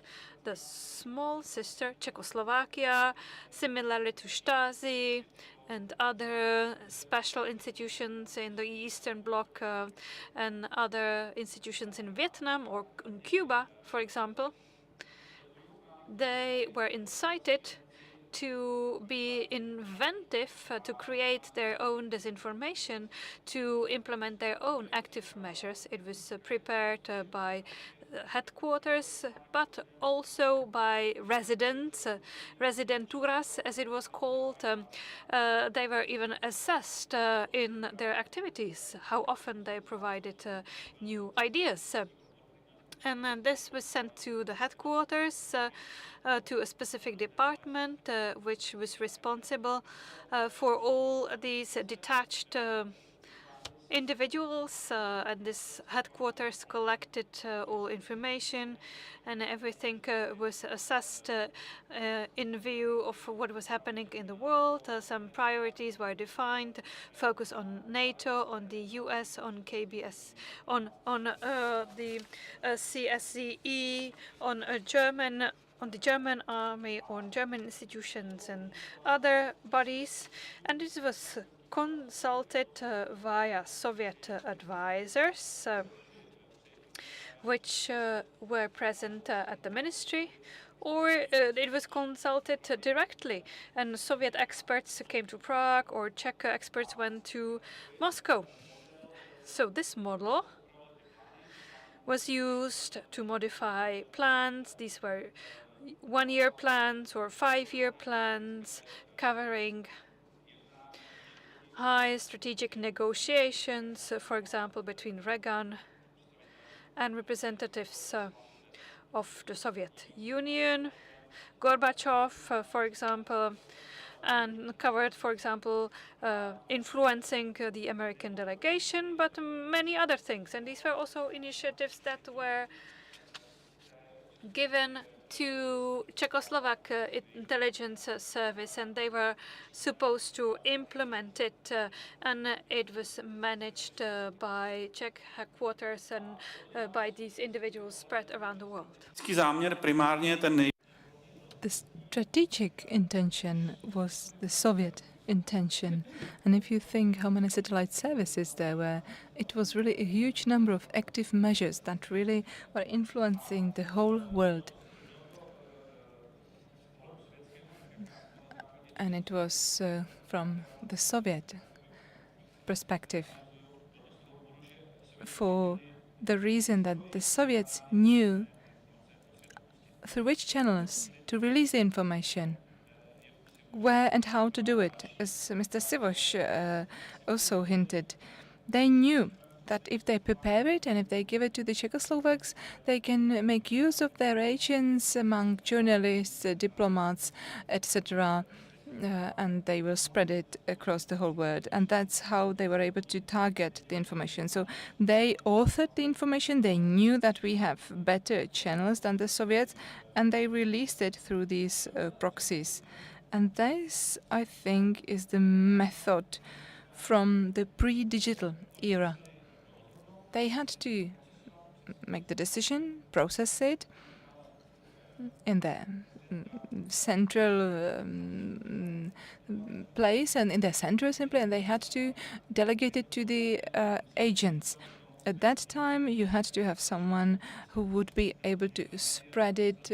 For example, some editor in the newspapers or in the radio, someone who was able to influence the released content. So there were people who came, gave it to the agent used it, but for example, then it failed because simply the editor was not able to make sure that it would eventually be released. So these were the technologies before 1990, before the collapse of the Soviet Union.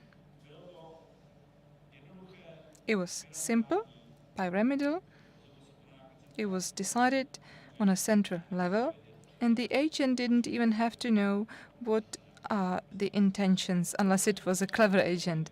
And then now we have this digital era, where you don't have to have this link to a journalist or an agent. You have social networks and social media, and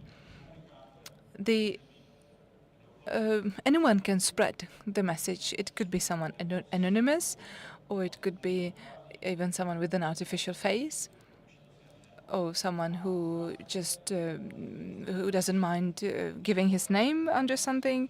And again, it is central, it is centralized, but the decision-making process, and this I think we can study well in the archives, will probably be the same, which means that, again, someone is doing it as a comprehensive operation. It has a number of individual measures, disinformation campaigns. They are all related to some date or some event, and their goal is to influence the perception of President Trump, for example, before some meeting, etc. Today, you can do it on an operative basis. You can do it very fast, because the events today are happening very quickly. And another advantage is that while before you had to pay the agent, you had to have some physical contact with the agent to provide money. Today, you don't need none of that. And to distinguish it, there were, in the communist system, standard propaganda institutions led by the Central Committee of the Communist Party. In our case, they had their own official propaganda department, and this was propaganda meant for the domestic audience. But then in it you also had the security apparatus and the intelligence apparatus, which was drawing on the model approved by the Central Committee. But they were feeding the information there. The committee was feeding the information into this apparatus. While today, if you look at the archive today, the Rudé Právo newspapers, which was the official propaganda, in the back, before the sports section, where you had the events from abroad, they were mostly influenced by the propaganda, but formed by the disinformators from the intelligence or counterintelligence section. So it was a double-cross system. The official propaganda had its primary or secondary goals, and the goal was to influence the public both at home and abroad. Today, you can't really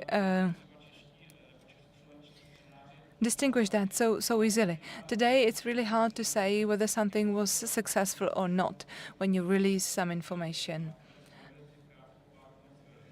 Shortly after the fall of communism, I had the chance to witness it firsthand when I was among American students, and we were thinking in a completely different way than our American colleagues who simply had a completely different mentality. Today, it is easier for the organizers and more difficult for the society to navigate. Someone will produce this information. It is no longer centralized, or let's say you have the presidential administration, but it doesn't have to be, it's not like there was this central committee. So let's say it could be Putin who has some political request. He decides which of the institutions is going to spread the disinformation active measure and in which format. So to an extent, they continue the practice of KGB, although today's post-KGB services look differently. You can, for example, have it funded by private money from some strange Russian capital. It doesn't have to be carried out by members of the security apparatus. This could be civilians, and they will be carrying out very simple operations. The process of decision-making is shortened, the implementation process is shortened too, and you can just release it to the world against whatever claim. And this is why it is so difficult to go after these disinformation campaigns. Because you have the fifth column here, which just adopts it without being in direct contact. They just adopt the information. And they multiply it, they spread it. They spread it among the target group. And it is very difficult to qualify it legally, to go after that, because you could interpret it as just stupidity or political opinion or simply something else that is protected by our constitution. And that is why I wanted to point it out when we spoke about Voice of Europe.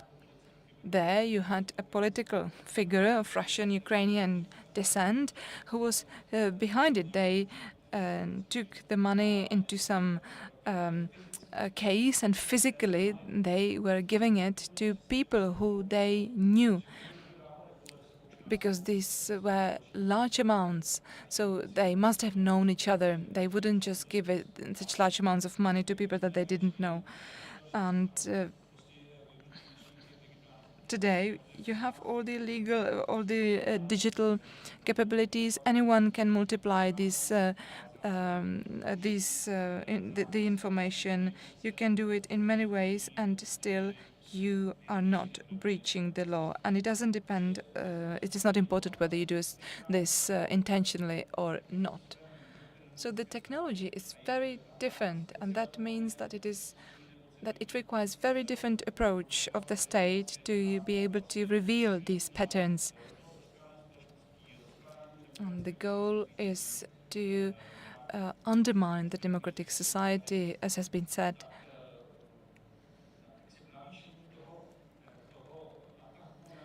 And to increase the attack on institutions and the individual segments of the democratic society is the intention is very clear. Last thing I want to say, the non-democratical states have basically unlimited resources for that. The technology is cheap to create fake news, to create half-truths, etc., and to send them. This is a question of not very big money. And it is also very simple. And moreover, for them, it is extremely important. And that is why we have to focus on this and pay attention to this.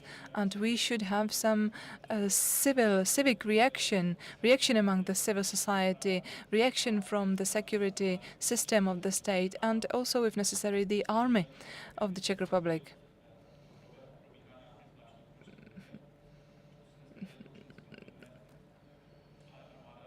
The army has to be ready that once this will potentially go into another stage,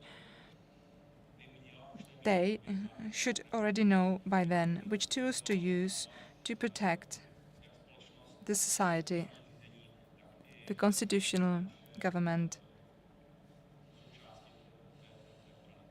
and the whole state, and not only in the context of the Czech Republic, but also in the context of the collective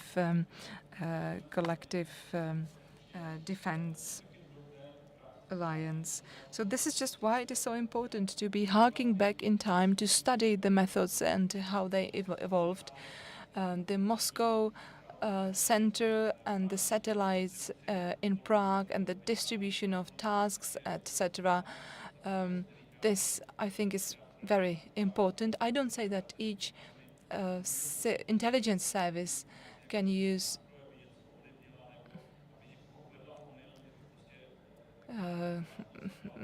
that this knowledge will be the silver bullet, but the collapse of the Soviet Union and the collapse of the satellite systems meant that physically there were less, and the volume of disinformation was smaller. Once Vietnam and other countries were not also in the sphere, and you just had Russia with a limited number of agents. But today, as you have more tools and as you have more actors, again, the number of the pieces of disinformation and these operations is growing again. And maybe we should deploy artificial intelligence, I don't know, to simply make up for the huge number of these operations that we are seeing today, and to be able to counter these and respond. Thank you.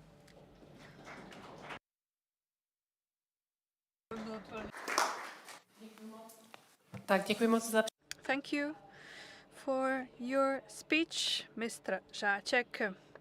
We could sum it up by saying that those who are ready are not surprised. This is why we should get ready. And I'd like to now give the floor to someone who has been mentioned at least 4 times today. He will tell us how to prepare. It's Otakar Foltin. He heads Stratcom. He also is the member of the military office of the president. He has been awarded many distinguishments for what he has done for this country. And he also is a favorite target of many disinformations, of a lot of disinformation that appears in the public sphere. So I will be very open, as I always am. Maybe you noticed, some of you, that I fell asleep 2 hours ago. It's not because I was not interested in what was said here, and it was not wrong, but I have heard it so many times, like many others. Even though there are many good speakers here, and the organizer is great and he is passionate about the topic, but I haven't heard anything new here today. What we've heard here today, you all know it. Mr. Žáček mentioned what the Russian or Soviet propaganda was doing, the Russian empire, KGB propaganda, what they were doing here. No one questions that. We all know that. It's a fact. But there were no explosions. They were not killing people. They were not manipulating whole groups of Czech population, because Czech collaborators were doing that for them. And the end of the 80s, they were less aggressive than currently Russian secret services here in the Czech Republic. It was not a time of the worst war in Europe since the end of the Second World War. It was not in a time when hundreds of thousands of Ukrainians are actually fighting and shedding their blood for our security. And we are discussing this here today. I think that for a normal soldier, the word hybrid doesn't make much sense.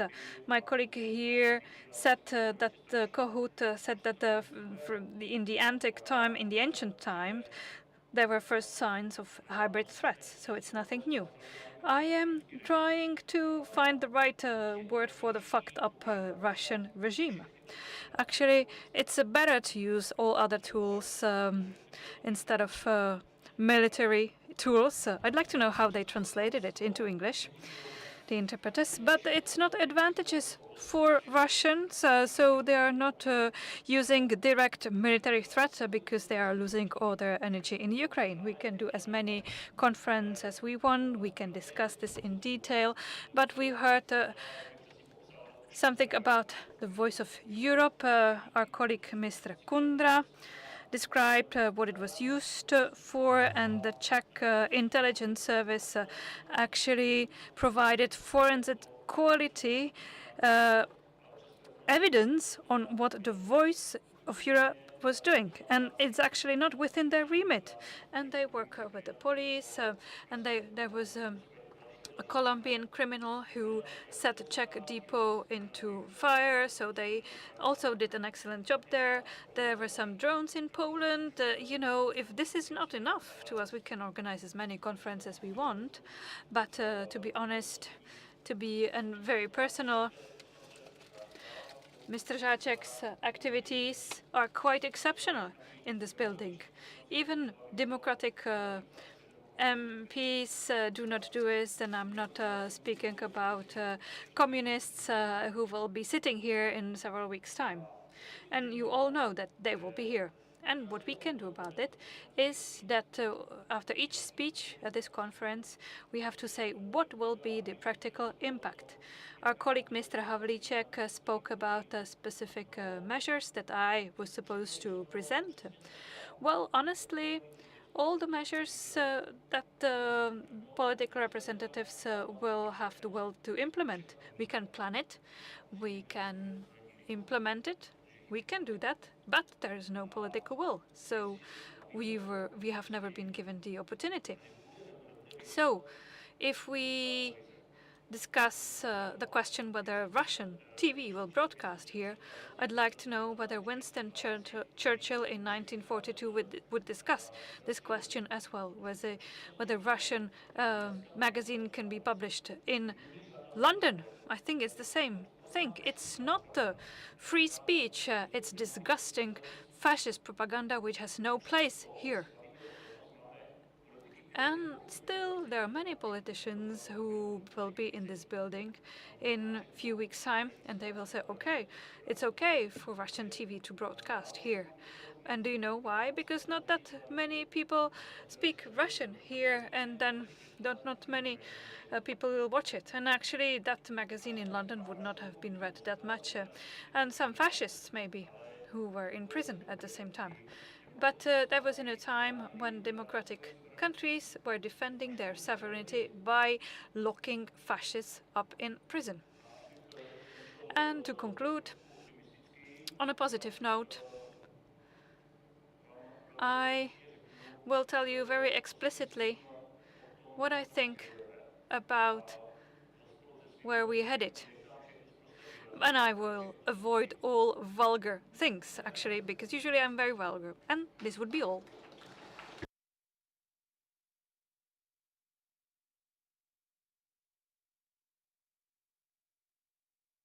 So, actually, this is what I wanted to ask. I wanted to ask where we are headed. So I am not asking that question anymore. And now I would like to open the floor to the audience. Do you have any questions? Hello.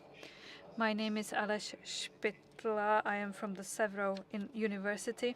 Thank you, Mr. Foltin. I am from Ostrava, so I understand.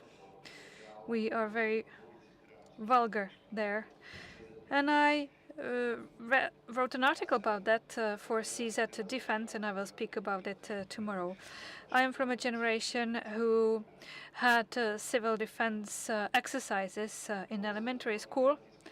I have been focusing on cyber security for quite a long time.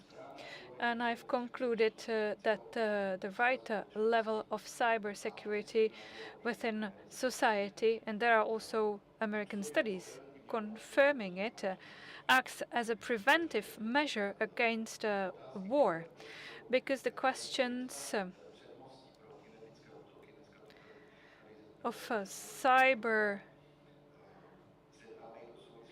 environment that is a prerequisite for actual attack.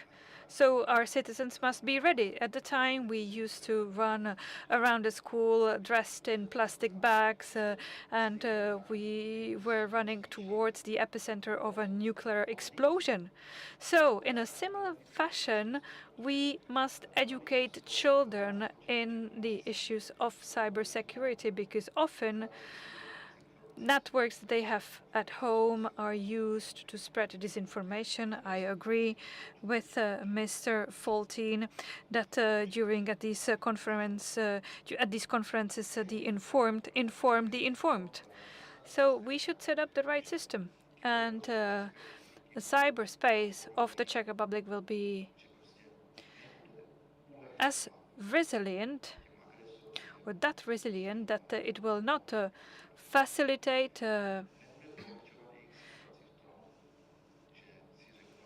or it will not make the situation easier to those aggressors. And they will not even attempt to attack us. We used to have a set of bunkers, anti-Air Force bunkers, and I think that we should have a similar preventive measure in place today. Thank you. Maybe we could be very specific, because people who are here in this room know how this should be done and what should be done, but they actually are powerless and cannot implement this in real world. But it's not our fault, but it also shouldn't be our excuse. Actually, it's always messy to reform a political system.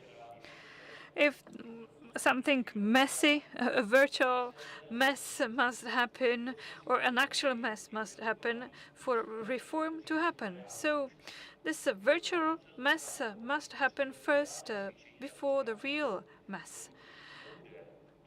We need a state-wide exercise, and at that moment the government should know that we are really in bad situation, and then they will implement a reform. We should really do a real exercise. Those who are taking part in this training or exercise should really not know what is the goal of the training. We should really practice for some kind of real threat. We should really practice it in real terms.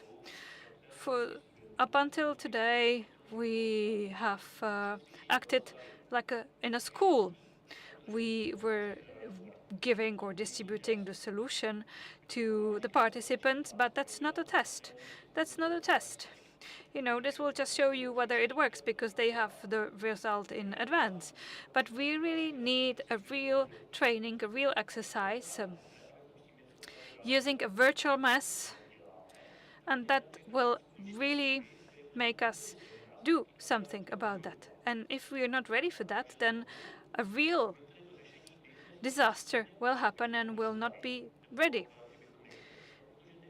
We are actually unable to do anything right now, which is okay, because in a democratic country, those who were elected by society are making the decisions. But they should really know how bad the situation is now. Let me give you a good example. That's the example of drones. A drone working group will not help us. We really have to use the Ukrainian experience immediately. Like immediately, Ukrainians have been offering this for free. And Czech soldiers legally went to Ukraine to gain this experience, and now they are being investigated. Are we normal? Are we normal 3 years after this war, the worst war since the Second World War, has started? So we should not go lightly on this. I really would like us to find ourselves in a situation when Mr. Žáček, who is really polite, is actually the right person instead of Mr. Foltin, who speaks awful openly. But no, this is not the current situation. But we really have to find ourselves in a situation of a virtual disaster, virtual mess, to get ready. So we have to get ready. So unfortunately, I'm really describing the reality. So in an ideal case scenario, after the elections, we will have very, very low opportunities for Democrats to agree with populists, because even populists don't want to face a big disaster. And they should prove each other that they're able to cooperate, because otherwise someone else will have to find a solution for us. I will follow up on this. Mr. Foltin said that I was a gentleman. That was a compliment, that I was actually more polite. That's what he said. That was a murderous compliment. But I'd like to highlight one thing. Our fifth column is wrong. They are interpreting the actions of Russia. And often we do not actually think about it. They have many motives. Sometimes people can see it as political outcome. In these pro-Russian groups, there are often people who don't have a past which is in line with their current beliefs. That's one thing. And the second thing is that they just want to be against the establishment which is connected with the EU. Maybe out of ignorance, or maybe they are stupid, or they are consciously working with for another country. And this is illegal, so they cannot speak about it openly, so it's hidden behind one of those already mentioned alternatives. But in these 3 or 4 groups, there are people who do not realize that they are the target of this infiltration and the imperial attack as well. Russia and other countries will use them, and they will throw them in trash. Now they're being used for multiplication, but later on maybe they will become useless. These empires, like Russia, often change their perspectives.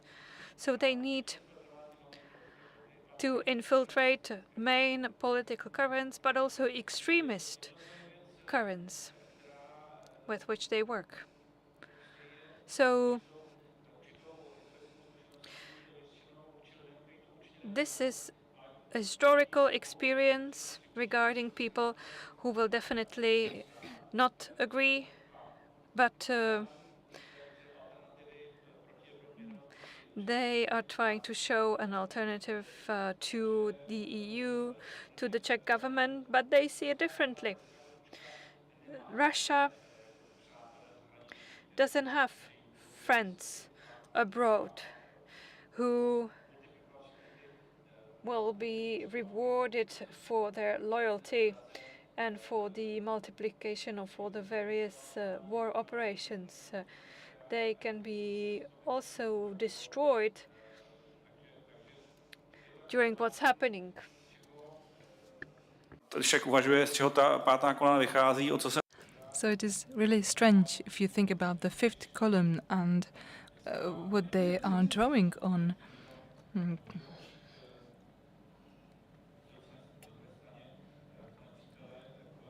When they just decide to help the external enemy out of lack of political invention or who knows why within, yeah, so what are they expecting?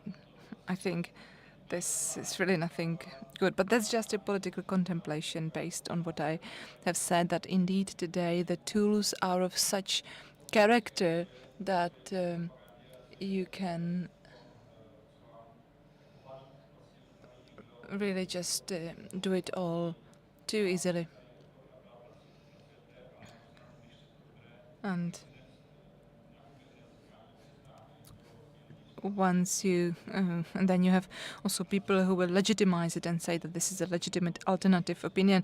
And when then you have on a Czech TV, people saying, no, this is my opinion, this is not from the Russian propaganda. But then if you look at it, it's really the very same arguments, the very same words.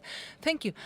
You mentioned education, and we didn't cover education very much here today, but we should look at the current review of the RVP, and you mentioned the civil security education. Nowadays, for example, there is a civic competence, or they call it the competence, civic and sustainable competence, whatever. And basically now these types of exercises will be back. And for example, the topic of sustainability and climate protection is now even more important, perhaps, than the security of state. So this is about political priorities. And when it comes to these exercises and this civic protection exercises, I mean, it's great if children are taught to save energy, etc. But given the situation we are now, maybe the priorities should be revisited. And maybe in this regard, the area of security should be strengthened. Yes, I am sorry. I was trying to fight for that, but after a couple of years, I just gave up totally. I was helping at two high schools, and I was helping to set up the curriculum, and it took so many years. It took 7 years for the Ministry of Education to understand that cyber was very important, etc. It was really impossible. If you have at home, well, don't you have more computers at home, more computers than people at home? If you count also fridges and phones, I think everybody has more computers at home than people. And children are not being taught how to deal with cybersecurity. The government simply wasn't able to see this as something important. Yes, I understand you, but it's great nevertheless that we have mentioned this area, because it's an area we should all bear in mind, and today we didn't really cover the topic of education. I see there is another question. Thank you. Hello, my name is Michal Kobečková from the economic newspapers Hospodářské noviny. And I would have a question to Mr. Žáček. Originally, I'm just redirecting basically the previous question. Mr. Foltin said that everybody in this room are aware of the threat that we are talking about. But my question is, what have you done, the government, in the past 4 years to change the situation? Aren't you afraid of the upcoming elections and the results? What did you do to prevent spreading of disinformation now in the context of the upcoming elections? I'm happy this was not directed to me. I will start from the end of your question. Well, this is the thing that you immediately link this to politics. When we installed Mr. Foltin into his function, I was here with Eva Dekroa, and based on experience and the discussion in the Chamber of Deputies, we formulated let's say, a thesis of how to disentangle this from politics. And now, 4 years later, you have again this question, but this is a tool for the protection of the state. This has nothing to do with everyday political life.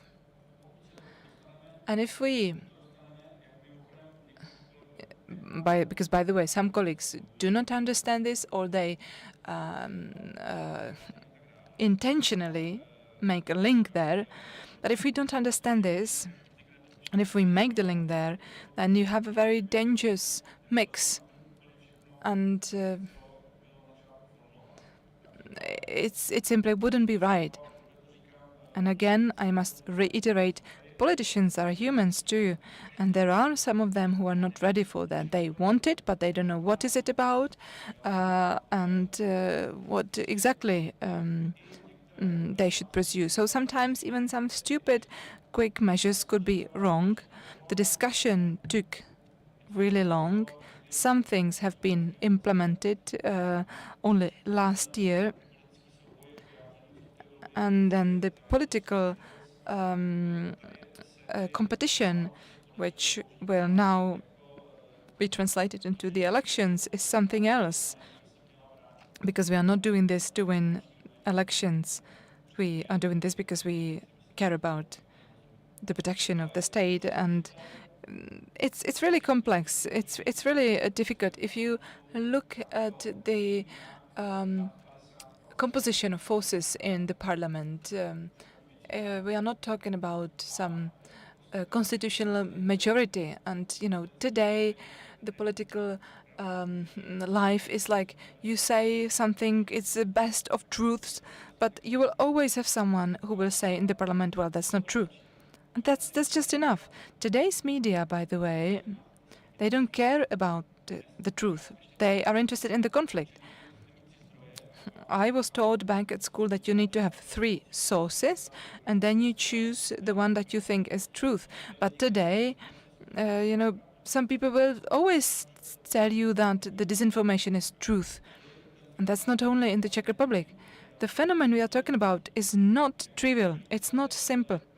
And how to disconnect it?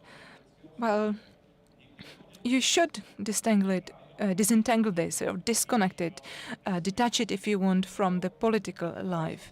Some people don't want to do that, but you should do that. And I'm not a pessimist, but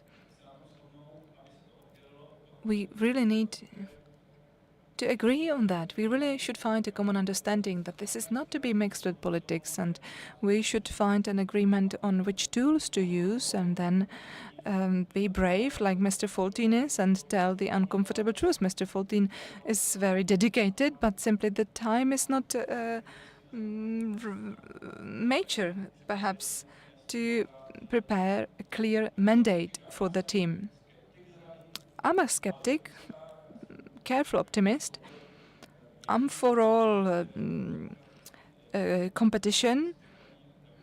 I do believe that the democratic institutions should be protected. But then it is about finding common ground. Compared to, well, we are not like the Polish who agree more on the issues of defense. For us, it's all about some political battle. We tend to personify political issues, which is maybe because we have political leaders who want to win at all costs. So it's difficult. And now, what should you do? How to find a solution? Yes, we were not able to implement everything, but even this very simple thing that we wanted to do was to disentangle it from politics, apparently is not yet completed, because we should find a common ground across the whole political spectrum. But we have political forces who are against this state. We have people today among politicians who And you can see that in the media, it's really fantastic to watch it, but who really are of a completely different opinion. And they are certainly not serving the interests of the state. They are here, whether they realize it or not, as a kind of subversion force. They want to change the system. These are the anti-systemic parties. And these parties, unless they lose in the elections, will not change their opinion. You can't change the opinion of these people, and these parties then infect others. They influence also other political parties. It really is that complex. And how to address it? They're against, for example, the fact that the Ministry of Education should do something in this regard. There was a discussion, we had a working group involving many experts. There was an unnamed representative of the Ministry of Education, and this ministry, from all institutions in the Czech Republic, the approach was so free. She just said, well, do not rely on the Ministry of Education. So the Ministry of Education is such a conservative institution that it is really impossible to do something, and the time is running. So for me, this is a thing which is really hard to digest, not from the executive powers, so maybe if I were, I would respond differently, but this is really horrible. And even the representatives of the Czech bureaucracy, which is a political force sui generis, and the media frequently don't realize this,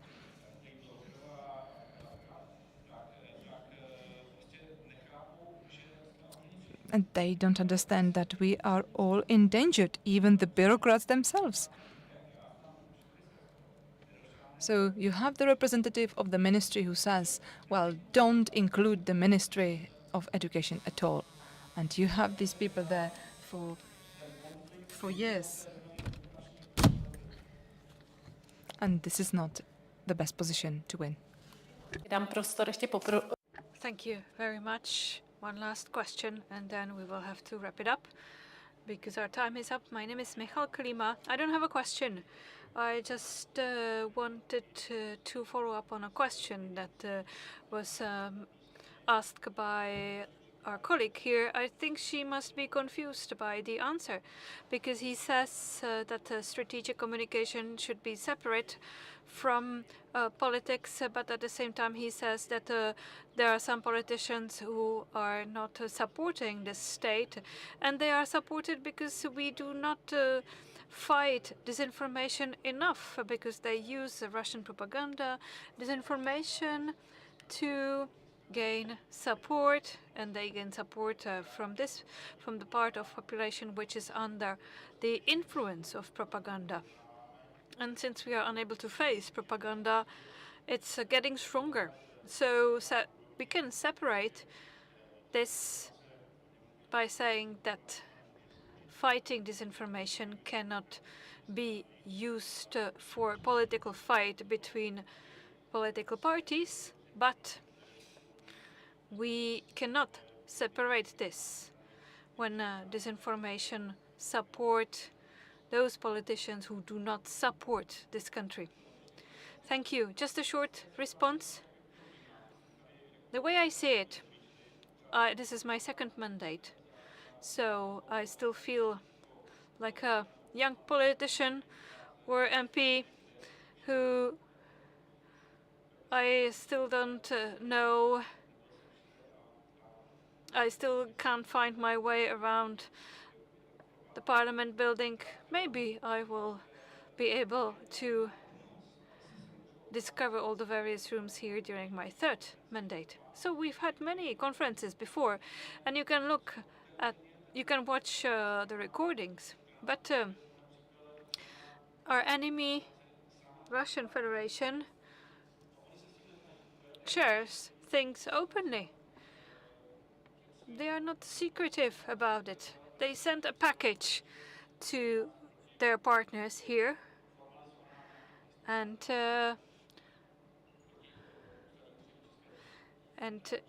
we should be able to respond this and respond to it early and face it early enough when it's formulated, when it's phrased by Kremlin. Maybe this is naive, but that means that you have to know your enemy and their mechanisms, their way of working. And then when you are able to capture this in time, you are able to show whether the Czech politician here is using the same vocabulary. But you can't fight this in court, but on the level of politics. It's not about the politicians' activities, but their voters are influenced. Russian propaganda and disinformation is present here and influencing the public to elect these politicians. Just one sentence. Social media that are used to spread disinformation work with the principle, it's true because I agree with it. We can continue the debate and the discussion unofficially afterwards when we wrap it up here. I'd like to thank all our speakers for allowing us to look behind the scenes, and they showed us how the Czech Republic is working with disinformation. For some people, this is not new. For other people, this might be frustrating, but in conclusion, and this has been mentioned many times here today, it's about our individual responsibility and courage. Mr. Faltin mentioned that we need some kind of training or exercise. So if you want to see what it looks like, there is a British podcast, a work game, where they simulated an attack, a Russian attack on Great Britain. I think that there is a Czech podcast which will try to do the same thing for the Czech Republic. So if you want to do this mental exercise and see what this could look like, this is highly recommended. And I'd like to give the floor to Chairman Žáček to conclude. Thank you very much. I'd like to thank all the speakers, all the participants. Thank you everyone for coming. Thank you to the audience as well. I am skeptical, but I am being quite optimistic as well, because this is a never-ending story. We have renewed some values after 1989, and we cannot give up our fight for these values. So the construct of international security, despite all its weaknesses, is quite robust. So it can withstand some of these deviations, let's say, and then it's up to us to be able to present this topic so it's accepted by the public and so it's dealt with by politicians. We must elect a sufficient number of open people and Democrats instead of those who would like to destroy the system using whatever tools. So let's not take this discussion lightly. I think that this venue, the Parliament, is the right place where this should be discussed, even though we are unable to find answers to our questions, or we are unable to have the support of the majority for our answers. But thank you very much.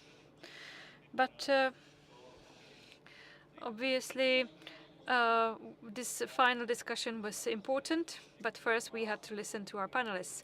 I am very happy that our international guests have come, and thank you very much for coming. I'm very happy to see you. And I'm happy that you've accepted the fact that we have created a pseudo academic sphere here, and you were able to present your different perspectives from different countries, and hopefully we will be able to continue with this. We'll see in 10 days, and We are calling for international exchange of information, and hopefully next time you will also respond positively to this call. I believe that we must discuss this within Europe and within the EU and with our partners such as Ukraine, and in some cases with other countries which are under direct threat. Maybe you are wondering why we are leading these discussions here. For us, it's easier. You have to respond quickly because you are directly threatened. You want to preserve your freedom and sovereignty, and you want to protect your people. But here we have the barrier of the government, of the state. Everything takes time. And there are many other objectives and many other aims, and many people are able to compare the EU with the Third Reich.